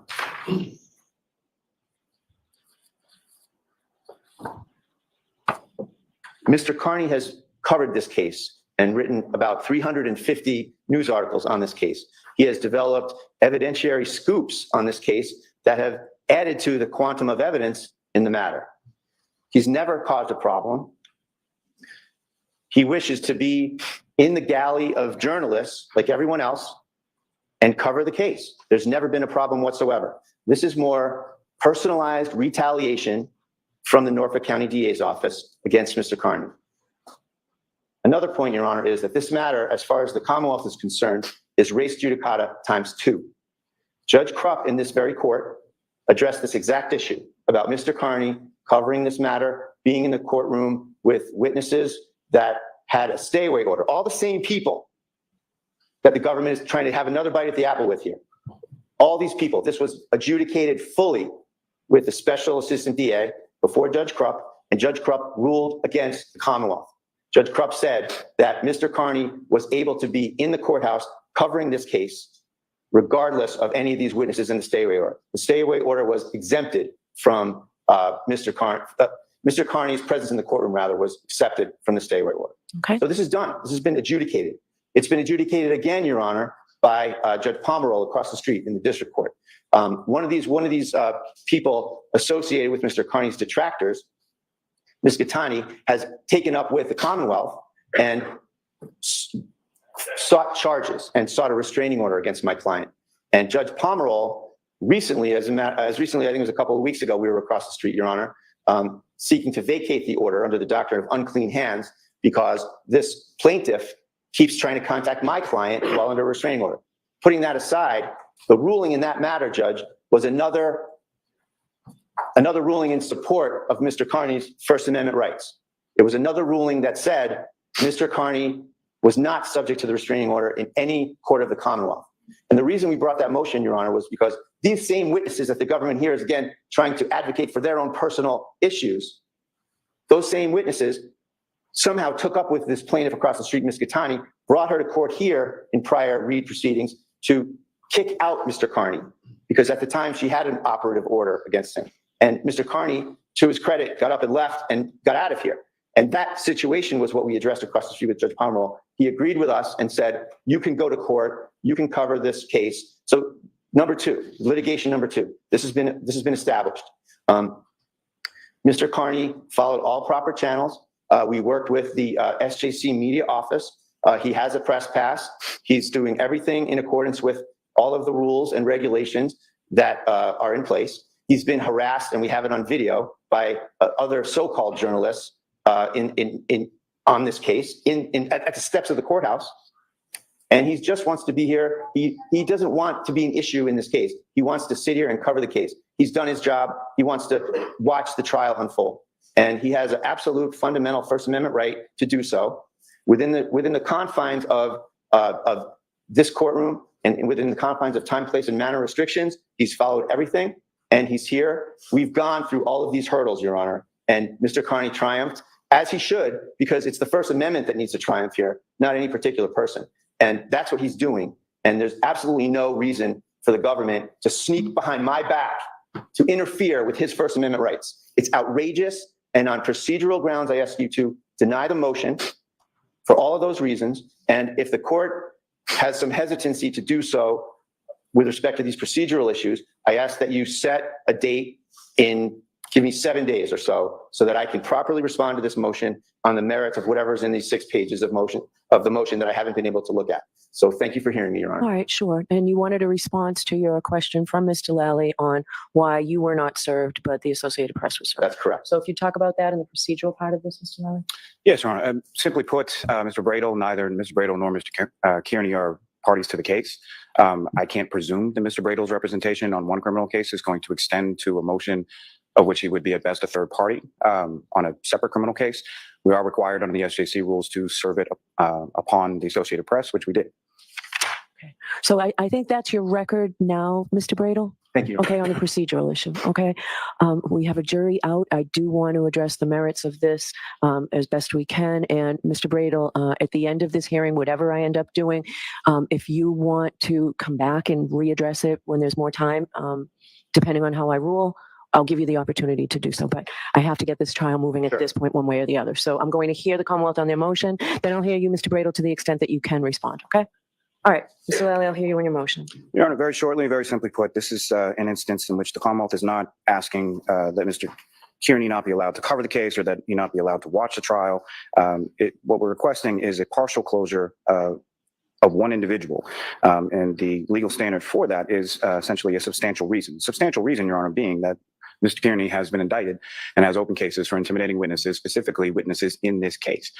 He has confirmed statements indicating publicly that his actions that he's taken in regard to those indictments were to prevent the case from ever going to trial and to intimidate those witnesses. Those witnesses will be called to testify in this case. And what the Commonwealth is simply requesting is that he be excluded physically from the courtroom, not excluded from watching the trial, not excluded from covering the trial, but excluded physically from the courtroom while those witnesses are testifying from the stand.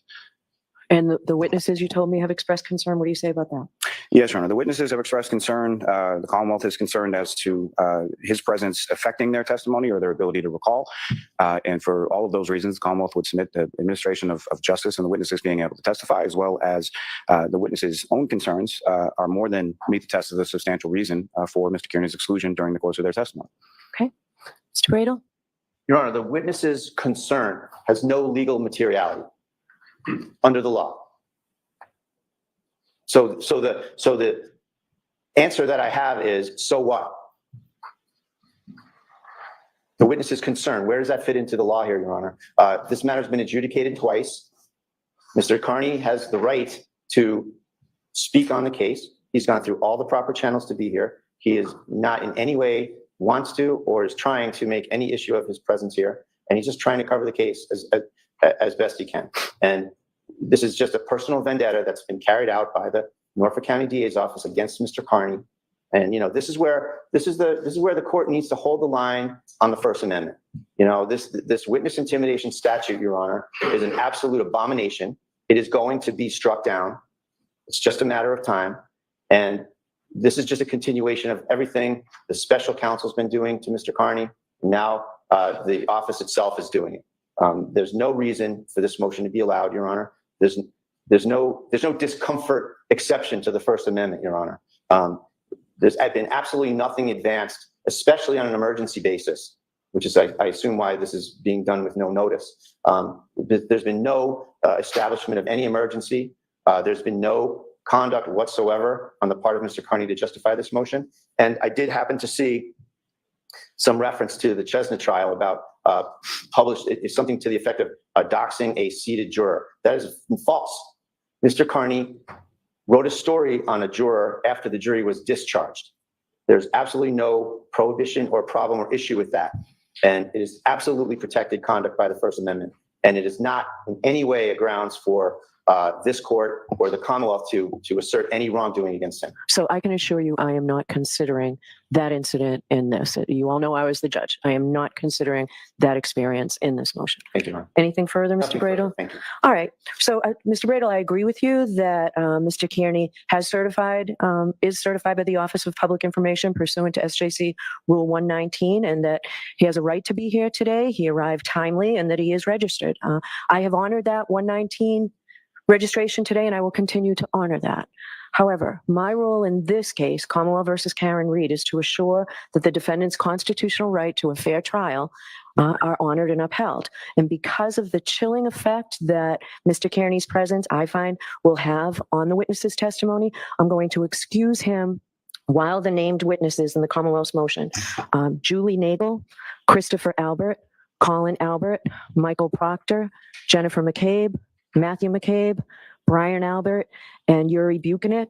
And the Commonwealth also today requested Nicole Albert because of the incidents that reportedly have been held at her home.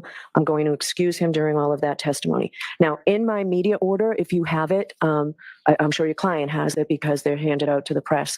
Under number 1, I say that anyone leaving the courtroom to the media during the trial proceedings may lose their seat and may not be permitted re-entry unless there is available seating. That will not happen to Mr. Kearney. I will not take away his seat today. For other witnesses who are not subject to this order, that seat will remain empty. No other person of the media will be able to take that seat in his absence. Okay? Your Honor, one last thing, if I may, just came to me as I was standing here. Extension in the same regard as to Nicole Albert for the address would be Brian Albert Jr., son of Brian and Nicole Albert, live All at the right. same address. It's for the same reason. So Brian Albert Jr. All right. So those are my findings, Mr. Bradel. It should give you enough to seek appellate action if you wish. Okay. All right. Thank you for being here. All right. All right. So I'll take a short recess. We can bring counsel back in and Ms. Reed back in, and we'll proceed with the trial. Court, all rise.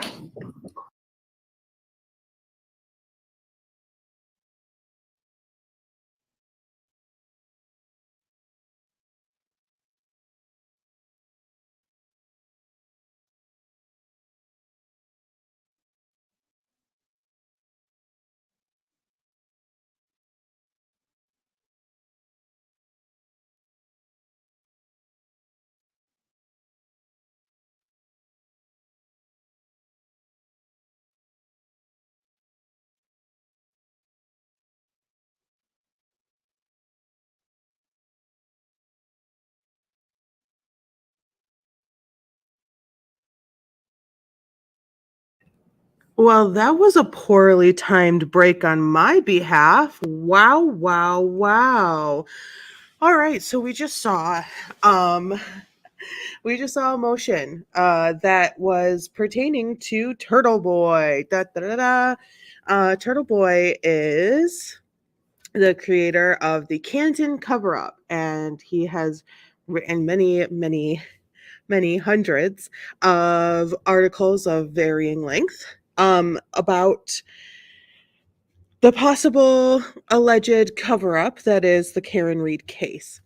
Um, and so it was decided just now by the judge that he will be removed from court due to the accusations of witness tampering, witness intimidation for certain witnesses. And we did hear in that list that Colin Albert will be a witness. Julie's son, Julie and Chris's son, that popped home after Chris and Julie got home from the bar that night. So we will be hearing from some of the children, some of the Albert children. So that's what's happening. Let's just keep it moving, keep court going, and see how much we can get in by like 5:30ish. Interesting. And Karen Reed was not in the courtroom. Her attorneys were not in the courtroom during that time. She did not need to be there. It was not up to her. It does not. There is also reason for Karen Reed to not be in like the conversation. Raise your hand, please. You solemnly swear the evidence given to the court and jury in the case narrated to be the truth, the whole truth, and nothing but the truth, so help you God. All right. I think you speak nice and loud. Okay. Thank you. Yep. All right, Mr. Lally, whenever you're ready. Thank you, Your Honor. Good morning. Good morning. Could you please state your name and spell your last name? My name's Nicole Albert, Albert. And where do you live? Nicole I Albert. Nord, And about how long have you lived in North? about a year. And prior to moving to North, where did you live? Where did you live prior? Canton, How long had you lived in? my whole life. Now, the specific address, where did you live in Canton prior to your move to North? 34 Fairview Road, And how long did you live at that house? about 12 years. And are you married, man? Yes, What's your husband's? Brian Albert. Does he work? He's retired from the Boston Police, About how long was he officer of the boss? about 30 years. And do you have children? Yes, we have 5. And 5 how old are your kids. five? My oldest daughter is 28, and then I have a son who's 25. I have another son who's actually 23 today. And then I have twins, a boy and a girl who are 20. Happy And 25th your oldest birthday. daughter, what's her name? Caitlin, Your oldest son, what's his name? Brian Jr. And Brian Jr., does he live with you currently? Now,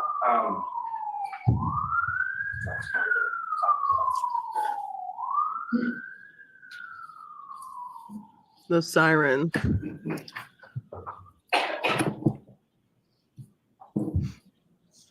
your other children, do they live with you as well? My oldest daughter lives with her boyfriend in Easton, and my son Brendan lives with us. He's just finishing up college, so he's graduating this month from college, so he's back with us. My twin daughter, goes to college, so she's home now for the summer, but she has an apartment in Bridgewater. And then the twin boy is in the military, And which branch is he? the Marine Corps. Now, if I could Marine turn your Corps. attention to January 28th, 2022. Recall that day? Mhm. And do you recall what day of the week that was? The Friday. And at the time of January 28th, 2022, did you work? Yes, I've been a part-time lunch lady for about 9 years. Aw. And you since retired, is that correct? I'm sorry. You since retired from that? I haven't retired. I just didn't go back this past year, but And around that date, so January 28th, 2022, what, if any, significance was the next day of January 29th? January 29th was my son Brian Jr.'s 23rd birthday. And over the course of that week, sort of leading up into the weekend, what, if any, plans did you make with reference to your son and his birthday? He had mentioned he was going to get together with some friends on the Saturday night, the 29th, for his birthday. And I had said, okay, well, maybe Friday night, if anyone's around, any of our aunts or uncles or anyone, maybe we'll take you out, just local for some apps and drinks or something. And coming up to that day of Friday the 28th, what if anything sort of changed throughout those plans? Well, they were, the forecast was saying a big snowstorm was coming in, and it looked like it was going to be late Friday into all day Saturday. So I had said to my son, well, obviously, it doesn't seem like anyone will be able to go out on Saturday night. Why don't you just do something with your friends Friday night? And had you, at that time, already made some plans with friends and relatives in regards to going on Friday? Yeah, I had just mentioned to my daughter Caitlin and my sister-in-law Julie, and just had mentioned it to them about possibly getting together Friday. And just to be clear for the record, when you say your sister-in-law, Julie, how is she sort of related to you? She's my husband's brother, Chris's wife. And, your husband This has a number, family right? tree Yes, he's the is oldest of 7. crazy. And yourself and Julie Albert, you guys are friends? Yes, we're very close. And so, also just one last question. It all leading leads up to back the course of that week. Where did your husband Brian? To Brian Albert. Sort of last minute, I believe it was Thursday of that week, he went to New York for a funeral. And you know who the Kind of funeral like was he's in the regards to? tip. It was for a New York police officer who had just been killed in the line of duty. And do you recall how he got there as far as how he went from Canada I to New York? believe he may have flown Thursday to New York, and then the plan was to fly Let him- back Saturday, but Let him that changed with the weather, and he ended up, they didn't want to get stuck there, so after the funeral Friday morning, they drove home. A friend of his had driven, so he got a ride back with them on Friday. And only if you know, but as far as that friend that he drove back with on Friday, do you know who that was? The friend who I believe had the truck there and drove was Brian Higgins.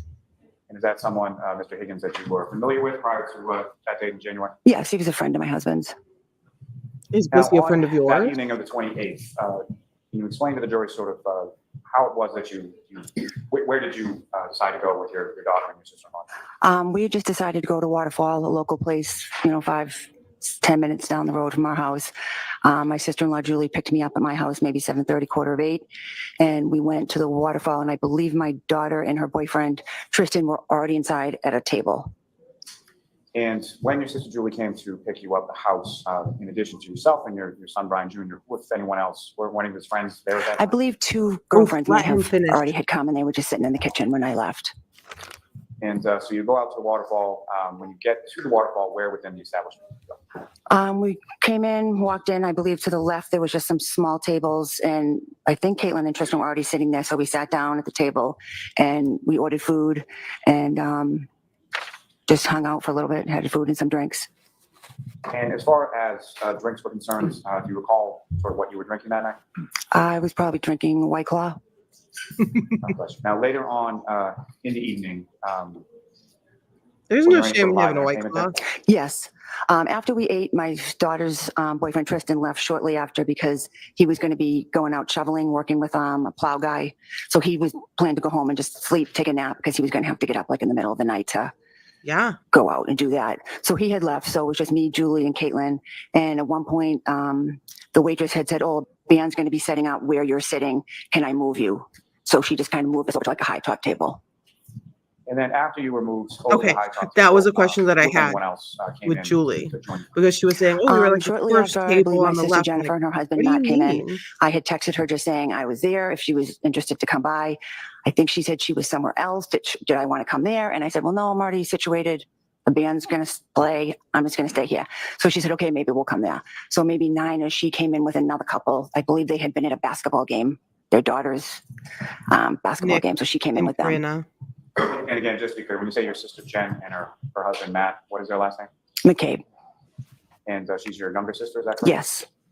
Now, as far as after they came in, who, if anyone else, sort of came in and joined you? Shortly after that, I believe Julie's husband, Chris, came in.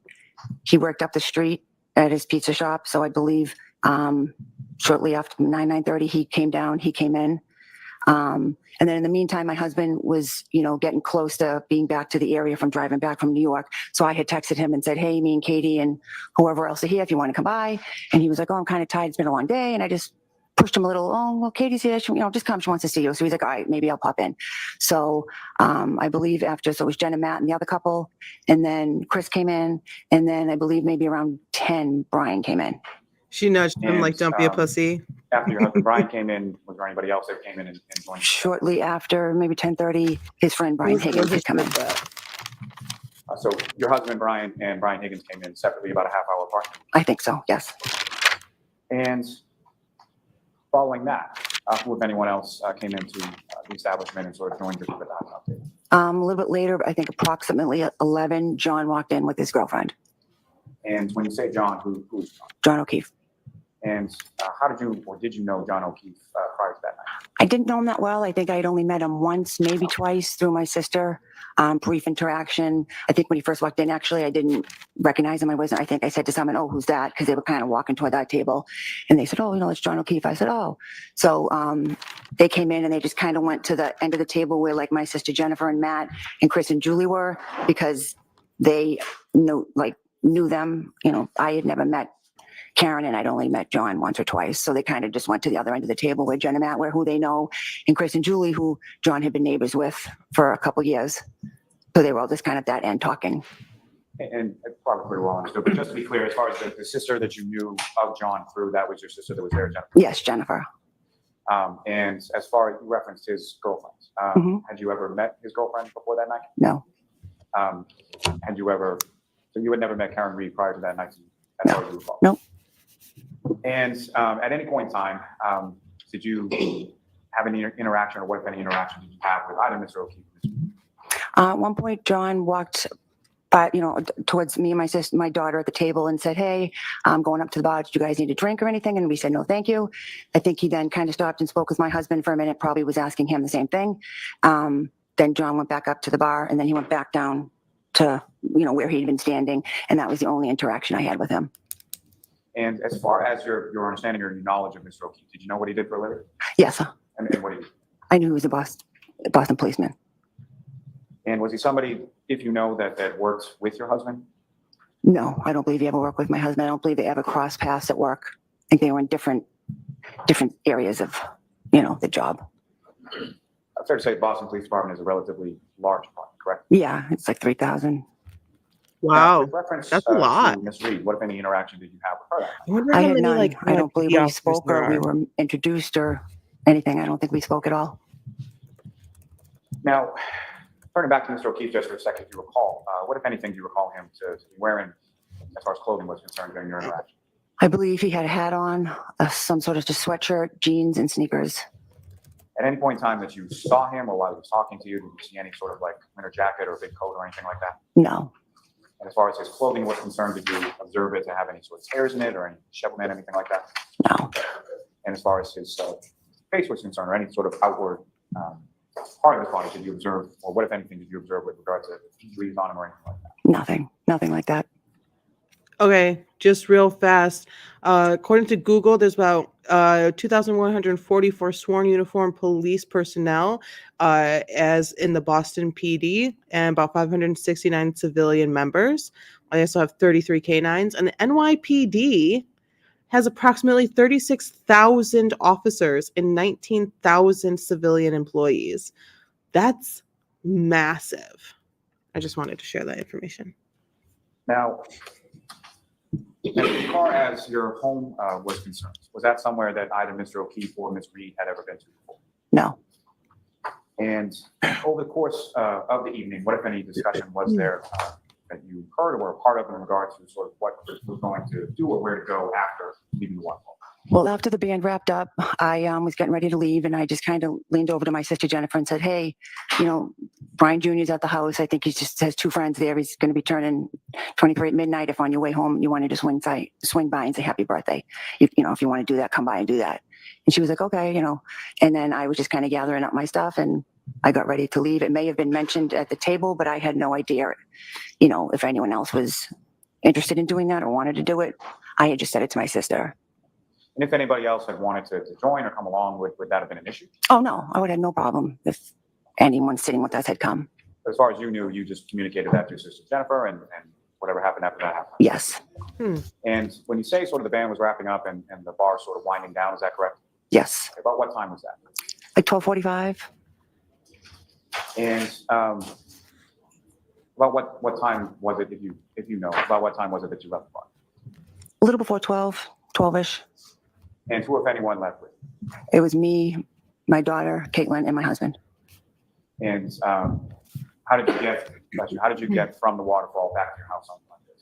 My husband drove the three of us back to Fairview Road. And when you came outside of the waterfall and were sort of getting in your car and about to drive home, what if anything did you observe as far as the weather or what was going on at that point? It was just starting to snow a little, nothing major. Just a little snowfall started coming down.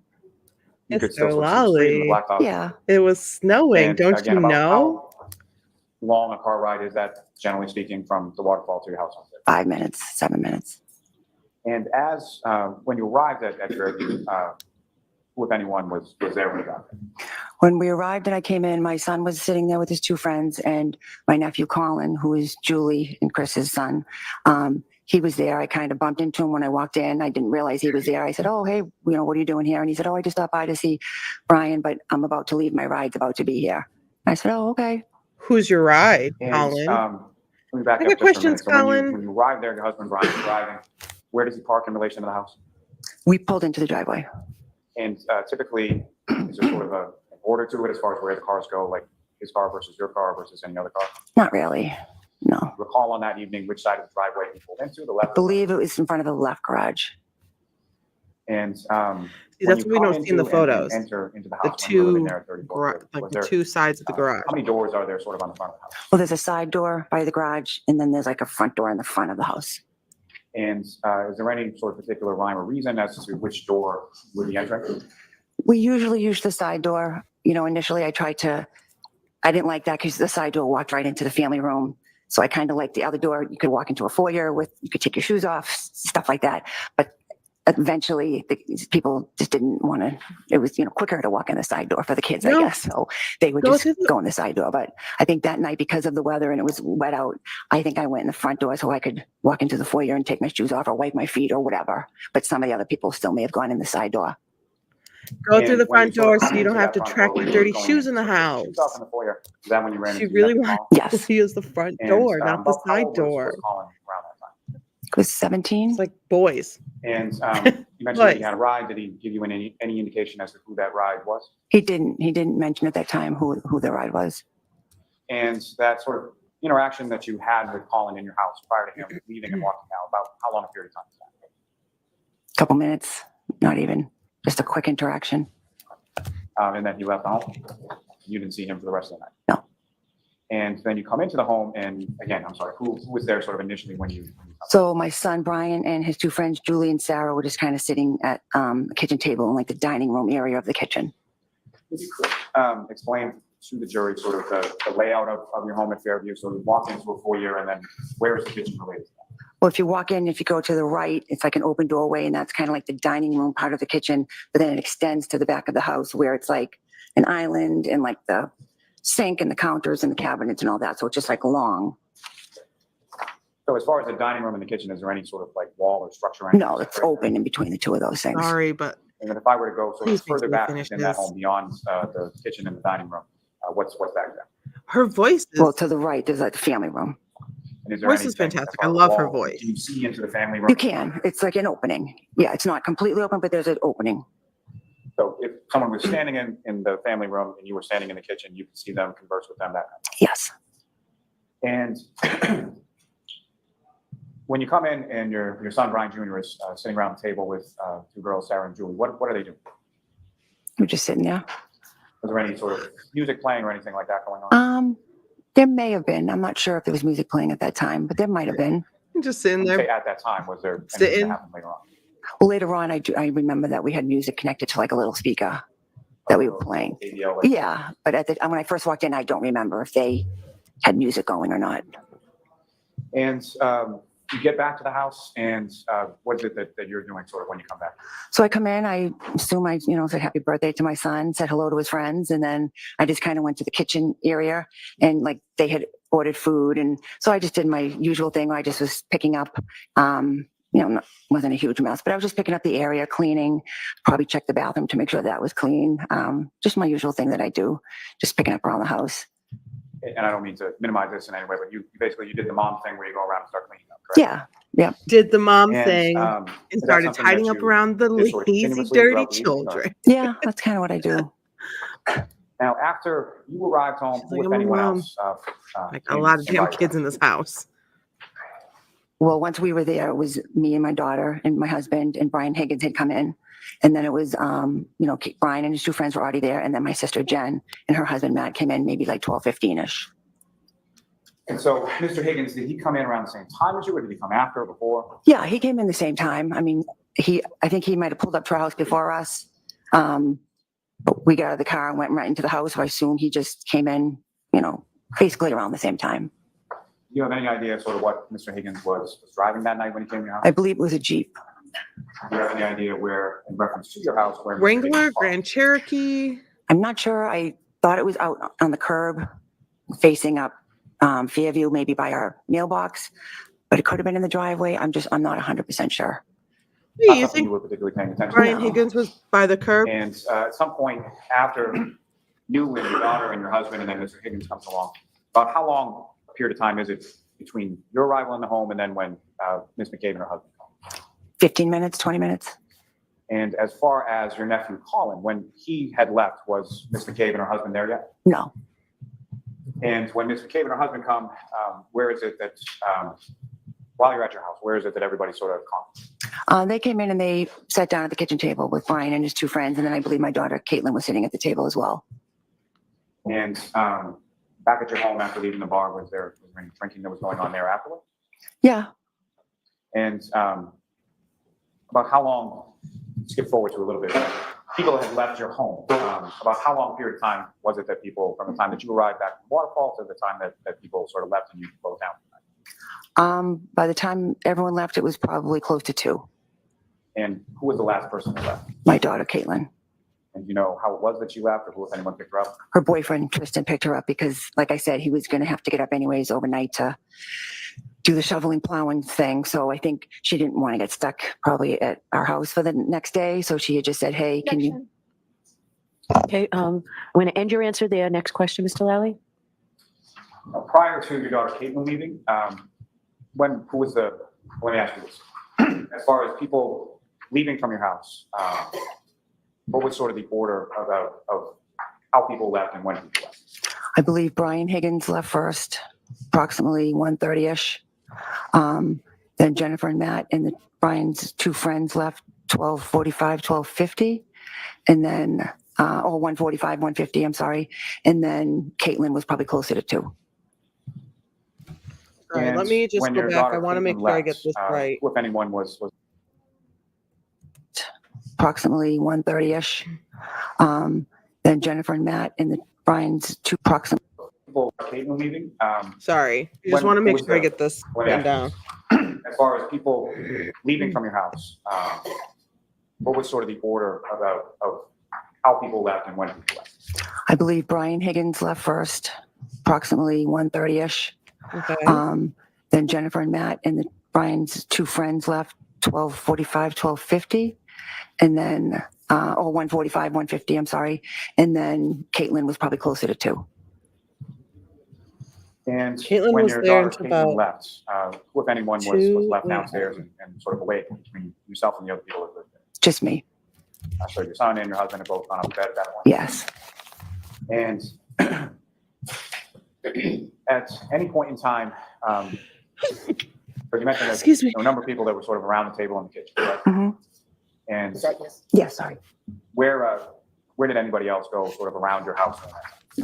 I know at one point, my husband and his friend Brian were in our family room. So I kind of went in there and was talking to them. We had some shelves on the wall that just had a bunch of pictures, old pictures from our wedding or when Brian was in the Marine. So we would just kind of look at them, laugh and talking about them. We stood in there for a little bit talking. And then eventually we just kind of moved into the kitchen area where everybody else was. And to your knowledge, had Mr. Higgins been over to your house at any point prior? He may have been at our house for a graduation party, but I wasn't sure if he had ever been inside because the party was outside. It was a cookout. So I don't know if he'd been in that part of my house. Now, as far as the outside of your house, at any point in time during the course of the evening, did you hear anything unusual, see anything unusual outside of your house? I didn't. At any point in time, did you go, were you aware of anybody coming to your house that didn't come in? I was only aware at one point I saw my son, I think, either looking out the window or at the door, and his friend Julie, she went out the side door, and I said, to Brian, is Julie leaving? And he said, well, no, she had asked her brother for a ride. Objection, Your Honor. Sustained. So no conversation. And Mr. Lally going to ask another question. Okay. So you saw your son's friend Julie go outside? Mhm. And So that has to be a Sorry. yes or no. Okay. Sorry. And at some point, did you come back into it? Yes.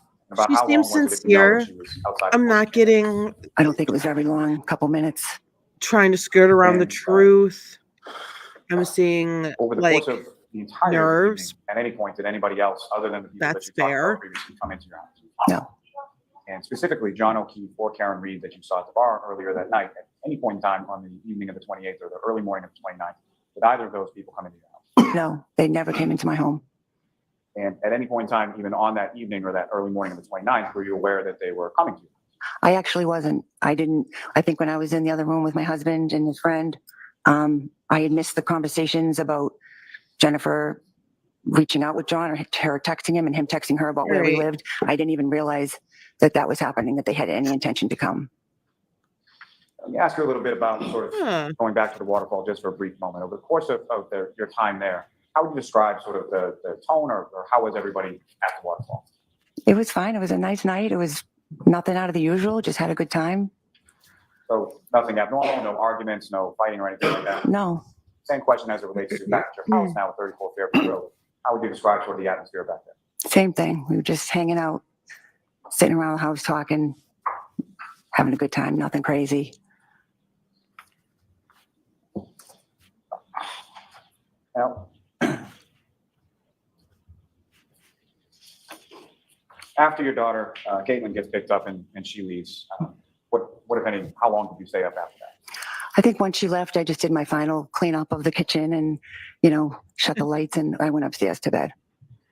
And do Just- you recall why anything would- about locking the front door or any of the doors to your house before you went up to bed? No. Is that something that you would always do, typically do, never do? It was type of thing where we have 5 kids, everyone's coming in and out at different times. Like the last person in was supposed to lock it, but then, we changed the doorknobs and immediately the keys got lost. It was just always a disaster so a lot of times the door was just kind of left unlocked. And when you went up to bed, But you lock it your now. bedroom with your husband, Brian, correct? Yep. And was he awake or asleep? He was awake. He was just lying in bed watching TV. Bet you lock the doors now. Now, as far as over the course That everyone knows where you live. of that evening after you come up to bed with your husband, do you recall anything Live. about him talking to anyone on the phone or any phone conversations or anything? I do not. At some point you fall asleep and then you wake up the next day, is that right? Yes.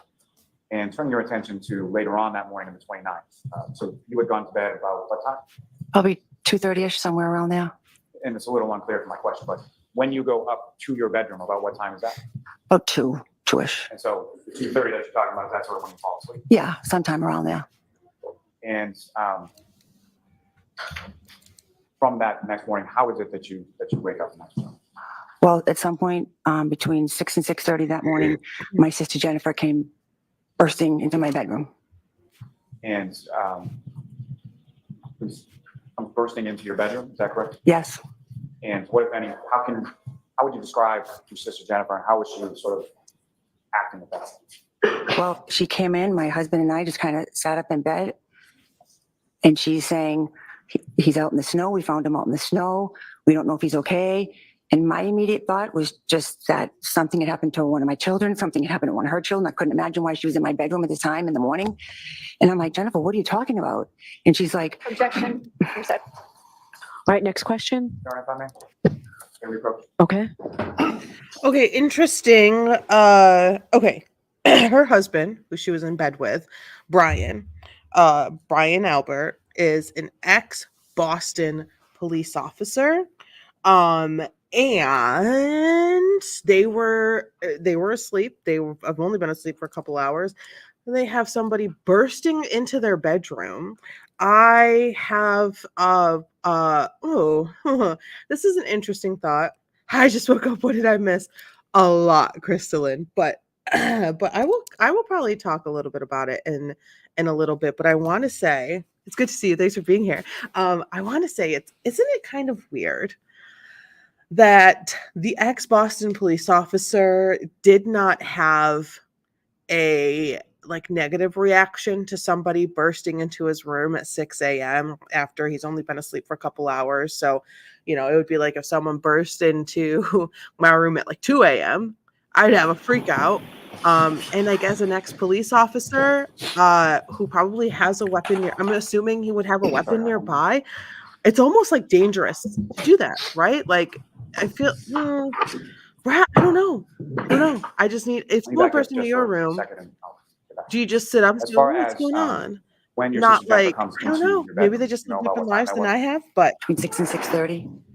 And that, so to say that's I not don't know. a normal occurrence. I don't know. No, it's never happened before. Maybe because And they if have you kids, could, they're used to people bursting just into the describe rooms. Your sister Jennifer's demeanor when she first comes into your bedroom. She was hysterical. And she says some things to you, and then where did you go from there?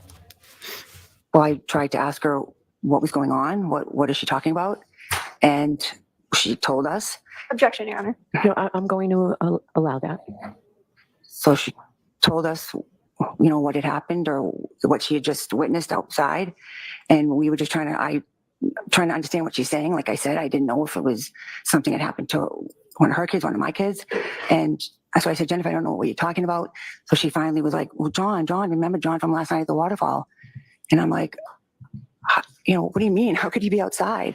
And she's like, you got to get out. The police are here and they want to talk to you. So my husband and I got up. I think I threw on a sweatshirt and we started to walk down the stairs. As we walked down the stairs into that foyer area, Officer Link was walking in the house.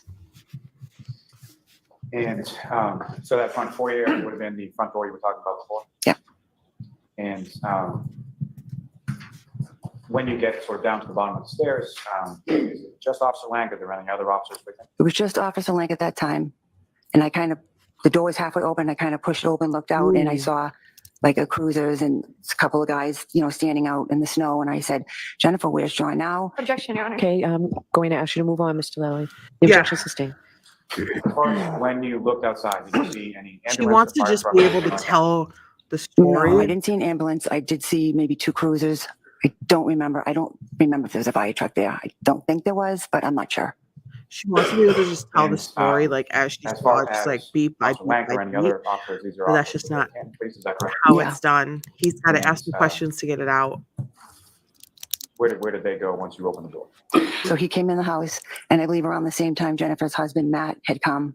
I assume she had called him or whatever. So it was me, Brian, and Jen and Matt, and Officer Lang said, can I come in? Can I talk to you guys? And we said, sure, absolutely. He came in, we sat at the table, and he was just kind of asking us all, okay, where were you last night? Objection, Your Honor. Okay, sustained. Next question, please. The table that you're talking about, where in the house? We're Talking about? into That the same Albert, dining room area. the family, And without regard to the sort of Bryans, the Chris, content of the conversation, but about how long a period of time the that conversation with the officer? wives, the Um, sisters. We're into all of that now. I don't know, Uh, 45 so we're- minutes.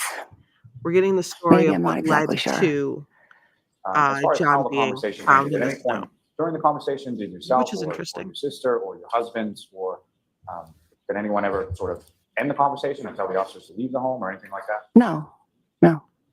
And you welcome them inside once you realized what was going on? Yes, absolutely. And I believe another officer had come in as well. Now, after the officers leave from your home, what happened then? So I believe they left and said that someone would be in touch with us, the state police or somebody. So they left and we were all just kind of sitting there in shock. I'm asking Jennifer, what happened? How did you end up here? Like, what's going on? Objection, Your Honor. Right. Sustained. Next question, please. Your Honor, as far as, may we approach this briefly? Okay. They're having a problem with her telling so much story. And it's not a story, it's just her story, her telling what she saw, what she heard, who she spoke to, what happened. She threw a sweater on, she went down the stairs, and as she was coming down the stairs, Officer Link was coming in, and then she talked to Jennifer, and this is what she said to Jennifer. And she remembers the night because she was startled awake from her sleep, supposedly, and she wants to tell her story, and she doesn't want, what I'm getting from her, she doesn't want to look like a liar on the witness stand right now in this really intense trial that is tearing this town apart with her name and her family involved. She does seem honest to me. She does seem concerned. She seems worried and upset, and she's So, almost Ms. kind Allen, of without going any back sort of into specifics that of your state of conversation shock. with She's talking Ms. McKay, you had a faster. conversation with her, is that correct? Yes. Her body language is And, changing a little bit. Her eyes are kind For of how long did that changing a conversation little go on bit. for? With just What? her? I mean, we were all just kind of sitting around the table talking.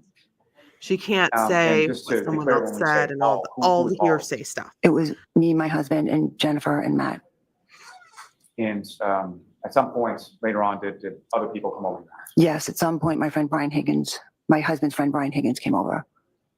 And do you know how Your many came to be friends at your house? together. I believe Brian called him to let him know. I mean, he had been with us the night before and I think he had been friends with John and Karen. So Brian thought he should let him know. And do you know about what time that was or how long it was after the officers left that Mr. Higgins came over?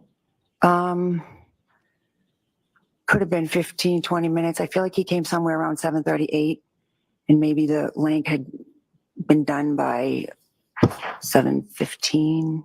If he was around 6:30, I'm not really sure of the specifics. And That's okay. what happened then? Then we were all just still kind of sitting there. Kerry, who is another person that was called that morning, she had been at the hospital, so she was kind of calling Jennifer, giving updates as to what was happening with John. So we were kind of waiting to hear how he was, if he was okay. Then around, I don't know if it was 8:30, I had noticed my sister-in-law, Julie, had pulled into the driveway and I saw her get out and she was putting a box of donuts in my son's car, whose birthday it was, because they had a bit between them where every year she did that. She got him donuts and she would leave them for him. So I saw her and I said to my husband, oh. Objection. Okay, not what you said to your husband. So wait for another question. Okay, sorry. That's okay. Spoke to her husband and where did he go? She's like, I just want to tell you the truth. He went to the door to, because Julie was about to get back in her car and leave. And I thought that she should be made aware of what was going on. And so your husband goes to the door and at some point your sister-in-law, Julie, comes in the house? Yes. And if you know about how long period was the Julie at the house ISEDs and all that initially? stuff is hard. An hour or two. I'm not sure.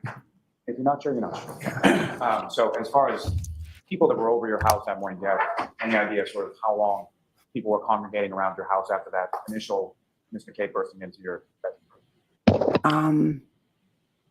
Again, it could have been between an hour and two.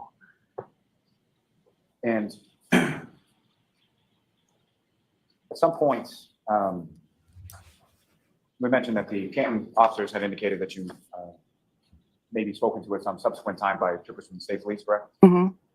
Yes. And when was it that you, if you know, when was it in relation to this date that you spoke to anybody from the state? I wasn't interviewed for a couple days later. And do you recall where What? you were when you were interviewed? I was at Okay. my house. Oh, comfortable. Now, with reference to, you indicated that on the way back from the waterfall to your house at Fairview on the night previous, on the 28th and the 29th, it just started to snow, is that correct?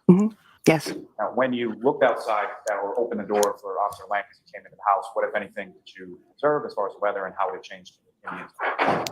Well, to me, it was starting to look like blizzard conditions. It was very windy. It was snowing. It was, the snow was starting to come down a lot. Very now, and it windy. was We probably a saw couple the inches effects of the accumulated. wind. And it was, Did Now, you and say at any Lake time over just the course of walked that day on into the 29th, house? Did you yourself, did you go outside from your house into the front yard or driveway or anywhere else? I didn't. And anyone else from your house other than the people coming and going? The people that live there, did you observe them going out into the front of the house area? No.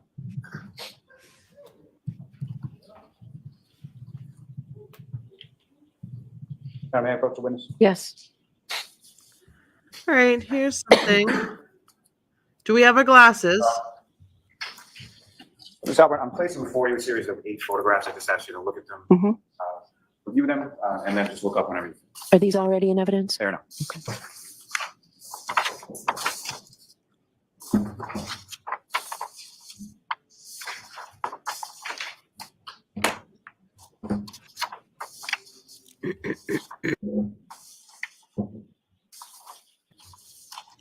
All right.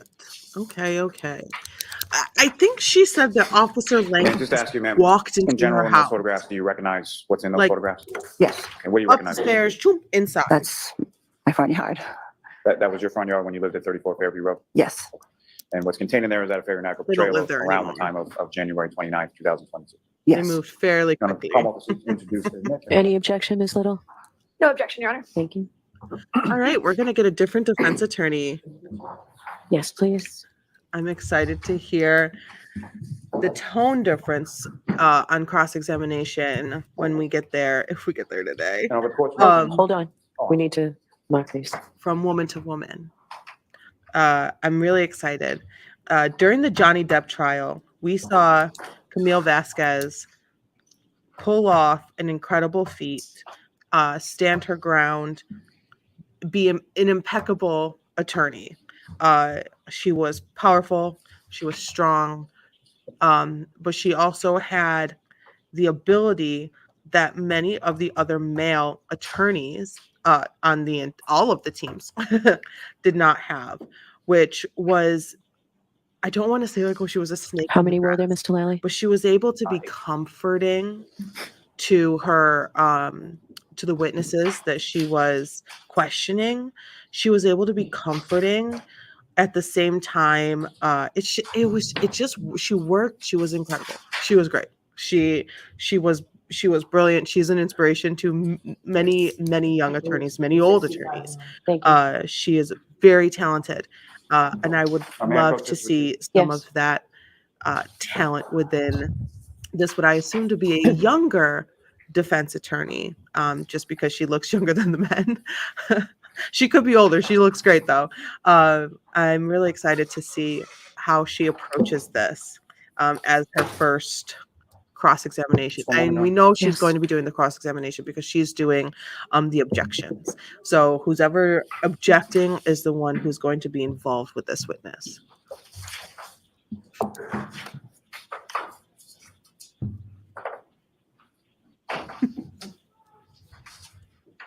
Jurors, feel free to stand up and stretch if you'd like. Okay.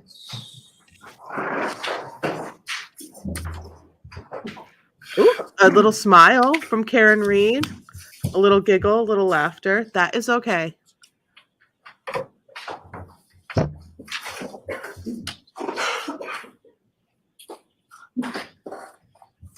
It might even be like excitement for this defense attorney. They're all kind of looking and talking Yes. at her, having a conversation with her. What's been marked as Um, 58, 59, Who knows? I don't know what they're saying. and 60. Huh. We're not supposed to know. Direct your attention to this point. It's a laser pointer, just click on this button. Laser Okay. pointer. You know, with court's permission, first I'd just like to start with Exhibit 58 on the screen. Okay.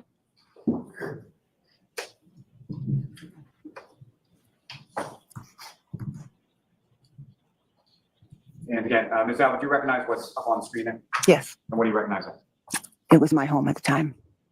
And from this photograph, do you see that front door area where the Myself. foyer is and the side door area that you were talking about on your house? Yes, If you could, using the laser pointer in your hand, just direct the jury's attention to where each of those are and indicate where they are. that would be the very front door, and then the side door is over here in between. And as far as the sort of what's in the front portion of this photograph, do you recognize that as if I'm standing and facing as this photograph is your house, Mhm. where you live at 34 Fairview Road? What, if anything, do you have as sort of a landmark or an item that you observed in that sort of left area of the garden? Flagpole?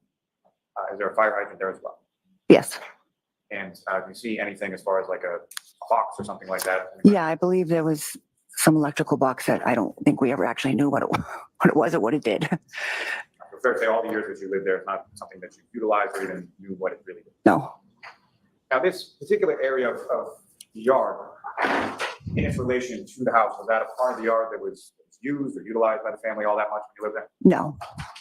And that part of the yard where the fire hydrant, flagpole, that is, how close is that to sort of the next door neighbors abutting on the property?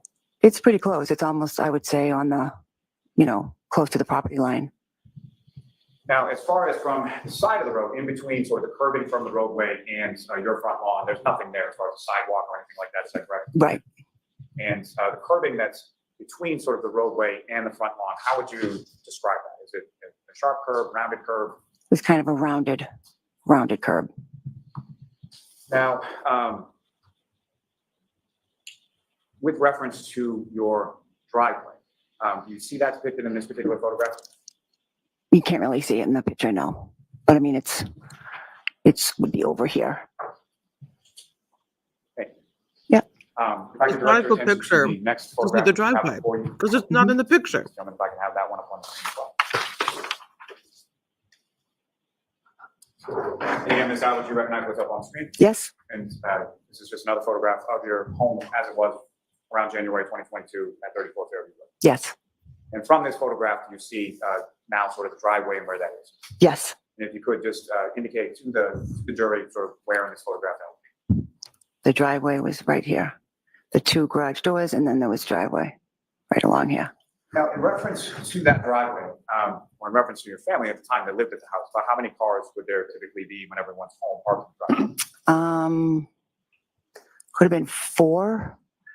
Let me think. 1, 2, 3. I think 4. And who would those vehicles be typically operated by, and what kind of vehicles we're talking about? I had my car, which was a Cadillac SUV. My husband had his work car. And then we had, I think, a Ford Explorer. And then Oh, the kids were driving a Ford Escape, maybe? another Ford All sort of Explorer different cars, being brought all up. sort of SUVs, is that Yeah. correct? Yeah. Thank you. If I could direct your attention to the next photograph. And again, what's up on the screen, is that what you have before you as the next exhibit? Yes. And just for the record, if you could read the number that's on that photograph now. 60? And again, what's up on the screen, is that just another. There's like, there's depiction of probably a your bunch of home? numbers on this Yes. photograph. Now, when you open that door and Officer Lank is there and you invite him in your house to talk, you said that you saw some cruisers, correct? Mhm. Where in relation to your property were the cruisers when you opened the door, and if you could direct the jury's attention to this photograph? I believe they were right here. Somewhere here. If I could direct your attention to the next photograph that's in there. Yep. And again, the photograph that's up on the screen, is that what you have before you? Mhm. And again, I'm sorry to keep asking Yes, you this, but yes. if you could read the number that's on the photograph. 63. And so exhibit 63 up on the screen, if you could This describe is to the the jury neighbor's sort of what part of your property or abutting property are we looking at? I believe our property ended, somewhere along here.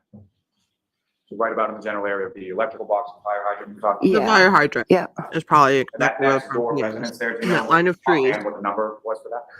probably where Um, exactly the property ends. I and don't. Neighbors begin. Maybe 36? I'm not sure. Somewhere in the vicinity of your number 34. Yeah. And if I could direct your attention to the next photograph. Mm-hmm. 64? Thank you. Yeah. On page. So with respect to Like, this all right, photograph, I'm learning. as far as the sort of side door, do you see that in this photograph? Yeah, the side door would be right here. And there's sort of another door off to the right of the photograph, is that correct? Yep, that door would go into the garage. And typically, at least around this time of January or late January 2022, as far as the vehicles that you were talking about, would any of those vehicles go in the garage, or what was in the garage? The garage was a little bit cluttered, so if there was a storm coming, we would try to arrange things so we could at least maybe get 1 or 2 of the cars in there, but otherwise we didn't put the cars in the garage. Only if it was gonna, be a storm, we would try to get some of them out of the driveway. And with reference to these specific Make it days, easier. January Snow blowing and 29th, this plowing. specific storm, do you recall anything as far as putting vehicles Cleaning in the garage, car off. those things? I'm not sure. Not sure if we had maybe put mine in there. Because I had gotten picked up that night. Mm. I'm not sure. And You did not drive. is there one more photograph? The waterfall. 58? May I go through? No. All right, Okay. easy with the coughing up there, folks. Now, in addition, let me ask you this. At this time in January of 2022, did your family have any pets? Yes, And how many pets did you have? we had one. We had a dog. One, What a was that? German Shepherd named Chloe. Chloe. And what type of dog was it? She's a German Shepherd mix. And how long had you had the dog at that point? About 6 years, I believe. And do you recall sort of when you got the dog, how you got the dog, or where you got the dog from? We got the dog from a shelter in Texas. And what type of, so shelter, fair to say, is a rescue dog? Yes. And where did the dog typically go within the house? It was when it was allowed anywhere in the house. And as far as nighttime, would there be any sort of particular pattern of where the dog would sleep? Yes, at nighttime when we went up to bed, it came up with us and it slept in our bedroom. And at any point in time, during the time from when you returned from the waterfall to your home, where was the dog at that? Well, the dog had been up in the room, and I believe my husband, when we first got in, brought her down to let her out to go to the bathroom. And when the dog went out to go to the bathroom when you lived at 34 Fairview Road, where would the dog go? How would that dog leave? Well, she pretty much she knew the door where to go. So when she had to go, she would go to that door and she would just go out and run in the backyard and go and on her own. So on her own, and someone would sort of stand at the back door? Yes. And the back door that we're talking about, what kind of door is that? It's a regular door. I mean, is it a door that opens, is it a sliding door? Oh, yeah, no, like it's just a regular door. And I had, I think, a storm door. Behind it. And I the love backyard when area those on the moments 34th happen. Fairview, when you lived there in around Regular January door. 2022, how was that enclosed at all? It was fenced in. So dog couldn't get out if everything's closed up in the back. Yes, as long as the gates were shut. And as far as that particular evening, after you returned from the waterfall, you indicated your husband let the dog out. About how long period of time? Has was your the dog ever attacked I believe it was pretty anybody? quick. She went, did her business, and came back in. I think she might have walked around the kitchen for a minute or two, and then I think you just brought her back upstairs. She probably And didn't want to to be your out in the knowledge, snowstorm. Did Chloe the dog, did Chloe go outside at any other point over the course of that evening? No. Chloe the dog. Now, some point, obviously you've moved from 34 Fairview to North. Hmm. And when about was it in relation to this incident of January 29th, 2022 that you We moved in April of 2023. and with any plans or discussions were there in reference to moving prior to January 29th? Objection, Your Honor. So not the specifics, but generally, not the conversation. We had always planned to move, but it was in our plans that, what kids were starting to get older, we were looking to possibly downsize. So at the end of 2021, my husband's brother had sold his house. Objection. Objection. No, I'm going to allow that. Oh My God. husband's brother had sold his house and got a good deal for it. It sold pretty quickly. The market was really good at that time. So we just started thinking, hey, the kids are getting older. A couple of them had already moved out. We weren't going to be able to stay in that house. It's like a 5-bedroom house. Once our kids were gone, my husband and I wouldn't have been able to maintain that. Needed a lot of work. We couldn't afford it. So we said, maybe now's the time we should put it on the market and see what happens. So I think in November, December. So hold on. Next question, Mr. Lally. Sorry. No, that's okay.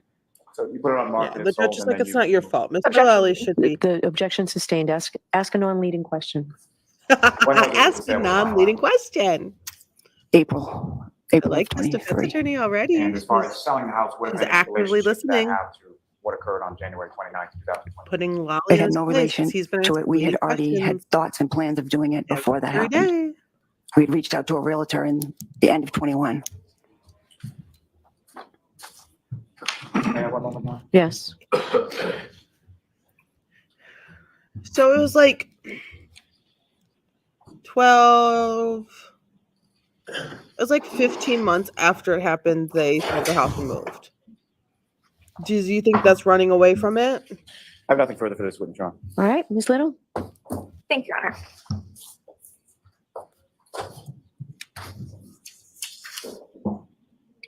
Here we go. Nice Good to meet you, afternoon, Miss Robert. Little. Hello. You were at the Waterfall Bar and Grill on January 29th for approximately 4.5 hours. Is that correct?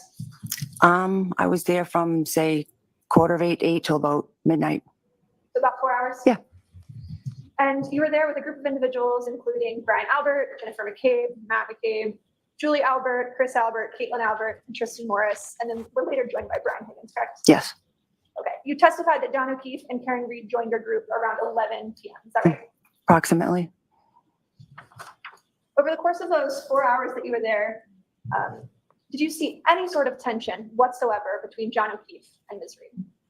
Well, no, they were only there for an hour when I was there, but I didn't have really any interaction with them. But no, I didn't see anything. So based on your observations, everyone appeared generally happy and in good spirits, correct? Yep. At any point while you were at the Waterfall Bar and Grill, did you observe Karen Reed stumbling, slurring her words, or otherwise appearing to be under the influence? I did not, but again, I never engaged in any sort of conversation with her. That's fair. Okay. Did you observe your husband and Brian Higgins engaging in sort of practice fighting techniques while you were at the waterfall bar and grill? I saw them fooling around with each other. Yeah. Okay. Your Honor, if I could show just a screenshot of a video that's been previously marked. A screenshot of it? Sure. She's like, we're not doing this whole video again. She's like, don't worry. We're not. It's just a May I get screenshot. further- Yeah, so can you take this down just until the witness has it, please? I thought you were just showing the screenshot. You want to show it up here? Yes. Okay. So what are you doing Should with we it? mark that as an exhibit? Or I don't think there's a need to. I thought you were showing something to the juror that you were just. if I could show you this photograph. Mm-hmm. All right, so we will mark it for Oh, identification. sorry. Okay. Ms. Albert, do you So hold on, we need to, so we'll mark it for identification. So we'll take it from the witness for a minute, please. Sorry. We'll mark it for identification, but this is incorporated in what exhibit number? I believe it's exhibit 53, Your Honor. All right, just so our record's clear. Thank you. One screenshot is W for identification. Thank you. All right, so now you can, Your Honor, if I may, I haven't seen what the witness is looking at. Okay. Thank you. Okay. Thank you very much. Thank you. all right, so you want to display it on the screen now, Ms. Little? Yes, Your Honor. Okay, sure, go right ahead. Okay. I Ms. think Albert, do you the see the two confusion was individuals handled sort of nicely closest frame to us with their backs turned to us? right there. Two males? Yeah. I know it's kind of hard to see. Yeah. Who is the man that has just been zoomed in with the logo on the back of his sweatshirt? I believe that's Brian Higgins. Okay. And then the person with that sweatshirt is, you said Brian Higgins? I think. Yeah. It's a little hard to tell. You either The other individual who's sitting right next to him. I know this is kind of hard to see because the number's blocking it. Yeah. But does that appear to be your husband to the left, kind of in a fighting stance? Yeah, I think so. for sure. You know what your husband Ms. looks like, Albert, when even in your a husband drinks, shadowy does he bar. often So I'm spy- sorry, are we taking this down or keeping it up? Yes, Your Honor, you can take it down. Okay, thank you. Ms. Albert, when your husband drinks, does he often get into sort of these practice sparring, practice fighting stances? Is that common for him? Objection. No, I'm going to allow it. No, I don't think so. So this type of behavior was unusual for him. No, I think they were just fooling around. I don't think there was anything much to it. My question was, is it unusual for you to see him sort of practice fighting? I wouldn't call that practice fighting. I think they were just fooling around. And yeah, maybe I've seen him do that other times, but it was fooling around. They weren't practicing. Uh-oh. Let me put this a different way. You do know that your husband is a highly trained fighter, correct? Objection. I'll allow that. Absolutely not. Your husband has no fighting experience whatsoever. A highly trained fighter? No, he's not. He has boxing experience, correct? Objection. So I'm going to see you at sidebar on this, please. She is immediately fighting. Immediately fighting. You know, if your husband of so many years, I'm going to say probably 25 at least, you've had 5 kids with, you know, if they have boxing training, if they have fighting training. He was a Boston police officer. He has some sort of hand-to-hand combat training. Miss Little is allowed to ask questions. She is allowed to cross-examine the witness. She is allowed to cross-examine on the witness on the direct examination. The direct examination, let me go all the way back because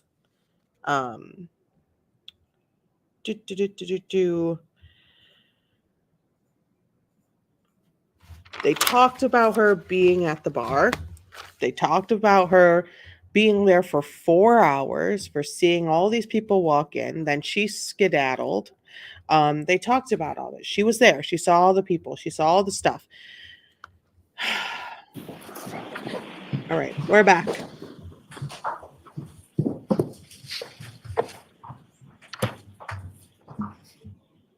Ms. Albert, your husband has boxing experience, correct? Yes. He also has fighting experience from his training in the military, correct? I don't know what fighting experience from the military means. I mean, he was in the Marine Corps. He was out of the Marine Corps in 1992. But he had training through the Marine Corps and through the Boston Police Department with fighting and defensive tactics, correct? I assume so. Ms. Albert, you testified earlier that you left the waterfall around, I believe, 11:45. Is that correct? No, I said I think closer to 12. Okay. Could I show you what's been previously marked as Exhibit 53? Your Honor, could I have permission to publish Exhibit 53? Okay. And Mr. Bates, if I could have you start the video at 5:14.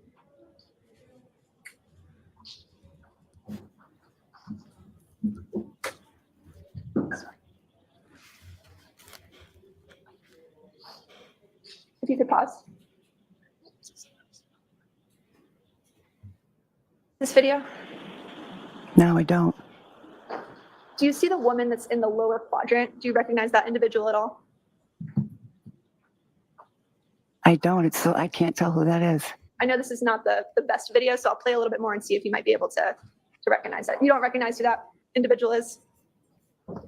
I mean, it could be me. I'm not sure. I can't really tell.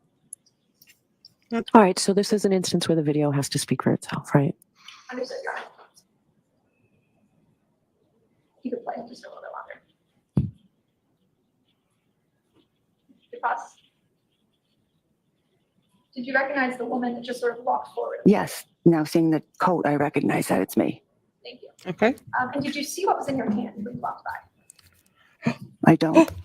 You could play just a little bit. Is she holding a glass? Is she holding a glass? Ms. Albert, do you see that you appear to be holding something? Yes. What is that? Looks like a can. And what time is that video? Damn it. I got so excited. 11:58. That would have been approximately the time that you were leaving the Waterfall Bar and Grill. Yep. You guys had a fun night. It looks like you kind of grabbed the white claw. You're about to leave. Is that correct? Yes. Okay. You testified earlier that you got home. So can we turn the lights back on and, okay. Thank you, Your Honor. Okay. She is probably a little nervous.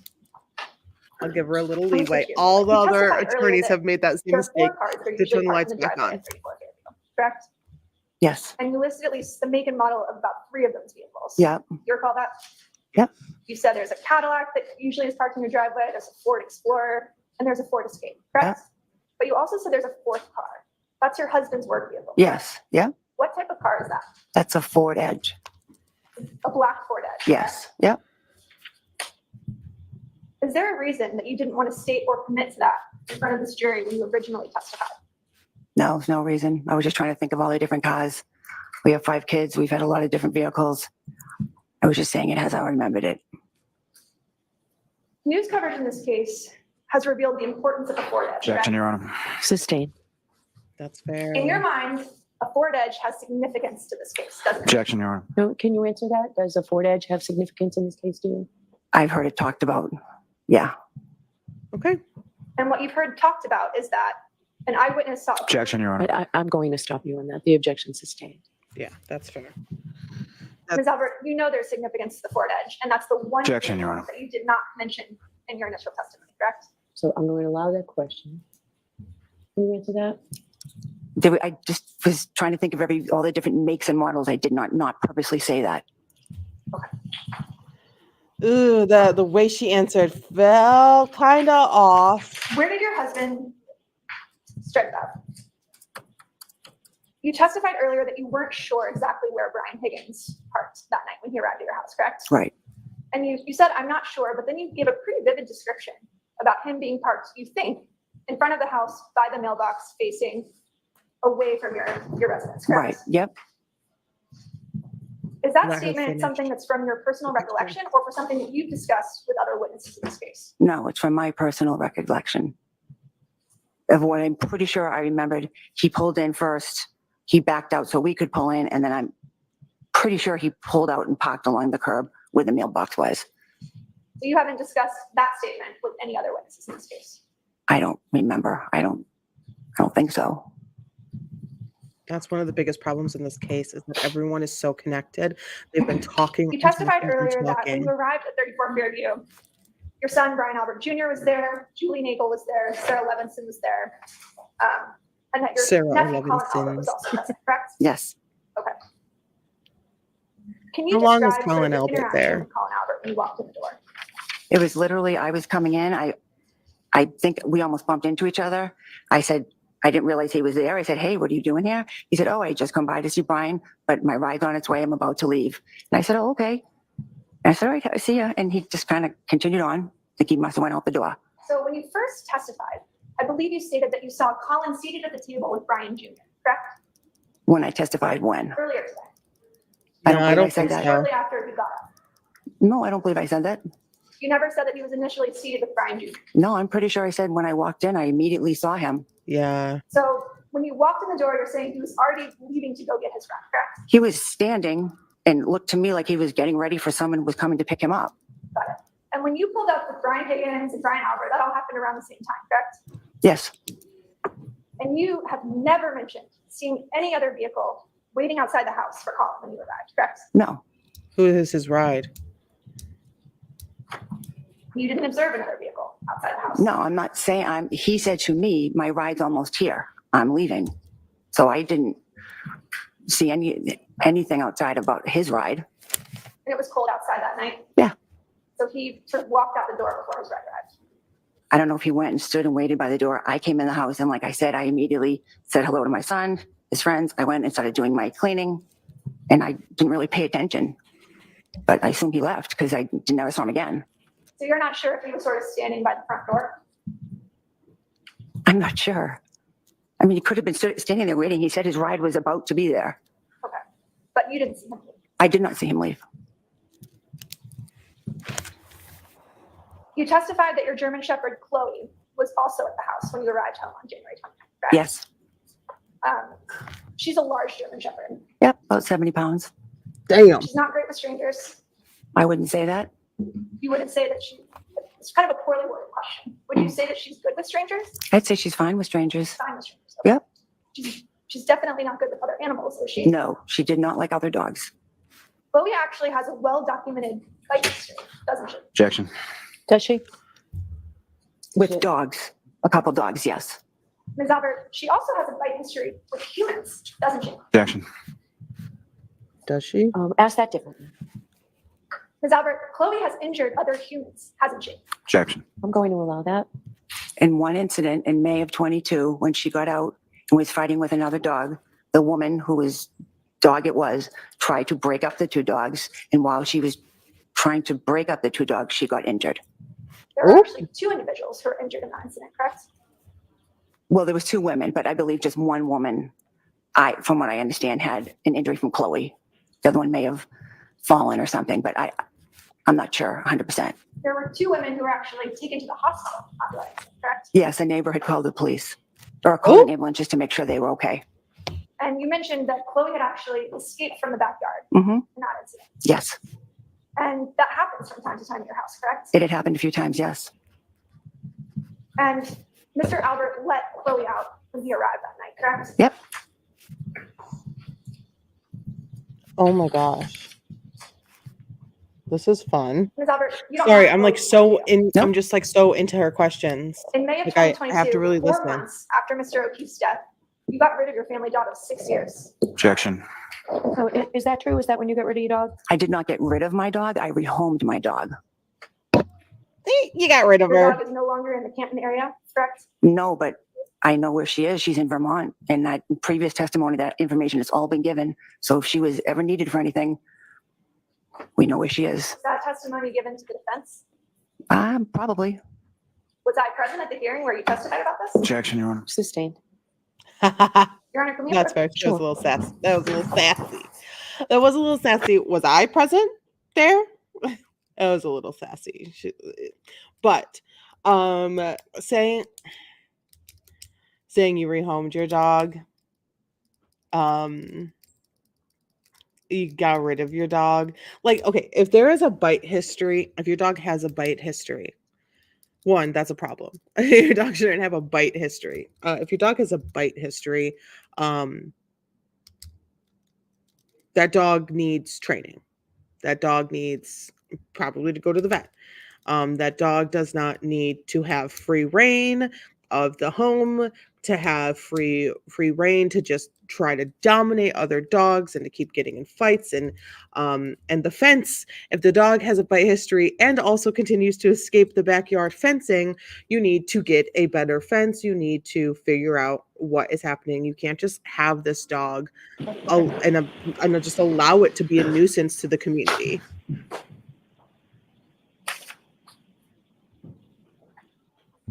I love how they all put their heads together because they're so close to everyone else.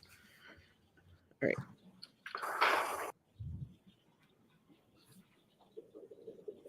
Are we? Chloe and her bite history. Ms. Albert, you're aware that we actually saw records regarding Chloe and her bite history, correct? Objection, Your Honor. Was it from this witness? It was. That's a yes or no from there. Yes or no? It was from a custodian. Okay. I'm going to sustain the objection.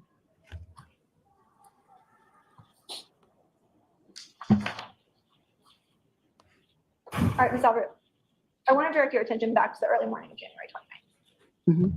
You testified that everyone who arrived at your house just after midnight was sort of generally gathered at the table in the kitchen area, correct? Yes.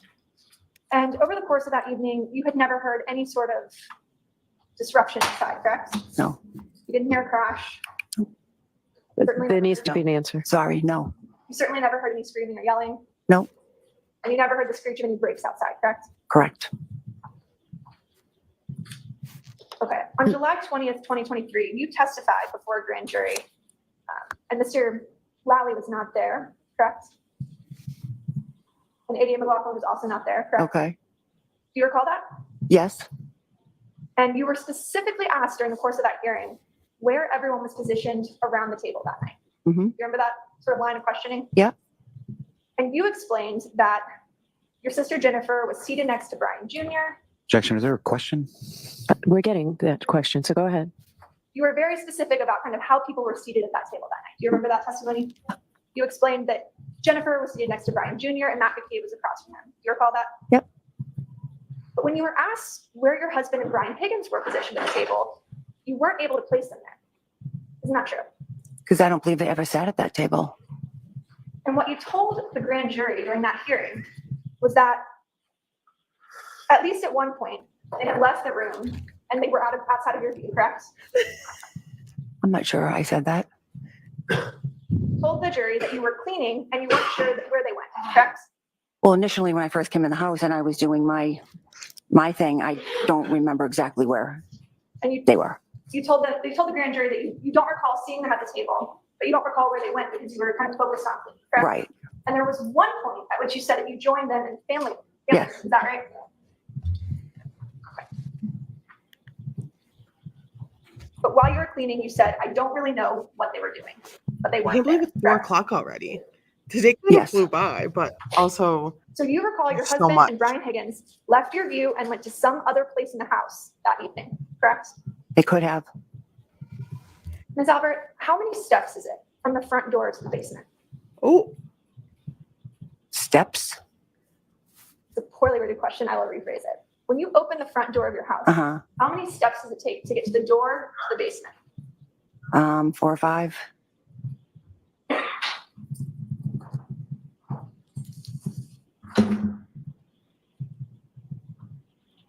You testified earlier that Brian Higgins left 3430 first, correct? Yes. Then Matt McCabe, Jennifer McCabe, Sarah Levinson, and Julie Nagel left together, correct? Mm-hmm. Yes. And the very last person to leave your house that night, you said today under oath, was your daughter Caitlin, correct? Yes. And you said she left your house close to 2 a.m. Is that right? Yep. Ms. Albert, that's not what you told Sergeant Lank on January 29th, 2022, is it? I don't recall what I told him. Would it refresh your recollection to take a look at your statement to Sergeant Lank? Sure. May I approach the witness, Your Honor? Yes. so we have a report from Sergeant Length about what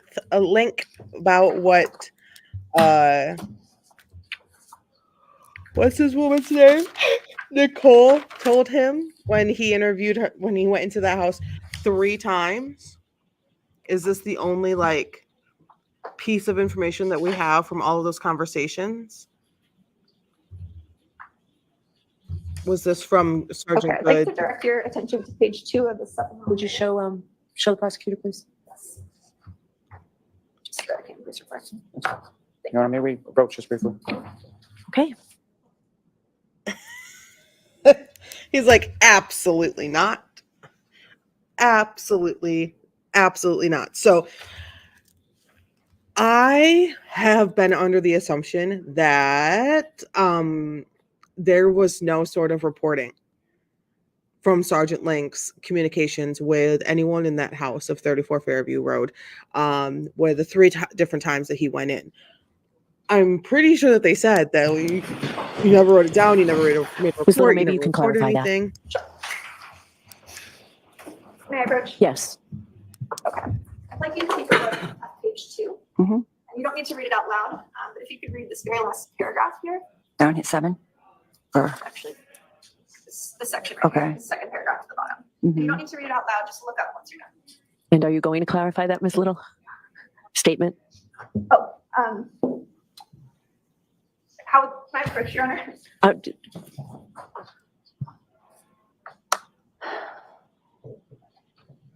Oh, we Ms. got a Albert, big, This is just a police report containing an interview that's conducted, correct? Yep. With Sergeant Lang on January 29th, is that right? Yes, the morning of. Thank you. we had a big sigh, a big guffaw Have from you had a chance to? Yes, is your yeah. recollection- Yeah. Is your the recollection correct? witness. Isn't it true that you told Sergeant Lang that your daughter left at 12:15 on January 29th? I do not recall saying that. I've maintained in every interview testimony I've had that she was the last to leave. So I don't know, it was very confusing that morning. Officer Lank was trying to ask everybody, where had you been? Where had you been? When did you get here? When did you leave? I don't know if somehow it was misconstrued, but I've always maintained that Caitlin was the last to leave. Understood. And that's because Sergeant Lang was talking to everyone at the same time, correct? Yeah, I mean, we're sitting around the table. It was a little, everyone was, we're all in shock and it was a little confusing. Sure. It was more of a conversation than an interview. Is that right? I guess you could say that. May I approach? Yes. I like what she just did there. I know there was a lot of kerfuffle to get there, but what she just did for the jury was say, well, he wasn't really interviewing you. He was just like taking a quick statement, and those sort of details didn't matter. Ms. And Albert, you Rank did wasn't not say taking this that, Sergeant Lang? seriously. I don't believe I Please. said that. Weren't taking this seriously, I right? think maybe someone a was big saying, deal. oh, Jen and Matt got there at 12:15. He misunderstood. matter It what got happened. misconstrued later in his notes. But I've always said, and any other time I was questioned, that my daughter was the last one to leave. So I don't, So you weren't trying to protect your daughter. no, You were forthcoming about always providing the troopers with information about the individuals who were present that yes, night. I Ms. believe Albert, her you in and your that family moment. discussed this case at length before your interviews with law enforcement, correct? Objection. I believe allow her that she Did you? has course knows we that her discussed daughter the was the last case. to leave. but just everything that Link was was going just an on, idiot. we're trying to figure out what happened. And you testified that you spoke to Trooper Proctor on February 3rd, 2022. Is that correct? Yes, That would be 6 days after this occurred. Is that right? Yep. And that's the very first time that you were ever interviewed by Massachusetts State Police. Is that Yes. correct? Yep. Aside from that sort of conversation you described with Sergeant Lang. yeah, yep. When you spoke to Trooper Proctor on February 3rd, 2022, you left a lot of names out of individuals who were present at your house on the morning of January 29th, 2022. Isn't that correct? Oh, did you? I'm not sure who was left out. Did you tell Trooper Proctor that your son, Brian Albert Jr., was home that night? Was home the night of his birthday, or what do you mean? Yes, the night of his birthday. Well, yeah, 28th. he was home with his friends. Did you tell that to Trooper Proctor? I assume I did. So if it wasn't in his report, that would have been his mistake. Objection, Your Honor. Sustained.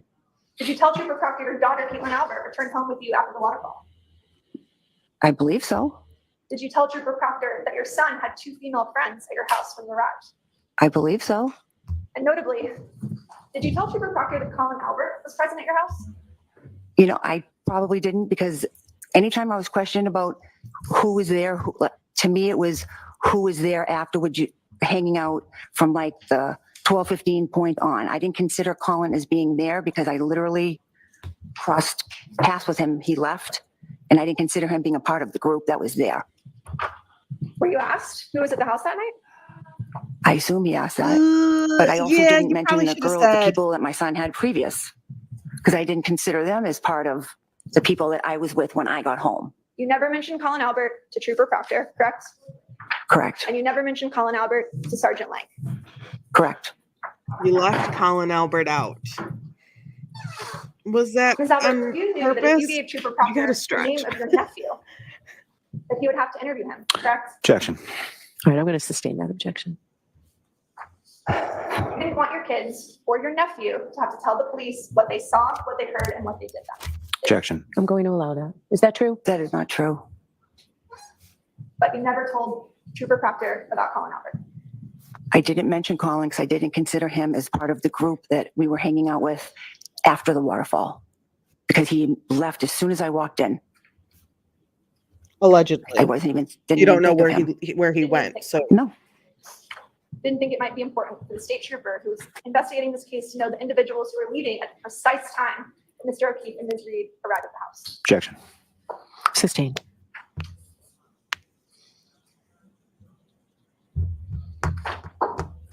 she got the question out. Ms. Albert, what's the first The thing jury you remember heard waking it. up to on the morning of January 29th? My sister bombing into my bedroom. Okay. Your What Honor, time if was we could it? approach. Okay, approach sidebar or you? Okay. Yes. They're just like, what do you mean? Approach what? What's happening? I don't know. I don't know. I don't know what's happening.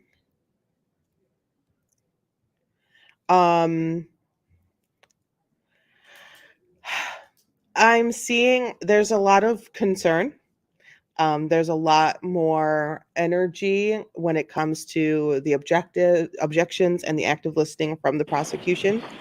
I don't know if it's because this is quite possibly a younger defense So Ms. attorney. Little, we're going to mark what you have in your hand for identification. Thank you.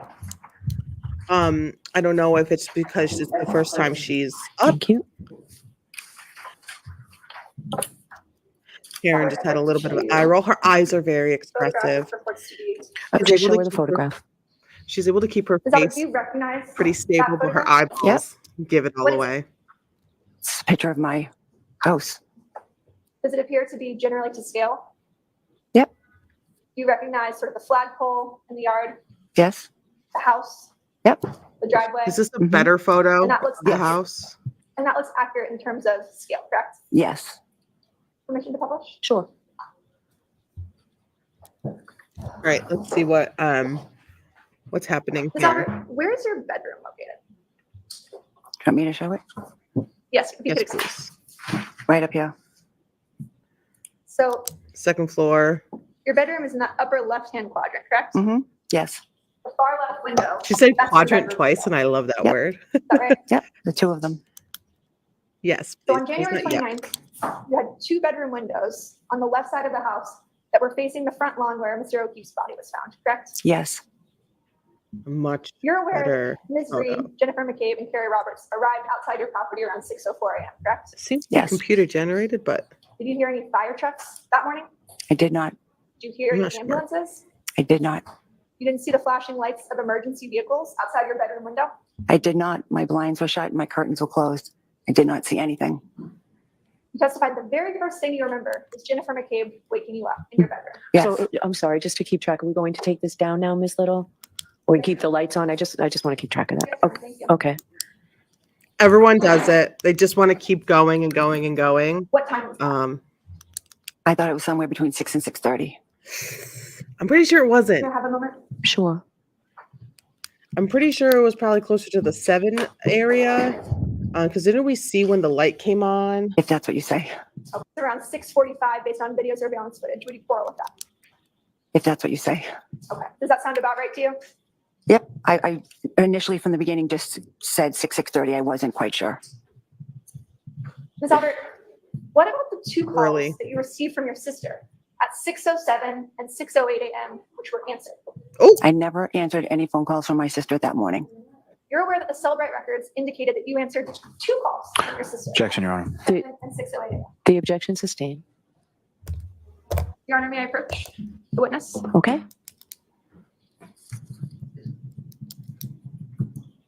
Does she have 2 answered phone calls? If she didn't take a answer look those at this phone calls, report. who answered those phone calls? Was it Brian Albert who answered those phone calls? And then is that why he didn't have like I'm a police officer negative response to Albert, someone do you barging into his receive- room at 6 If I, o'clock in the again, morning? if I could just see what's being shown to the witness before. Thank you. May we approach? Okay. I'm gonna take that, please. Okay, so this feels very stop and go because it is very stop and go. The defense attorney, Miss Little, is trying. The prosecution right now is on top of it. Mr. Lawley is. I don't know what's going on. I just saw something out there. Mr. Lawley is also on top of it. Unlike other witnesses, this witness was in the house as all of this was going down. She saw all the people in the house. She saw all the cars.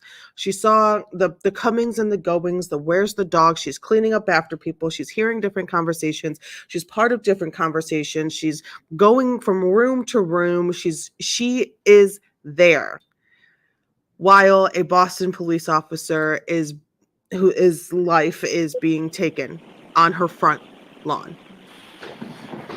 And it is the All right. defense's So job let's mark one for identification, please, Miss Little. Thank you. to make sure that the jury knows that she was there and that the reasons that she's giving, that she did not Okay, see you the can give lights, it back to Ms. hear the Albert. sirens, Thank you. You didn't can go know back what and the ask the hell was question. going on her Let's see where we front go with lawn this. Okay. is Ms. because Albert, do you maybe recognize these documents? This she document? just didn't care. Recognize it? Her Do reasons you know what it is? are Well, not yeah, good enough I see what it to is. be able Does it to refresh your recollection as to the two not know calls you what's received on the morning of January 29th? It says here 2 calls were placed. Okay. Don't read it, but you were asked a specific question. So if you could answer the question, please. Does that refresh your recollection to the 2 calls you received from your sister on the morning of January 29th? She may have placed those phone calls to me, but I never answered them. You received a call from Jennifer McCabe on January 29th at 6:07:42 a.m. that lasted for 9 seconds, correct? She may have placed a phone call to me. I never answered it. I never spoke to her that morning. You also received a second call from your sister at 6:08:17 a.m. that lasted for 7 seconds, correct? Objection. Go ahead and answer that. It says that, but I never answered a phone call from my sister Jennifer that morning. You're aware that cell phone companies have what are called tolling measures, correct? That show that there's a voicemail or something of that nature. Objection, Your Honor. Sustained. Ms. Albert, it's your testimony here today that you never spoke to your sister that morning. I never spoke to my sister on the phone that morning. Who else was in your bedroom that morning? Me and my husband. Brian Albert. You and Brian Albert were the only 2 individuals who could have answered those calls that morning, correct? We're the only 2 people in the room, besides the dog. And at 6:07 a.m., someone had a 9-second call with Jennifer McCabe, correct? Objection. All right. Sustained. And you've got more for this witness, I imagine, Ms. Little? Yes, Your Honor. Okay. So we'll take the luncheon recess, folks. It's 1 o'clock.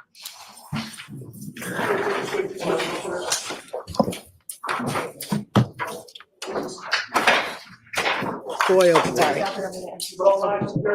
Goodbye. Goodbye. Okay. All right, so they're going to go on their lunch break. Madam Court Reporter, do you need me for anything? Okay. Okay, they are going on to their lunch break. Let me just see. Let me just take you off here so you don't have to see me doing all of this. Let me just take a look, see. The defense attorney needs to make clear that her reasons are not good enough to not know what's going on.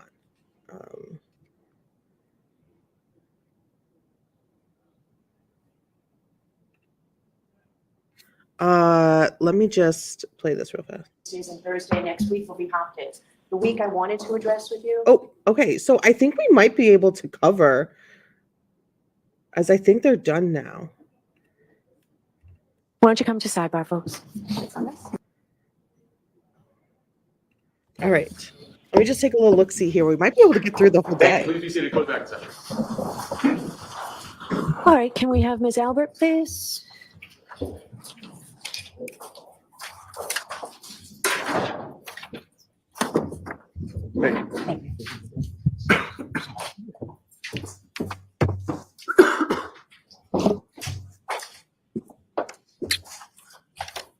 All right, Ms. Little, whenever you're ready. Thank you, Your Honor. Your Honor, before we start, Exhibit S, which was marked for identification, I believe the proper foundation is laid. I'd ask. So let's not do that from there. Let me see it, please. Sure. Do we have S, S is in Sam, or X? Identification. S is in Sam? Yes. Thank you. Okay, sorry. You guys want to see it probably. Okay. I was just checking. We might be able to get through it. Why don't you come to sidebar? Through folks? all of today. Then we'll be caught up so we don't have to do anything tomorrow. So I don't have to do anything tomorrow. They don't have much after this witness. I think they only have one witness after it. And we can always try to. Will be our next Identification of 34 Fairview. Yeah, not a photo. Not a photo. Okay, sure. Now you can approach the witness if you, oh, you just want to put it into evidence now? Your Honor. Okay, so that will be our next exhibit. Madam Court Reporter? Thank you. We actually need it. Just May I approach? Yes.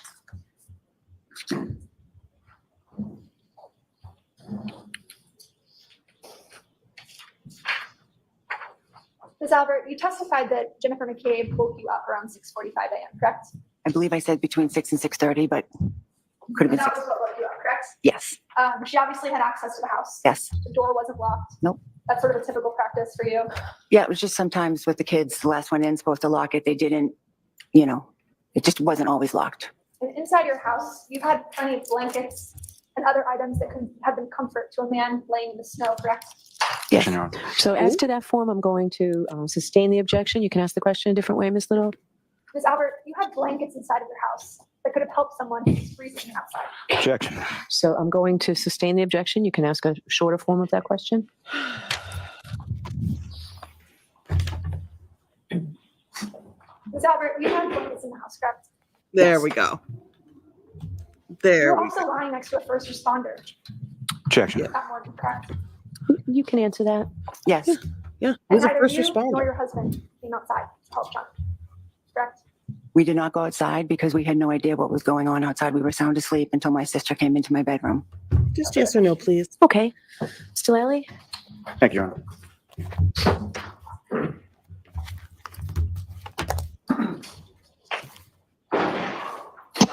With regard to phone calls from your sister Jennifer McCabe that morning, shortly after 6 a.m., did those phone calls wake you up? No, Did you answer those phone calls? no, Did you speak to Jennifer McCabe on the phone prior to her, or at any point on that morning prior to her coming into your room? I did not. And you were shown something that's a I really Cellbrite wanted to see the extraction, Celebrite correct? information. Yes, And not just that specific one, but have you ever seen any Cellbrite extraction report before in your life? no, Fair to say you don't know how to interpret the data that's on there? no, Fair to say that you don't know whether or not an answered call or something that's listed as answered was something that was actually answered or went voicemail. correct. Now, with regard to your dog, Chloe, Mhm. following that incident in May of 2022, what, if anything, did you and your husband do with regard to the person that had been bitten? Well, we had gone over to their house to apologize for what had happened and, you know, offered to pay any bills, you know, that they may have had for any injury to the dog or anything. And then after that, we just decided that we thought the best thing to do would be to try to rehome it because I just didn't want something like that to happen again. To rehome Could you it. explain to the jury sort of what are the steps that you took? She in the said process of rehome it. rehoming your Referring Well, to initially her I dog had shit called a for bunch of 6 years. shelters and they were pretty much telling me that it would be hard to rehome her if she was dog aggressive and they'd Yes. probably have to put her down. I didn't Yeah. want to do that. The family, you know, we love the dog and so I did not want to do that. So I reached out to the woman in Texas who we got the dog from to see if she could help. And she said, you know, she couldn't take it back, but she would try to help me out. So she ended up finding a woman who lived in Vermont. I think she lived alone. She had big property. It seemed like a good fit. She wanted to take Chloe and we made arrangements and I went and met this woman halfway and I gave her Chloe. And what, if any, conversations or contact that you had with that woman in Vermont since rehoming your dog? For a few months after I, Objection, Your Honor. So not the substance of it, but Have you had contact with the woman in Vermont? yes, I did for a few months back and forth. Now, with reference to Chloe, when your sister Jennifer McCabe comes into your bedroom hysterical that morning of January 29th, was Chloe in the room at the time? Yes, You were asked some questions Was about she? the evening or the early morning when people had come from the waterfall back to your home, correct? Mhm. And at some point, Yes or you no? were cleaning and Not- Higgins and mhm. your husband were out of your line of sight, is that correct? yes. How long a period of time were we talking? it wasn't very long, a couple minutes.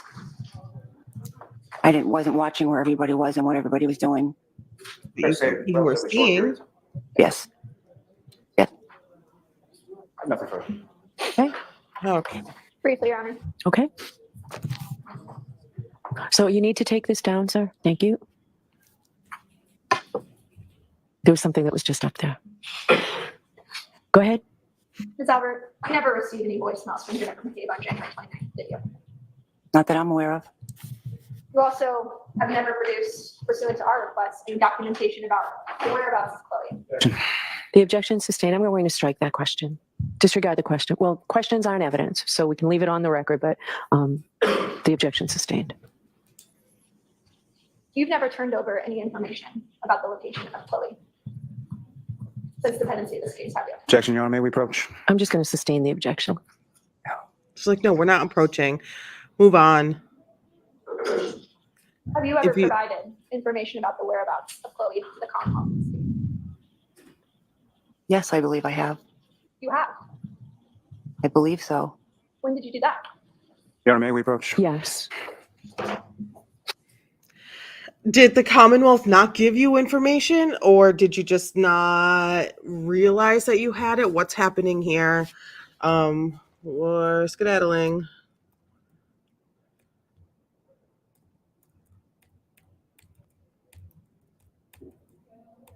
Like, we need to know where this dog is too, if we want to talk to him. Okay, thank you very much. All right, Ms. Albert, you are all set. Thank you.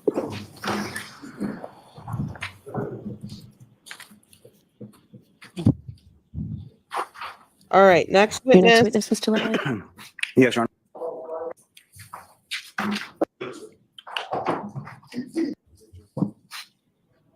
Do you solemnly swear the evidence you give before the jury in the case there mentioned the truth, the whole truth, and nothing but the truth, so help you God? I do.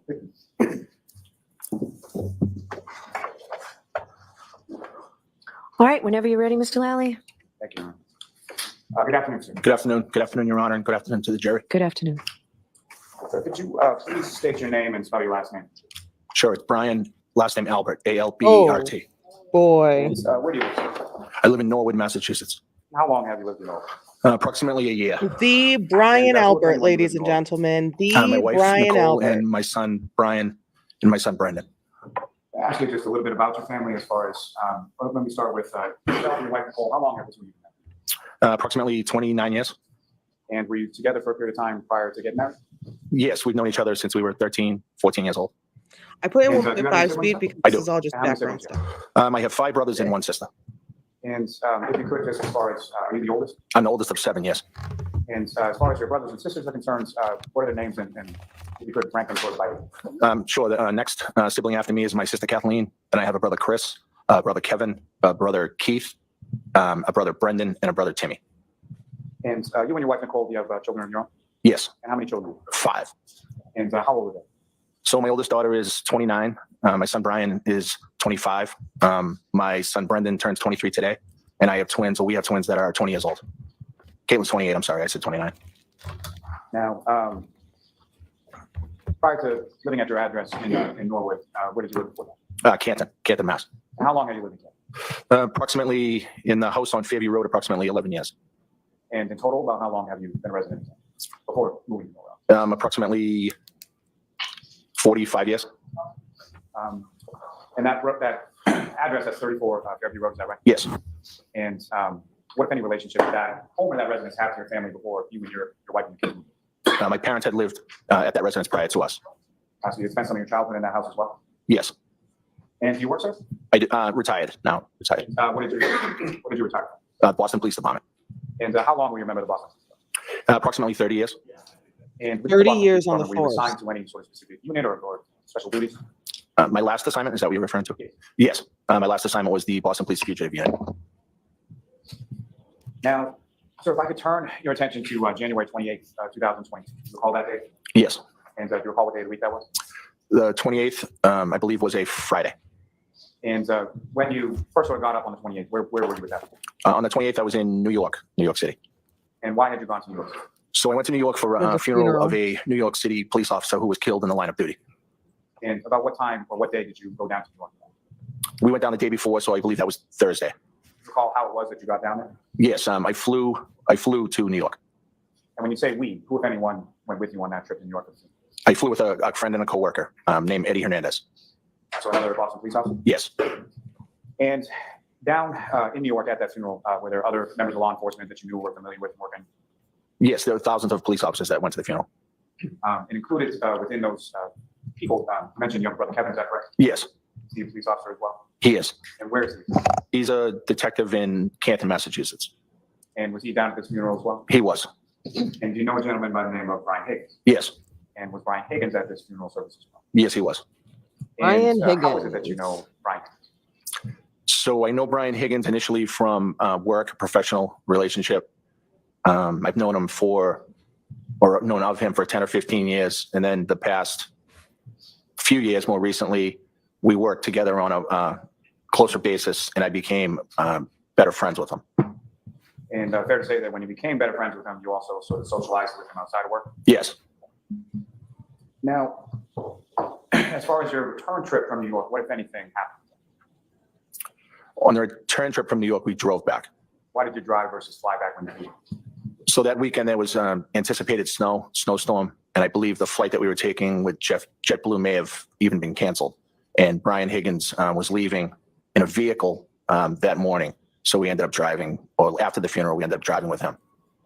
And so it's yourself, Mr. Higgins, and then if anyone else went with you on the drive back to Massachusetts? Eddie Hernandez and my brother Kevin. And So when you him, arrived, Brian, back in Brian, Eddie, and Massachusetts, where was it Kevin sort of specifically all that you drove went? back from New York City. I initially went to funeral Charlestown to pick up my vehicle. that Friday. Where was your vehicle parked in Charleston? It was at a police station, Charlestown Station. It's a satellite station located in Charlestown. And that was in reference to proximity to the airport, is that correct? Yes. So that would have been Logan that you flew out of and intended to fly back into? Logan Airport, yes. And after you were dropped off with your vehicle, what kind of vehicle was that? That was a Ford Edge, Was that a personal vehicle or a work vehicle? work vehicle. And so you get dropped back off at your work vehicle. Where did you go? So from Charlestown, I drove back towards the Canton area, and I met Brian Higgins at a restaurant bar called the Hillside. Is that in Canton as well? I believe so. It's on the Canton Milton line. I believe it sits in Canton. And what was the purpose of you and Mr. Higgins going? After the drive home, he asked if I wanted to get some food and stop off, and I said yes. And if you know about what time was it that you got to Hillside with Mr. Higgins? I want to say around 9:30, perhaps. Not entirely sure. When you arrived there, what did you do? So we went into the establishment and had a drink and hung out for a while. And did you order any food there? I did not. I believe Brian did, though. And while you were at the Hillside with Mr. Higgins, what, if any, communication did you receive from your wife, Nicole? So around that time, I talked to my wife, I think more than once, and she had let me know that her and a few people were at another location in Canton. And she had asked if I wanted to come by and see them. What was that other location? That other location was the Waterfall. Is that an establishment you were familiar with? Yes, You've been there before several times? I'd been there before, yes. And so you drove then from the Hillside to the Waterfall? Yes, About how long a drive is that? maybe 7 minutes, between less than 10 minutes. And so Great, as so you're you're going just on that drive, the snow that around the was corner, anticipated coming in, had that, essentially. anything related to that started yet? No, I at that time, I don't recall any snow. This And is in a man relation to who the Waterfall, where owned did you- 34 In the Fairview parking lot for the Road. Waterfall, which is Brian Albert. adjacent to the door to go inside. So it's to the left if you're looking at the building from Washington Street. And when you come into, now, when you left the Hillside, Mr. Higgins stayed there? Yes, he stayed. And when you came into the Waterfall, who, if anyone, was there? So when I walked in, I saw my wife, my oldest daughter, Caitlin. I saw my brother, Chris, his wife, Julie, my brother-in-law, Matt, and my sister-in-law, Jen. And your brother-in-law, Matt, and your sister-in-law, Jen, their last name is McCabe, is that right? Yes. And if you could just explain to the jury sort of how you were related as far as what period is name. So my brother, Chris, his wife is Julie. And then Nicole's sister is Jen. And then Jen's husband is Matt McCabe. And There's so fair many. to say that you've probably known Jennifer many McCabe people. about as long as you've known your wife, Nicole? But we're getting Yes, to since she know was all a of them. little kid, maybe 6, 7 years old. And you see these people, and where are they sort of situated in the waterfall? So there was a high top table kind of in the front area as you walk in, kind of in the middle of the room. And everybody was just kind of around the high top table. And what, if anything, was there as far as live entertainment at the waterfall then? There was a band playing there. And with reference to the people that you've just spoken, as far as your wife and your daughter specifically, were they at the high top table closer to the band or further away? So they were on the side of the table that's, I guess, closer to the door as you come in. And then there were other people on the opposite side of the table that was closer to the bar area. And after you came into the waterfall, went up to the group of your family, what did you order anything? What did you do? Yeah, I kind of just said hi to everybody. I don't recall exactly, but I'm sure I ordered a drink. And then just kind of hung out with family and friends. And following your arrival, who, if anyone else, showed up and eventually sort of joined your group? There was another couple at the table. I don't know if they were there initially when I walked in, but there was another couple at the table whom I believed were there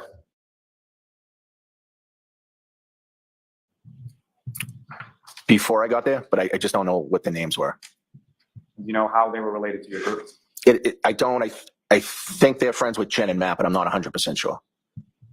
And where were they situated in reference to where your wife and your daughter were? So they were, I believe, to the right of this pretty large high top table. Toward the other end of the table? Yes. And if you recall, what were you drinking then? I don't recall. I usually drink beer, Mick Ultra, but I can't remember that night what I was drinking. Now, following your arrival there and you meet up with your family, were there other friends or family that eventually showed up at this establishment and joined your group? Yes. And who were they, sir? So after I was there, maybe about a half hour, Brian Higgins arrived at the location. And if you recall, what, if any, sort of communication did you have with Mr. Higgins, or how did Mr. Higgins know to come to the waterfall specifically? Because while we were at the hillside, I had mentioned that I was going to be leaving to go to the waterfall to see my family who was already there. And I invited him to come by if he wanted to. And at any point in time, sort of throughout the course of the day, yourself and Mr. Higgins, you had each other's sort of information and cell numbers, things like that? Yes. And at any point in time throughout the course of the day or the evening, did you have occasion to text or phone call or anything with Mr. Higgins? Yes.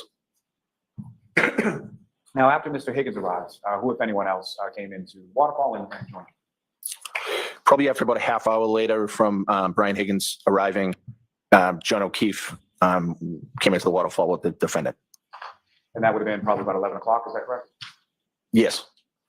And John O'Keefe, if you could tell the jury, well, first, did you know John O'Keefe?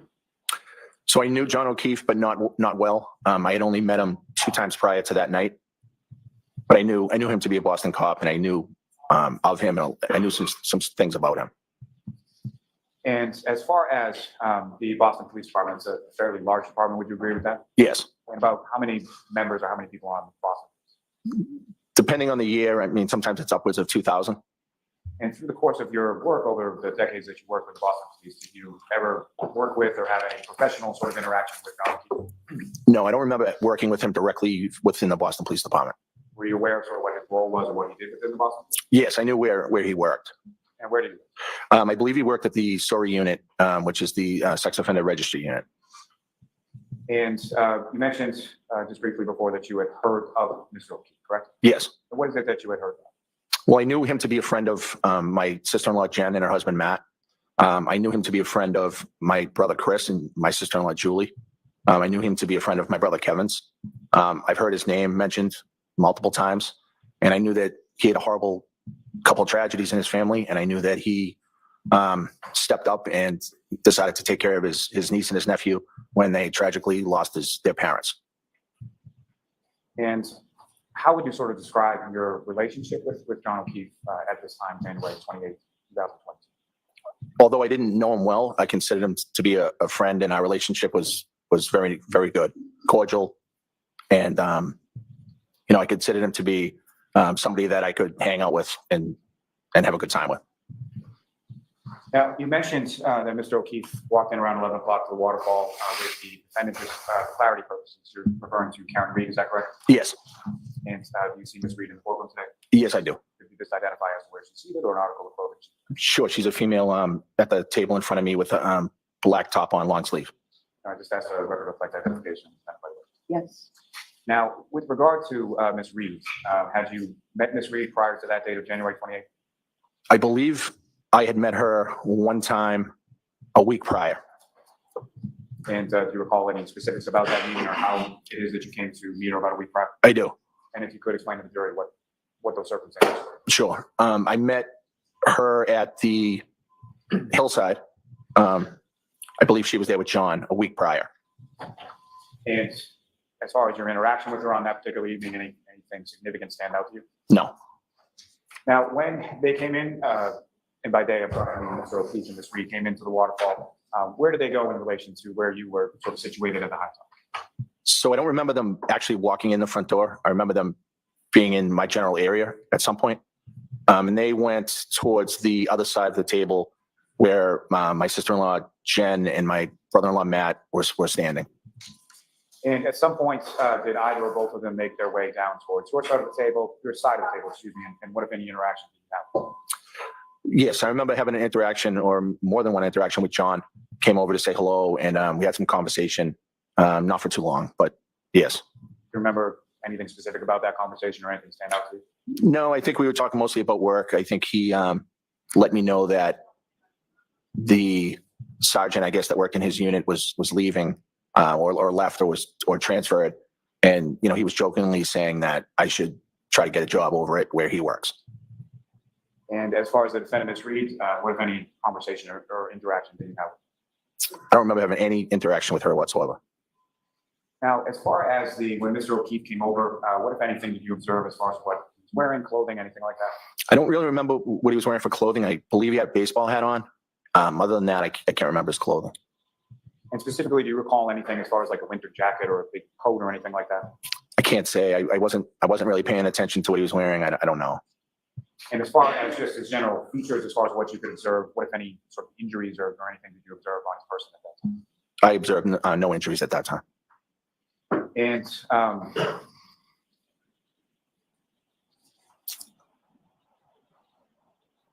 over the course of the evening, you had a couple of interactions with Mr. O'Keefe, is that correct? Yeah, I believe we talked a few times, kind of hung out, stood next to each other for a while, like you normally would do at a bar restaurant. And is the band playing while this is going on, is that correct? Yes, the band was there. You know, I believe they took a break here and there, but they were there for the night. Now, Mr. Albert, how would you describe sort of the general mood or demeanor of the group while you were at the waterfall? In one word, it would be fun. Everybody was in a great mood. People were getting along. It was friends and family, and it just seemed like a great night. And do you recall about what time things started to wind down or things started to sort of end for the evening? I believe the band stopped playing probably, you know, close to 12, and things started winding down, you know, a little before 12. And if you know, from the group that you just described at the high top table that you were a part of, what was sort of the order in which people left the establishment, starting with the first? So I believe the first to leave was myself, my wife, Nicole, my daughter, Caitlin, and Brian Higgins left at that time as well. And had anybody left from your group prior to when, I'm sorry. So the bar starts to wind down around 12, correct? Yes. Prior to the bar winding down, had anybody from your group left before that? I didn't remember or notice that. I'm not sure. And so the first to sort of leave from your group when the bar is winding down is yourself, Mr. Higgins, your wife, and your daughter. Yes. And when you exit the establishment, where do you go? Into the parking lot to my vehicle. Let me take it back just for a moment back into the waterfall. During the course of the evening, what, if any, conversation was had by you or amongst the group that you observed as far as where to go next or what were you doing following the waterfall?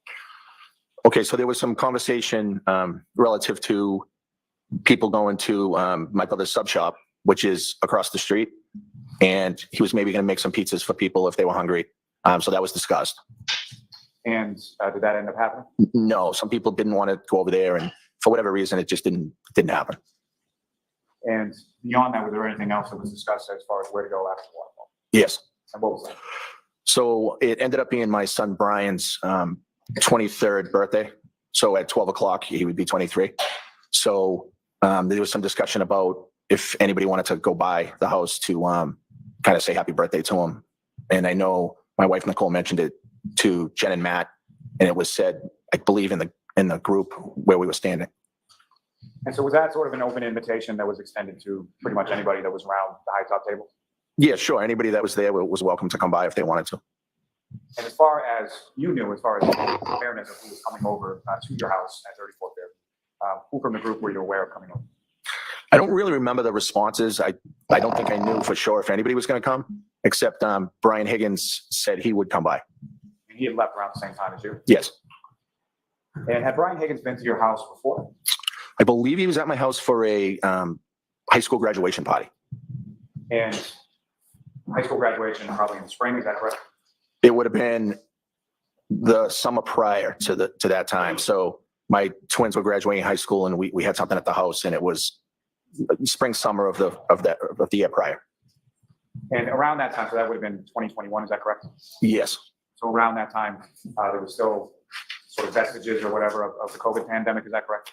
Yes, actually, that was just getting over, I think. And so where was this graduation party at your house? Was that inside your house or outside your house or something? It was actually out back. It was more of a cookout type thing. And so as far as you can recall, prior to January 28, 2022, had Mr. Higgins been physically sort of inside your house for anything beyond using the bathroom? Besides that graduation party, I don't believe he had ever been at my house. I'm sure he walked into the house, to use the bathroom or something that day, but I didn't really notice, whether he went in there or not. And Your Honor, with the court's permission, there's just a couple of very short clips that I'd like to publish with this witness in reference to what's been marked as Exhibit 53, video from the waterfall.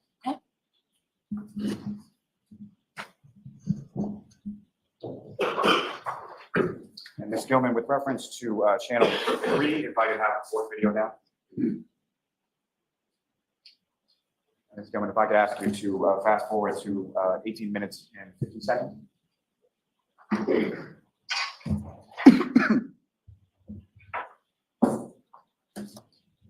Now, Mr. Albert, direct your attention up to the screen to your right here.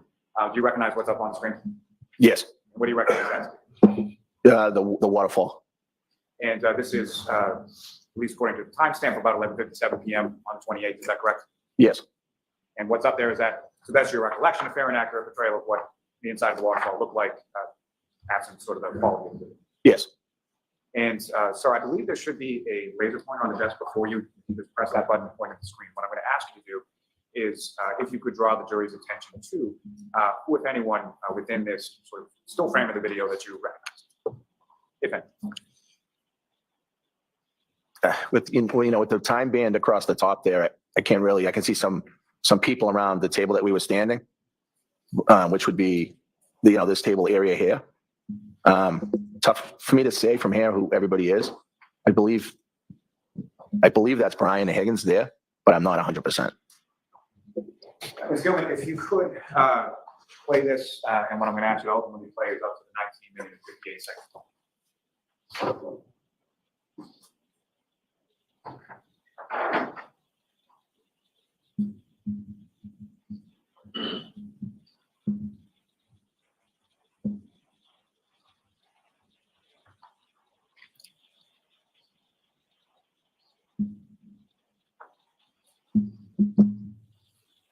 Ms. Gilman, if you could pause it there. Now, Mr. Albert, from what you observe up there, as far as the door that you came in and came out of on that evening, do you see generally where that door is? Yes. And if you could direct the jury's attention to where on the video screen it is. Doors this way. And from just prior to in this video, when I was stopped at the 11:57 and 52nd mark, you see a group sort of making their way towards that front door, is that correct? Yes. And from this vantage point, are you able to recognize any of the people in that group that made their way towards it? Yes, I believe I saw my wife, my daughter here maybe, and then I think I'm over here. But again, it's a little grainy, and I can't really see great from here. And I saw Brian Higgins, but I don't know if he's in here somewhere. Thank you, Ms. Gilman. If you could just press play again. We have seen this video a lot.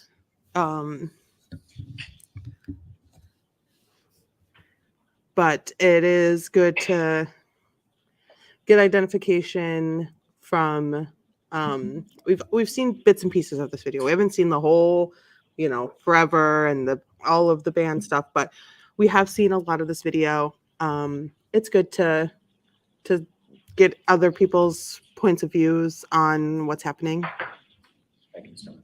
You could take that down, and then Ms. Gilman, if I could ask for one other video from channel 1, the second one down.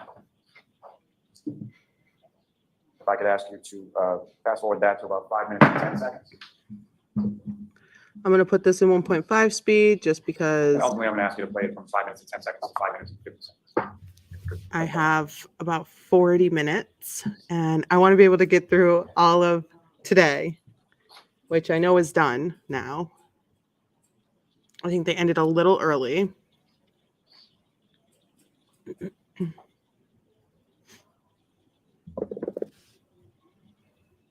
It's just the perk of, oh my gosh, I'm so sorry. I'm literally in the exact way. Perk of it not being live, I can Generally speaking, skedaddle what was through displayed some up on of the screen, it. Mr. Alves, do you recognize what that is? Yeah, it looks like the exit of the waterfall, and we're kind of walking out. The same group that was just walking through the front door, now walking out the front door and into the parking lot. Yes, and I believe there was somebody else there. I don't know if it was somebody from the band or looks like a different person out front there. Thank you, sir. Ms. Gilman, you can take that.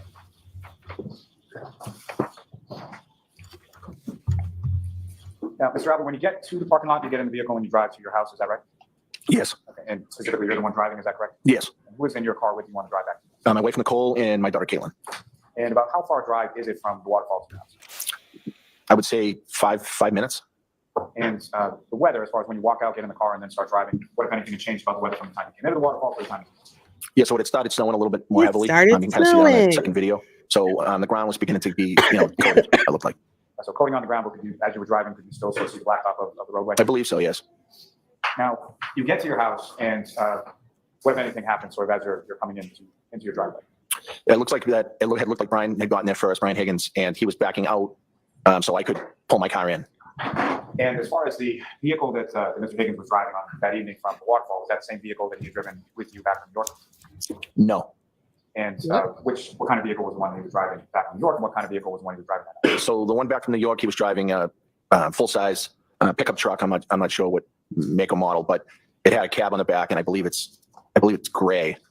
And then that night later in the night at the waterfall, he had a Jeep Wrangler vehicle that I believe is white, but I'm not 100%. So he had arrived at your house before you, is that correct? Yes. You said it looked So like we had to have gone home and changed cars. He may have right? skimmed. Yeah, he had plow on his truck, and I think he may have skimmed plowed the driveway and then pulled out, and then we pulled in. And as far as vehicles at your house, how many around this time, January 22, between yourself, the wife, kids, how many vehicles do you have?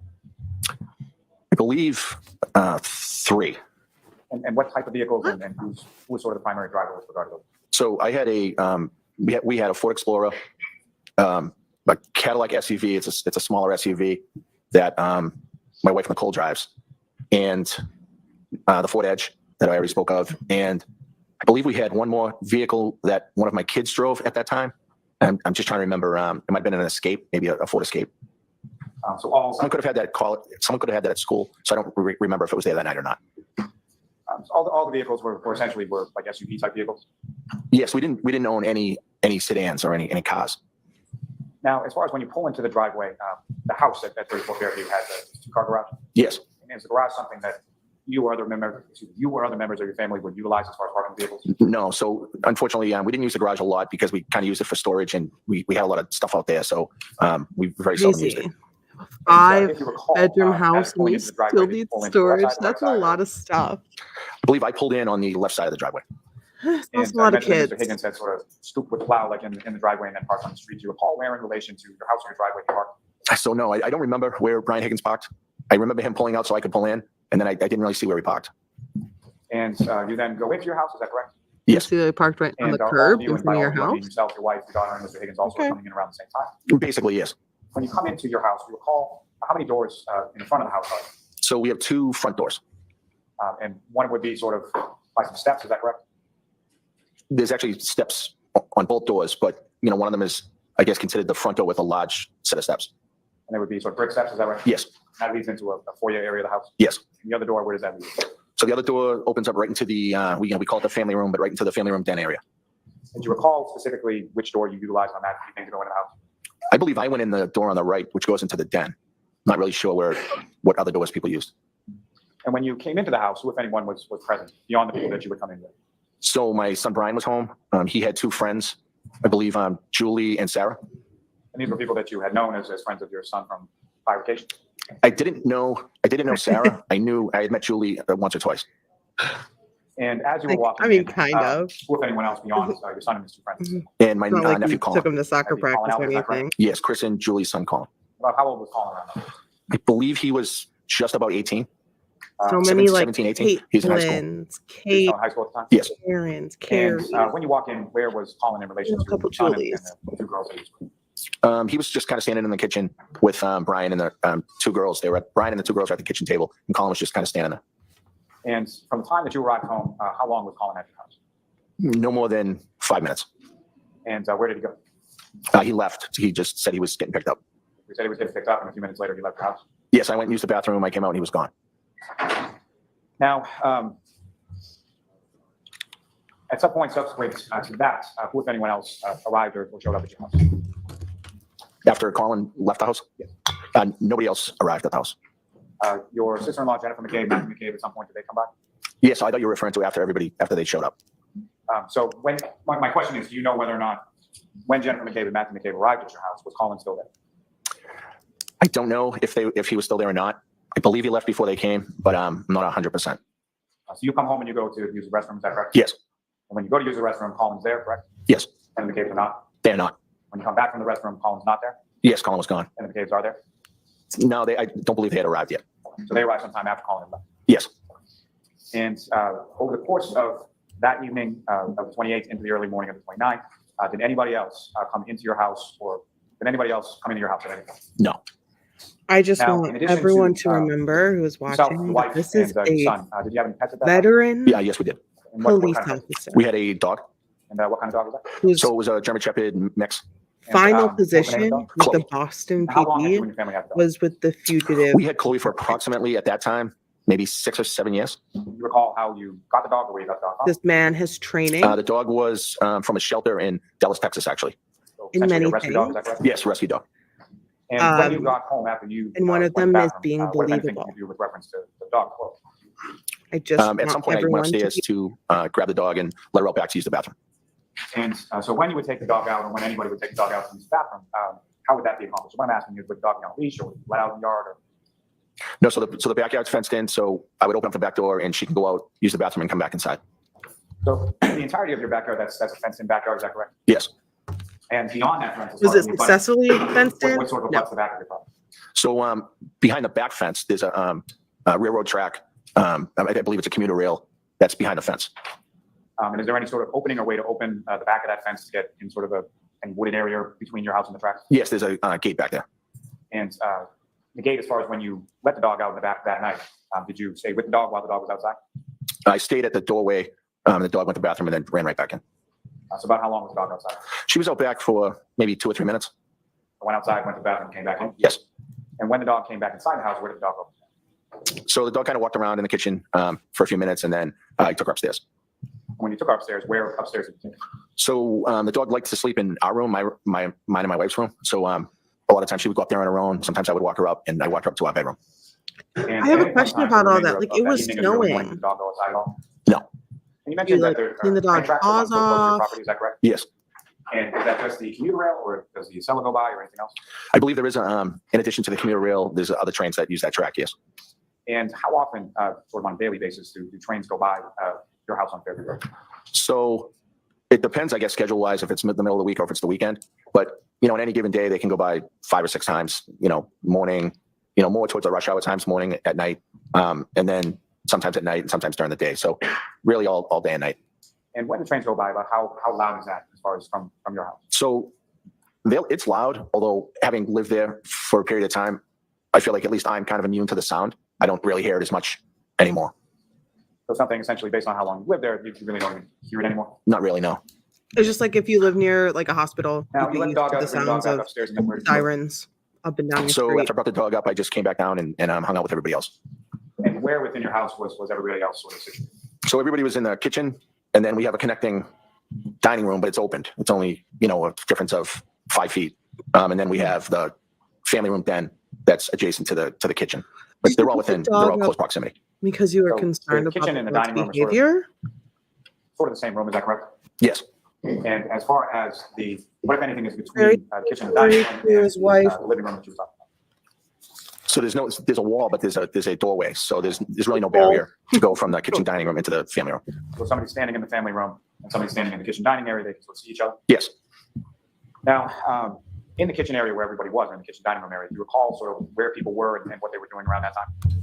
Yeah, I think people were just sitting around, having drinks. Someone had a speaker and they were listening to music and just talking and hanging out. You're vibing. And It as was far as it was a the little sort get of group together. and sort of the overall mood or demeanor of the group back at the house, how would you describe that? Pleasant, fun. Everybody was having a good time. We were wishing Brian a happy birthday and everything was going great. And at any point in time, while this was all going on, did you, other than your situation with the dog, was there any point in time where you were not with the group in the kitchen dining area? No, I was there basically for the whole night, except I think at one point I may have shown Brian Higgins some photos that were in my son's room that were upstairs. And what kind of photos were you talking? So my son Jack, who's one of the twins, was in the Marines or is in the Marines, and we had put some plaques and some stuff in his room upstairs. And Brian Higgins was prior military, as am I, and I thought he would want to see the photos, so I had him look at them. And that period of time that you were outside of sort of the kitchen dining room area looking at the photos with Mr. Higgins, about how long a period of time was you talking? Very, very quickly, 2 minutes, maybe 3 minutes. Now, at some point over the course of that morning, things started to sort of wind down at your home. Is that fair to say? Yes. And about what time was that things started to wind down? People started to leave? I think Brian left at around 1:30. I believe he was the first to leave, and then others left after that. When you say others left after that, after Mr. Higgins left your house, where did you go? So after Brian left, I had gone upstairs and hung out and watched TV up in my bedroom. You had a long day that day. Is that fair to say? Yes, I had the funeral in New York that morning. We had the long drive back, and we had been out, and now we're hanging out at my house, and it had been a long day. Yes. And so, at any point in time, after you went upstairs, after Mr. Higgins left, did you come back downstairs at all? Yes, I think I popped back down at one point just to see kind of how long people were going to be there. And then I'm went back out. honestly impressed When you with how popped back down, these how many people can were? stay up I think because Jen and Matt was still there, and the two Brian's two friends were still there, and my daughter Caitlin. I would have been asleep by Now, as 9 far as, p.m. at the bar. Beyond Mr. Higgins, At the waterfall. was there any other Amazing. occasion that you can recall where somebody from your house went outside and then came back? Yes. Who was that? So while we were hanging out, I believe the girl Julie Nagel's brother came to the house. I never saw him, but I could hear them saying that he was out front. And I think Julie Nagel had walked outside to talk to him. And at some point after she walked outside, she came back inside. Is that correct? Yes. About how long a period of time did you know was she outside? I didn't really pay attention to how long it was. I don't think it was that long. And as far as the outside of your house, after you had let Chloe out and back in, what any observations did you make outside of your house? Did you look out? Did you see anything outside the house? Just that we have windows in the back of the kitchen area. You could just see that it was snowing. Is that sort of like a bay window in the kitchen? Yes, it's a large bay window in the kitchen. When you look out the bay window in the kitchen, what part of your property does that face? So it's the backyard. You can see the backyard. The bulkhead is right under that bay window, and you pretty much have a view of the whole backyard if it's in the daytime. But it was obviously a little dark. So can you see the front of the house at any part of the front of the house when you're looking out the bay window? No, So at any point in time over the course of the evening, did you look out front to see anything out in front of your house? no, Now, at any point in time over the course of the evening, did you hear anything from front of the house, back of the house, anywhere around the house that drew your attention outside? no. That's Now, crazy. at any point in time during the evening, That's you a lot. become aware of either John O'Keefe or the defendant Karen Reed coming over to your house. No.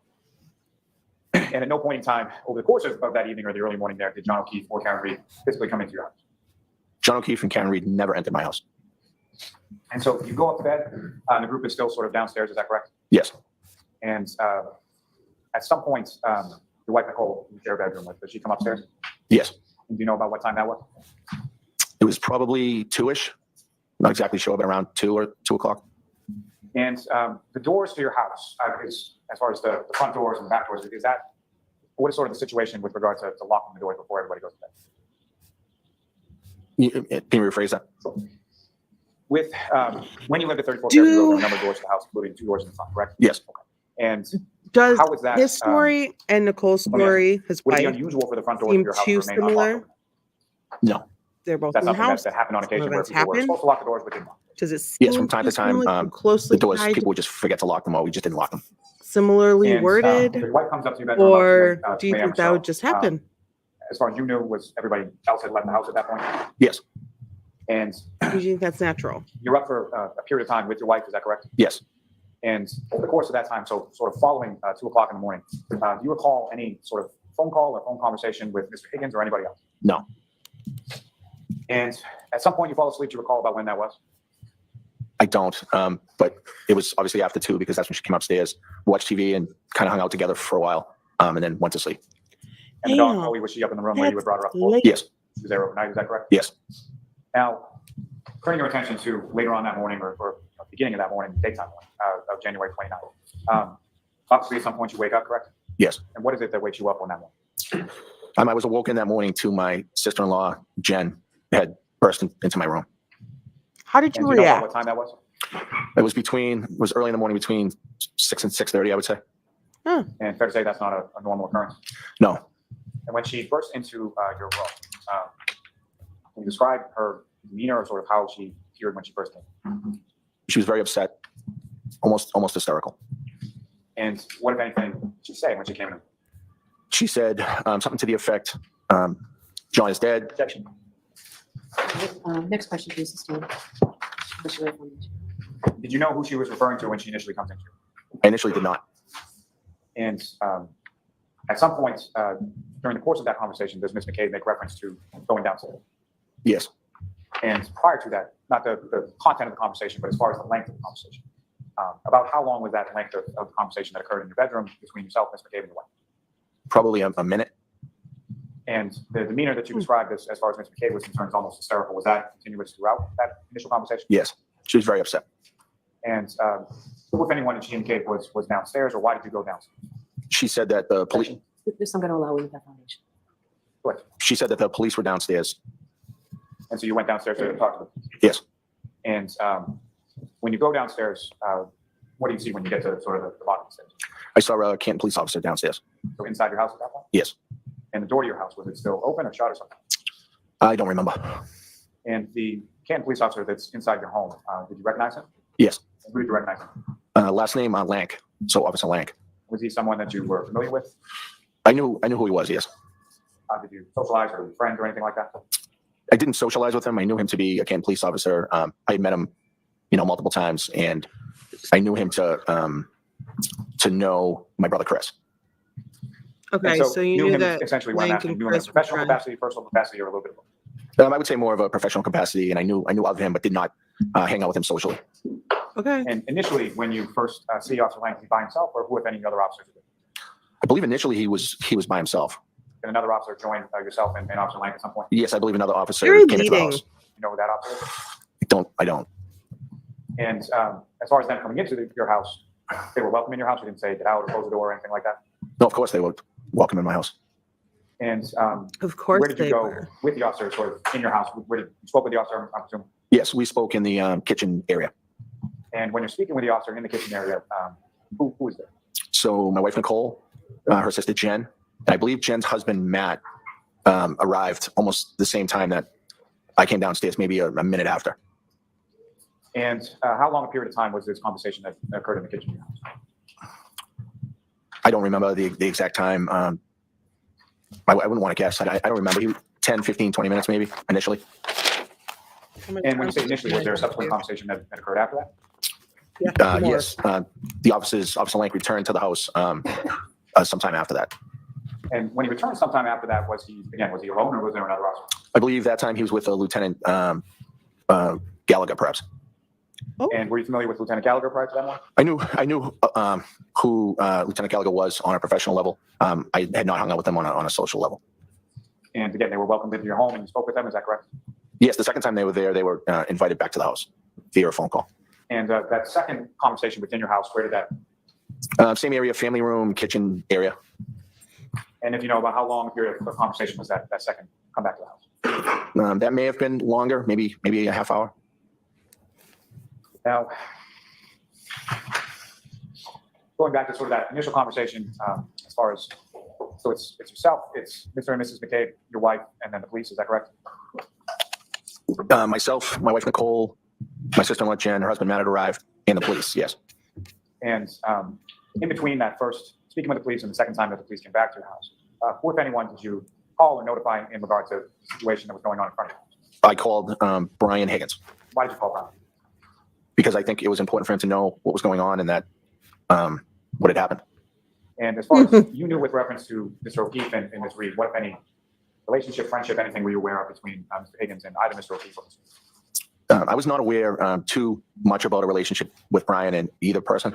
Brian had mentioned maybe even that night that he was friendly and knew John. I knew of no relationship between Brian and the defendant. And following your conversation with Mr. Higgins, if anyone else came over your house? So Brian Higgins eventually came over to my house, and my sister-in-law Julie also arrived at my house. And do you know why your sister-in-law Julie came by your house? Yes. And why? So she has a routine that when it's someone's birthday, she likes to come by and bring like coffee and donuts. So it was Brian's birthday that night. So my sister-in-law Julie was coming by to drop off some donuts and coffee, I think. And where was Julie when you first saw her that morning? She was out front in the driveway. And what, if anything, did you ask Julie to do when you saw her out? I asked her to come inside. And when she came inside, is that when you informed her of what had happened? Yes, I don't know if it was And then what? necessarily me that informed her, but people that were there were Why explaining are to her what we happened. leading It him was a very, through very chaotic, this? unbelievably chaotic morning. And as far as when that was described to your sister-in-law Julie, how would you describe sort of her demeanor or her reaction to news regarding Mr. O'Keefe? Shock. That's how I would describe everybody's reaction that morning was utter shock. And she was upset and looked very, very in shock. And so the second time that the Canton police officers come back to your home, who was there at that point? I know I was there for sure. My wife, Nicole, Jen, her husband, Matt. Brian Higgins may have been there at that time. And I'm not sure about Julie. Julie at one point left the house, and I think she came back later in the morning, so I'm not sure if she was there. And at some point when your sister-in-law Julie came back to your house, who, if anyone, came to your house with her? Her husband, my brother Chris, who's her husband. Was this before or after the second time that the police had been in? I believe they came back after the second time, but I'm not 100% sure. The first time that Julie came with the coffee, the police were not there.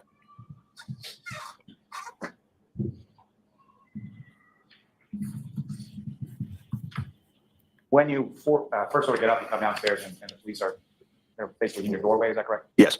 Could you see outside as far as what was going on outside at that time? Not from downstairs, but I had looked out the window after Jen had come up into my room and explained what had happened, and before I went downstairs. When you looked out your window from your bedroom, what did you see?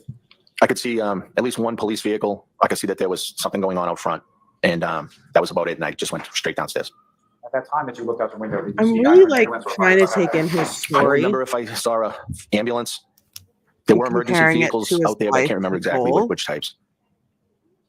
And And trying and like I'm seeing at a any point in time, lot at that time of or subsequent throughout the course of the day, did you Carolyn. go out to that area of your yard where you saw the cruisers and the I'm seeing a lot of similar language. and why?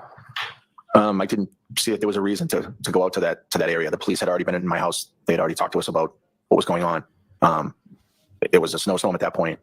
They were trying to conduct an investigation, and I didn't want to interfere with it or have anything to do with it. Now, as far as what you're learning, sort of when Jennifer McCabe first And comes I- sort of verging in. I know into I your bedroom know at that it 6 can to 6:30 in the be morning. because they both At any experienced point around there, similar were you things. made aware of where John But I O'Keefe was also at that know point? that it could be because Yes. they gathered up And- the and what were you made? story. I was made aware that he They've was all taken been to able the to talk hospital. about everything the So by the entire that you're time since this awoken, happened. by Mrs. McCabe, John O'Keefe is, to your knowledge, not outside.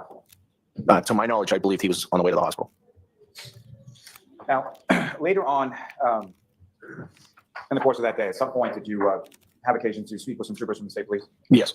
And if you recall, who was it that you spoke with? So I spoke with Trooper, last name Proctor, and then another trooper, and I don't know the last name, first name, Yuri. Would it be Sergeant Buchanan? It could be. And had you met either of those troopers prior to that day? I had never met Trooper Proctor. I had met Trooper, I forget, what is the last name? You met Trooper Yuri? Yuri. I had met him once or twice before. Was that in a professional capacity? Yes. And where did you speak with him on that day? At my sister-in-law Jen's house. And if you recall, about what time of day was it that you spoke? It was late morning, early afternoon, the day of the incident. So I don't know the exact time. Before noon, I think. And why was it that later on that day that you were over your sister-in-law Jennifer?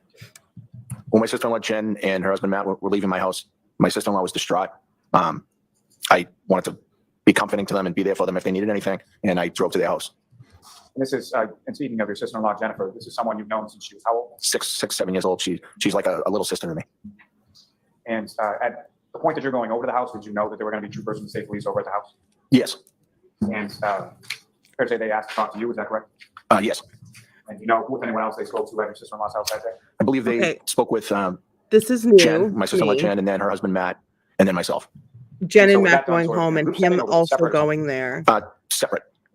And so they spoke to you in one area of the house while Jennifer and Matthew McCabe were in another area of the house and vice versa for you. Yes, I spoke with them at the dining room table, and Jen and Matt were not present. I believe they may have been upstairs or somewhere else in the house. And if you know, where were you when the troopers were talking to either Jennifer McCabe or Matt? So I was upstairs when they were being spoken to. Okay, so this is giving the police a good look by separating people Yes. finally. Yes.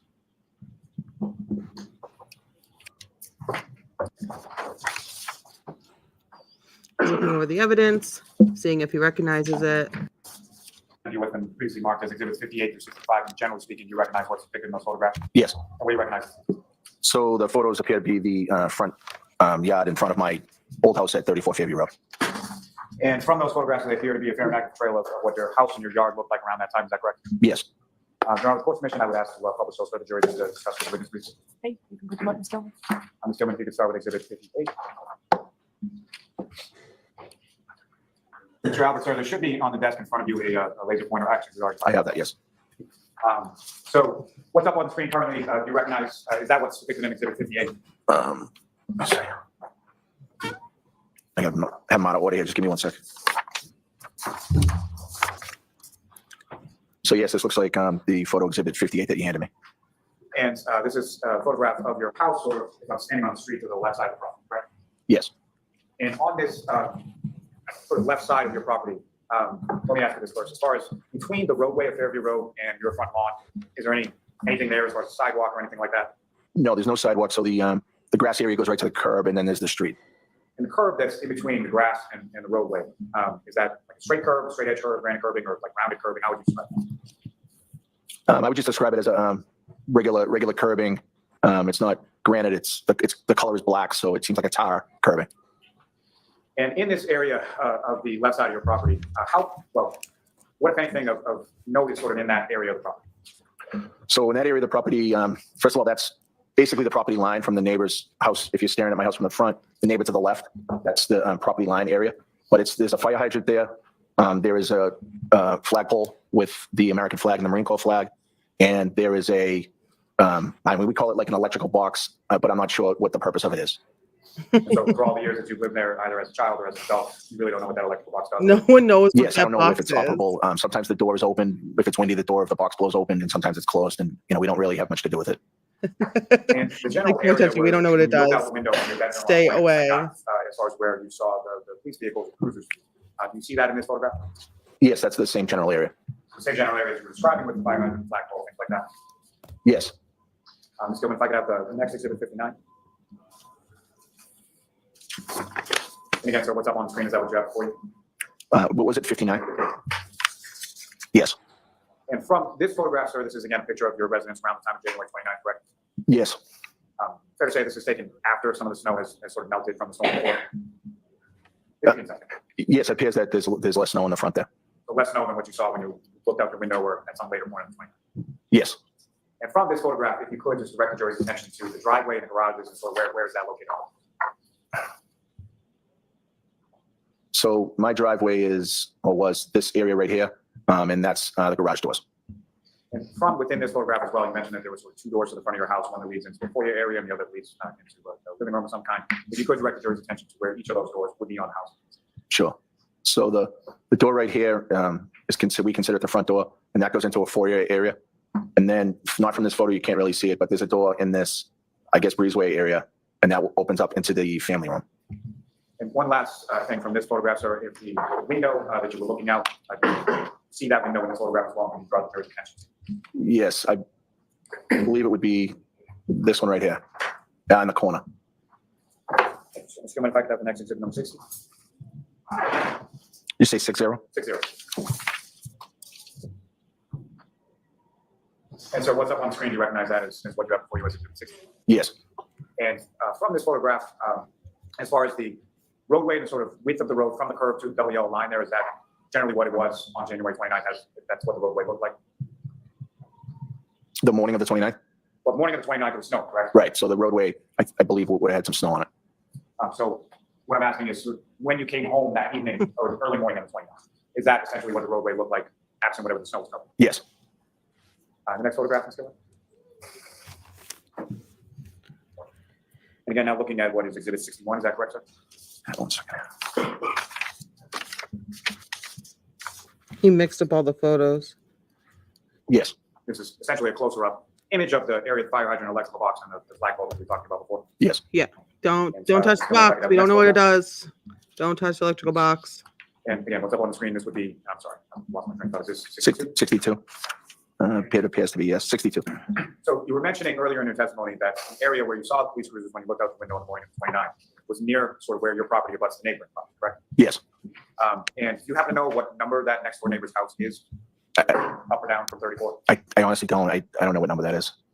And do you see sort of the property line in between your house and the next door neighbor's? Yes, I believe that row of trees is the property line. So the row of evergreen trees there. That's sort what of I there, said. That between your most property likely those rows. Yes, they the appear road to be in line trees from is almost the property street to line. the white fence. Because and that why white wouldn't fence it sort of be? in the back right of that photograph, is that the fence that you were talking about before, that encloses your backyard? Yes. And, Natural the next photograph is fencing. number 63. Again, this is just another photograph of sort of that area of your yard, is that correct? 1 second. Sorry. Like, I don't know. Hold on. Yes. Now, with reference to this area of the yard at your house when you were living there at 34 Fairview Road, is that an area of the yard that would be of particular use, or did you go in that area of the yard all that much? No, we didn't really use that area too often. There's a large wood chip bed. You can't see it because of the snow, but it kind of covers that area. So we don't really go over there that often. And now, so with reference to this area of the yard, was there any sort of overhead, like ambient lighting, street lights, anything like that in that area? No, so that's a very dark part of the yard. There's no street light there at all. And the next photograph is coming. Mr. Albert, I believe this would be number 64, is that correct? Yes. And with reference to this, can you describe to the jury what are we looking at in this particular photograph? So that's the front right door, I guess you could say, to the house. And again, you can't see the door, but it's inside that breezeway area to the left. If you could, just using laser point. Oh, yeah. So the door would be right in here. And from the driveway leading up to that front door area you were talking about with the foyer once you get in, what if anything is sort of leading you up to the steps? To the other door? To the other door. the front. There's a brick walkway. So brick walkway leading up to brick steps into the foyer area of your house. Yes. And the last in this set, Mr. Albert, this would be number 65. Do you recognize what's depicted in this photograph, sir? Yes. And what do you recognize? So that's the picture of the ground in front of the fire hydrant, which is to the left front of my yacht. You can take that down. Thank you very much. Now, Mr. Albert, with All right. We went through those the data photos set that pretty sort of quickly. follows from January 29th, as far as your home was concerned, what, if any, sort of police presence did you observe or notice sort of in that area in the front yard of your home? So over the course of the next couple of days, there were emergency vehicles and police personnel that day and days following in front of the house. So later on in the afternoon of the What were they 29th, and doing? continuing on to days after, is that correct? Yes. What, if anything, How can they did you consider a observe as crime far as scene weather still a was crime scene if between it hasn't days of been the like 29th and the days that the detected? police presence was outside of your house? I believe it rained a few times during that time. And as far as the snow that had been piled up on your front lawn, what, if anything, was occurring with the snow as the days went on following the 29th? I believe so. Some of the snow was shoveled out, I believe, during the crime scene, and then some of the snow was just dissipating due to the fact that it was melting and it had rained a bunch of days.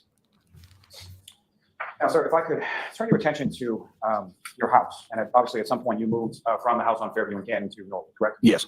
And when was that sort of first discussed between you and your wife as far as selling the house? That was discussed in October, November of, it would have been 2021. What was it that sort of precipitated that discussion as far as selling the house? Around that time, and it was post-COVID, the housing market seemed really good. And my brother, Chris, had sold his house, was in the process, and ultimately sold his house around that time. He got a great deal on it. I had known some other people that had sold around that time. And it was a little early for us because our children weren't all necessarily gone yet, but it was close, and we thought we could get a good deal for the house. So that's when we started exploring it. The market was And who, if hot. anyone, did your brother Christopher put you in touch with? So he put me in touch with a realtor that ultimately sold his house. And at some point you sold the house? I did. And when was it? So we didn't end up selling until April of 2023. And as far as prior to selling a house, what many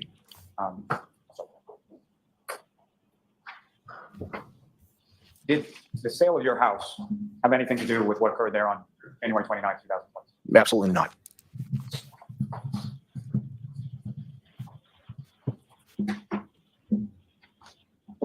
Yeah, just one moment now. Yes.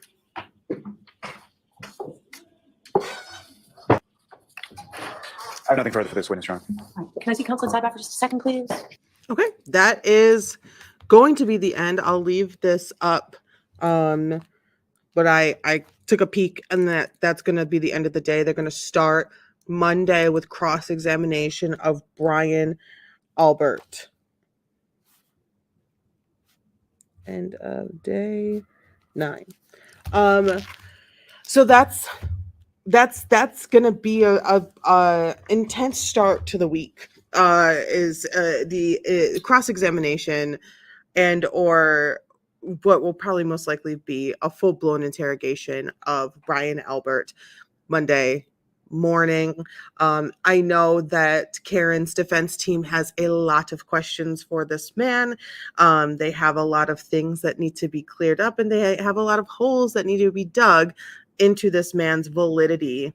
As he was testifying, going through his story of the night, I was very much having the flashbacks and the reminders of the exact phrases or very similar verbiage.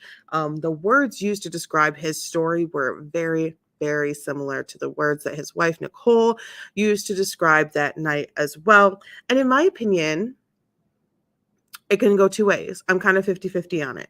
They saw the same things. They've been married. They've been together forever. They have, 4 or 5 kids together.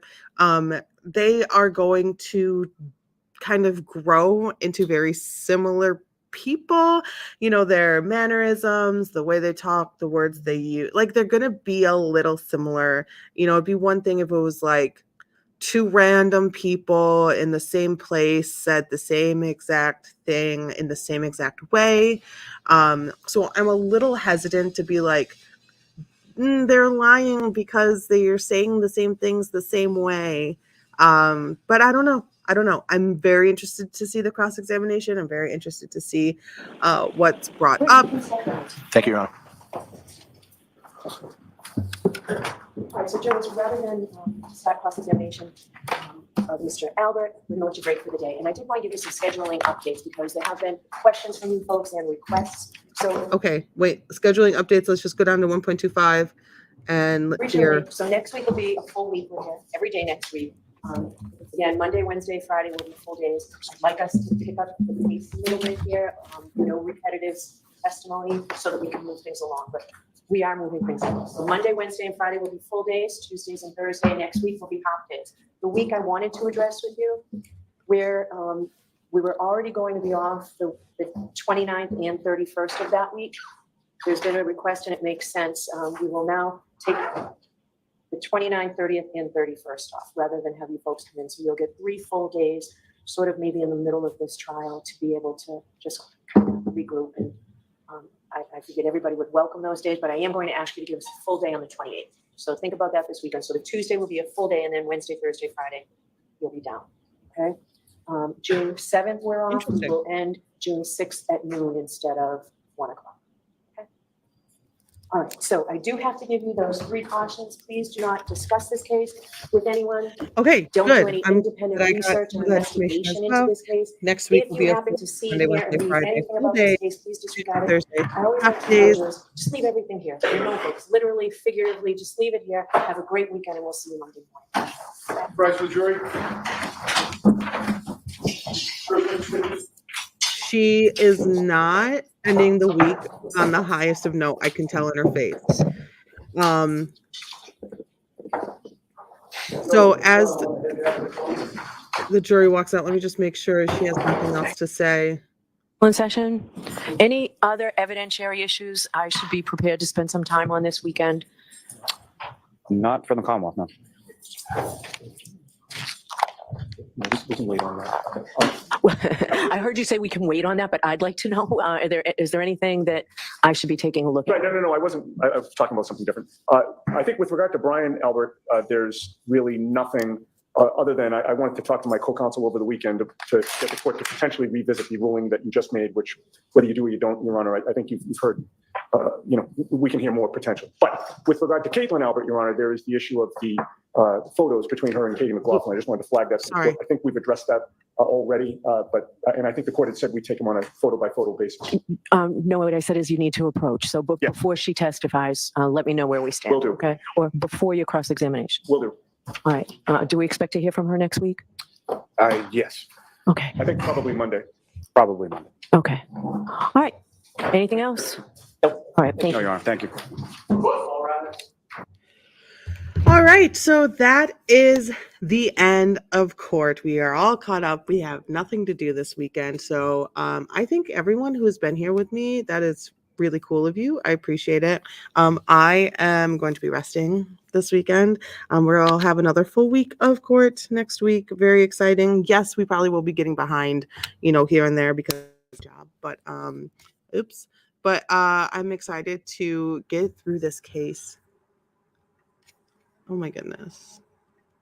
Okay, I'm excited to get through this case and see what transpires. I have to go. Thanks for watching. Thanks for hanging out. I know it was a long day, but you're all caught up. Yay. Okay, when I stream on Monday, it'll probably be afternoon time, and I'll kind of go through where I'm standing on everything as I digest over the weekend. Because I just got to take it in. I got to take it in. I got to slow roll it, and then I'll probably have some questions and stuff and see where people are standing. So feel free to share with me on Monday. All right. I will see you guys next time. Bye.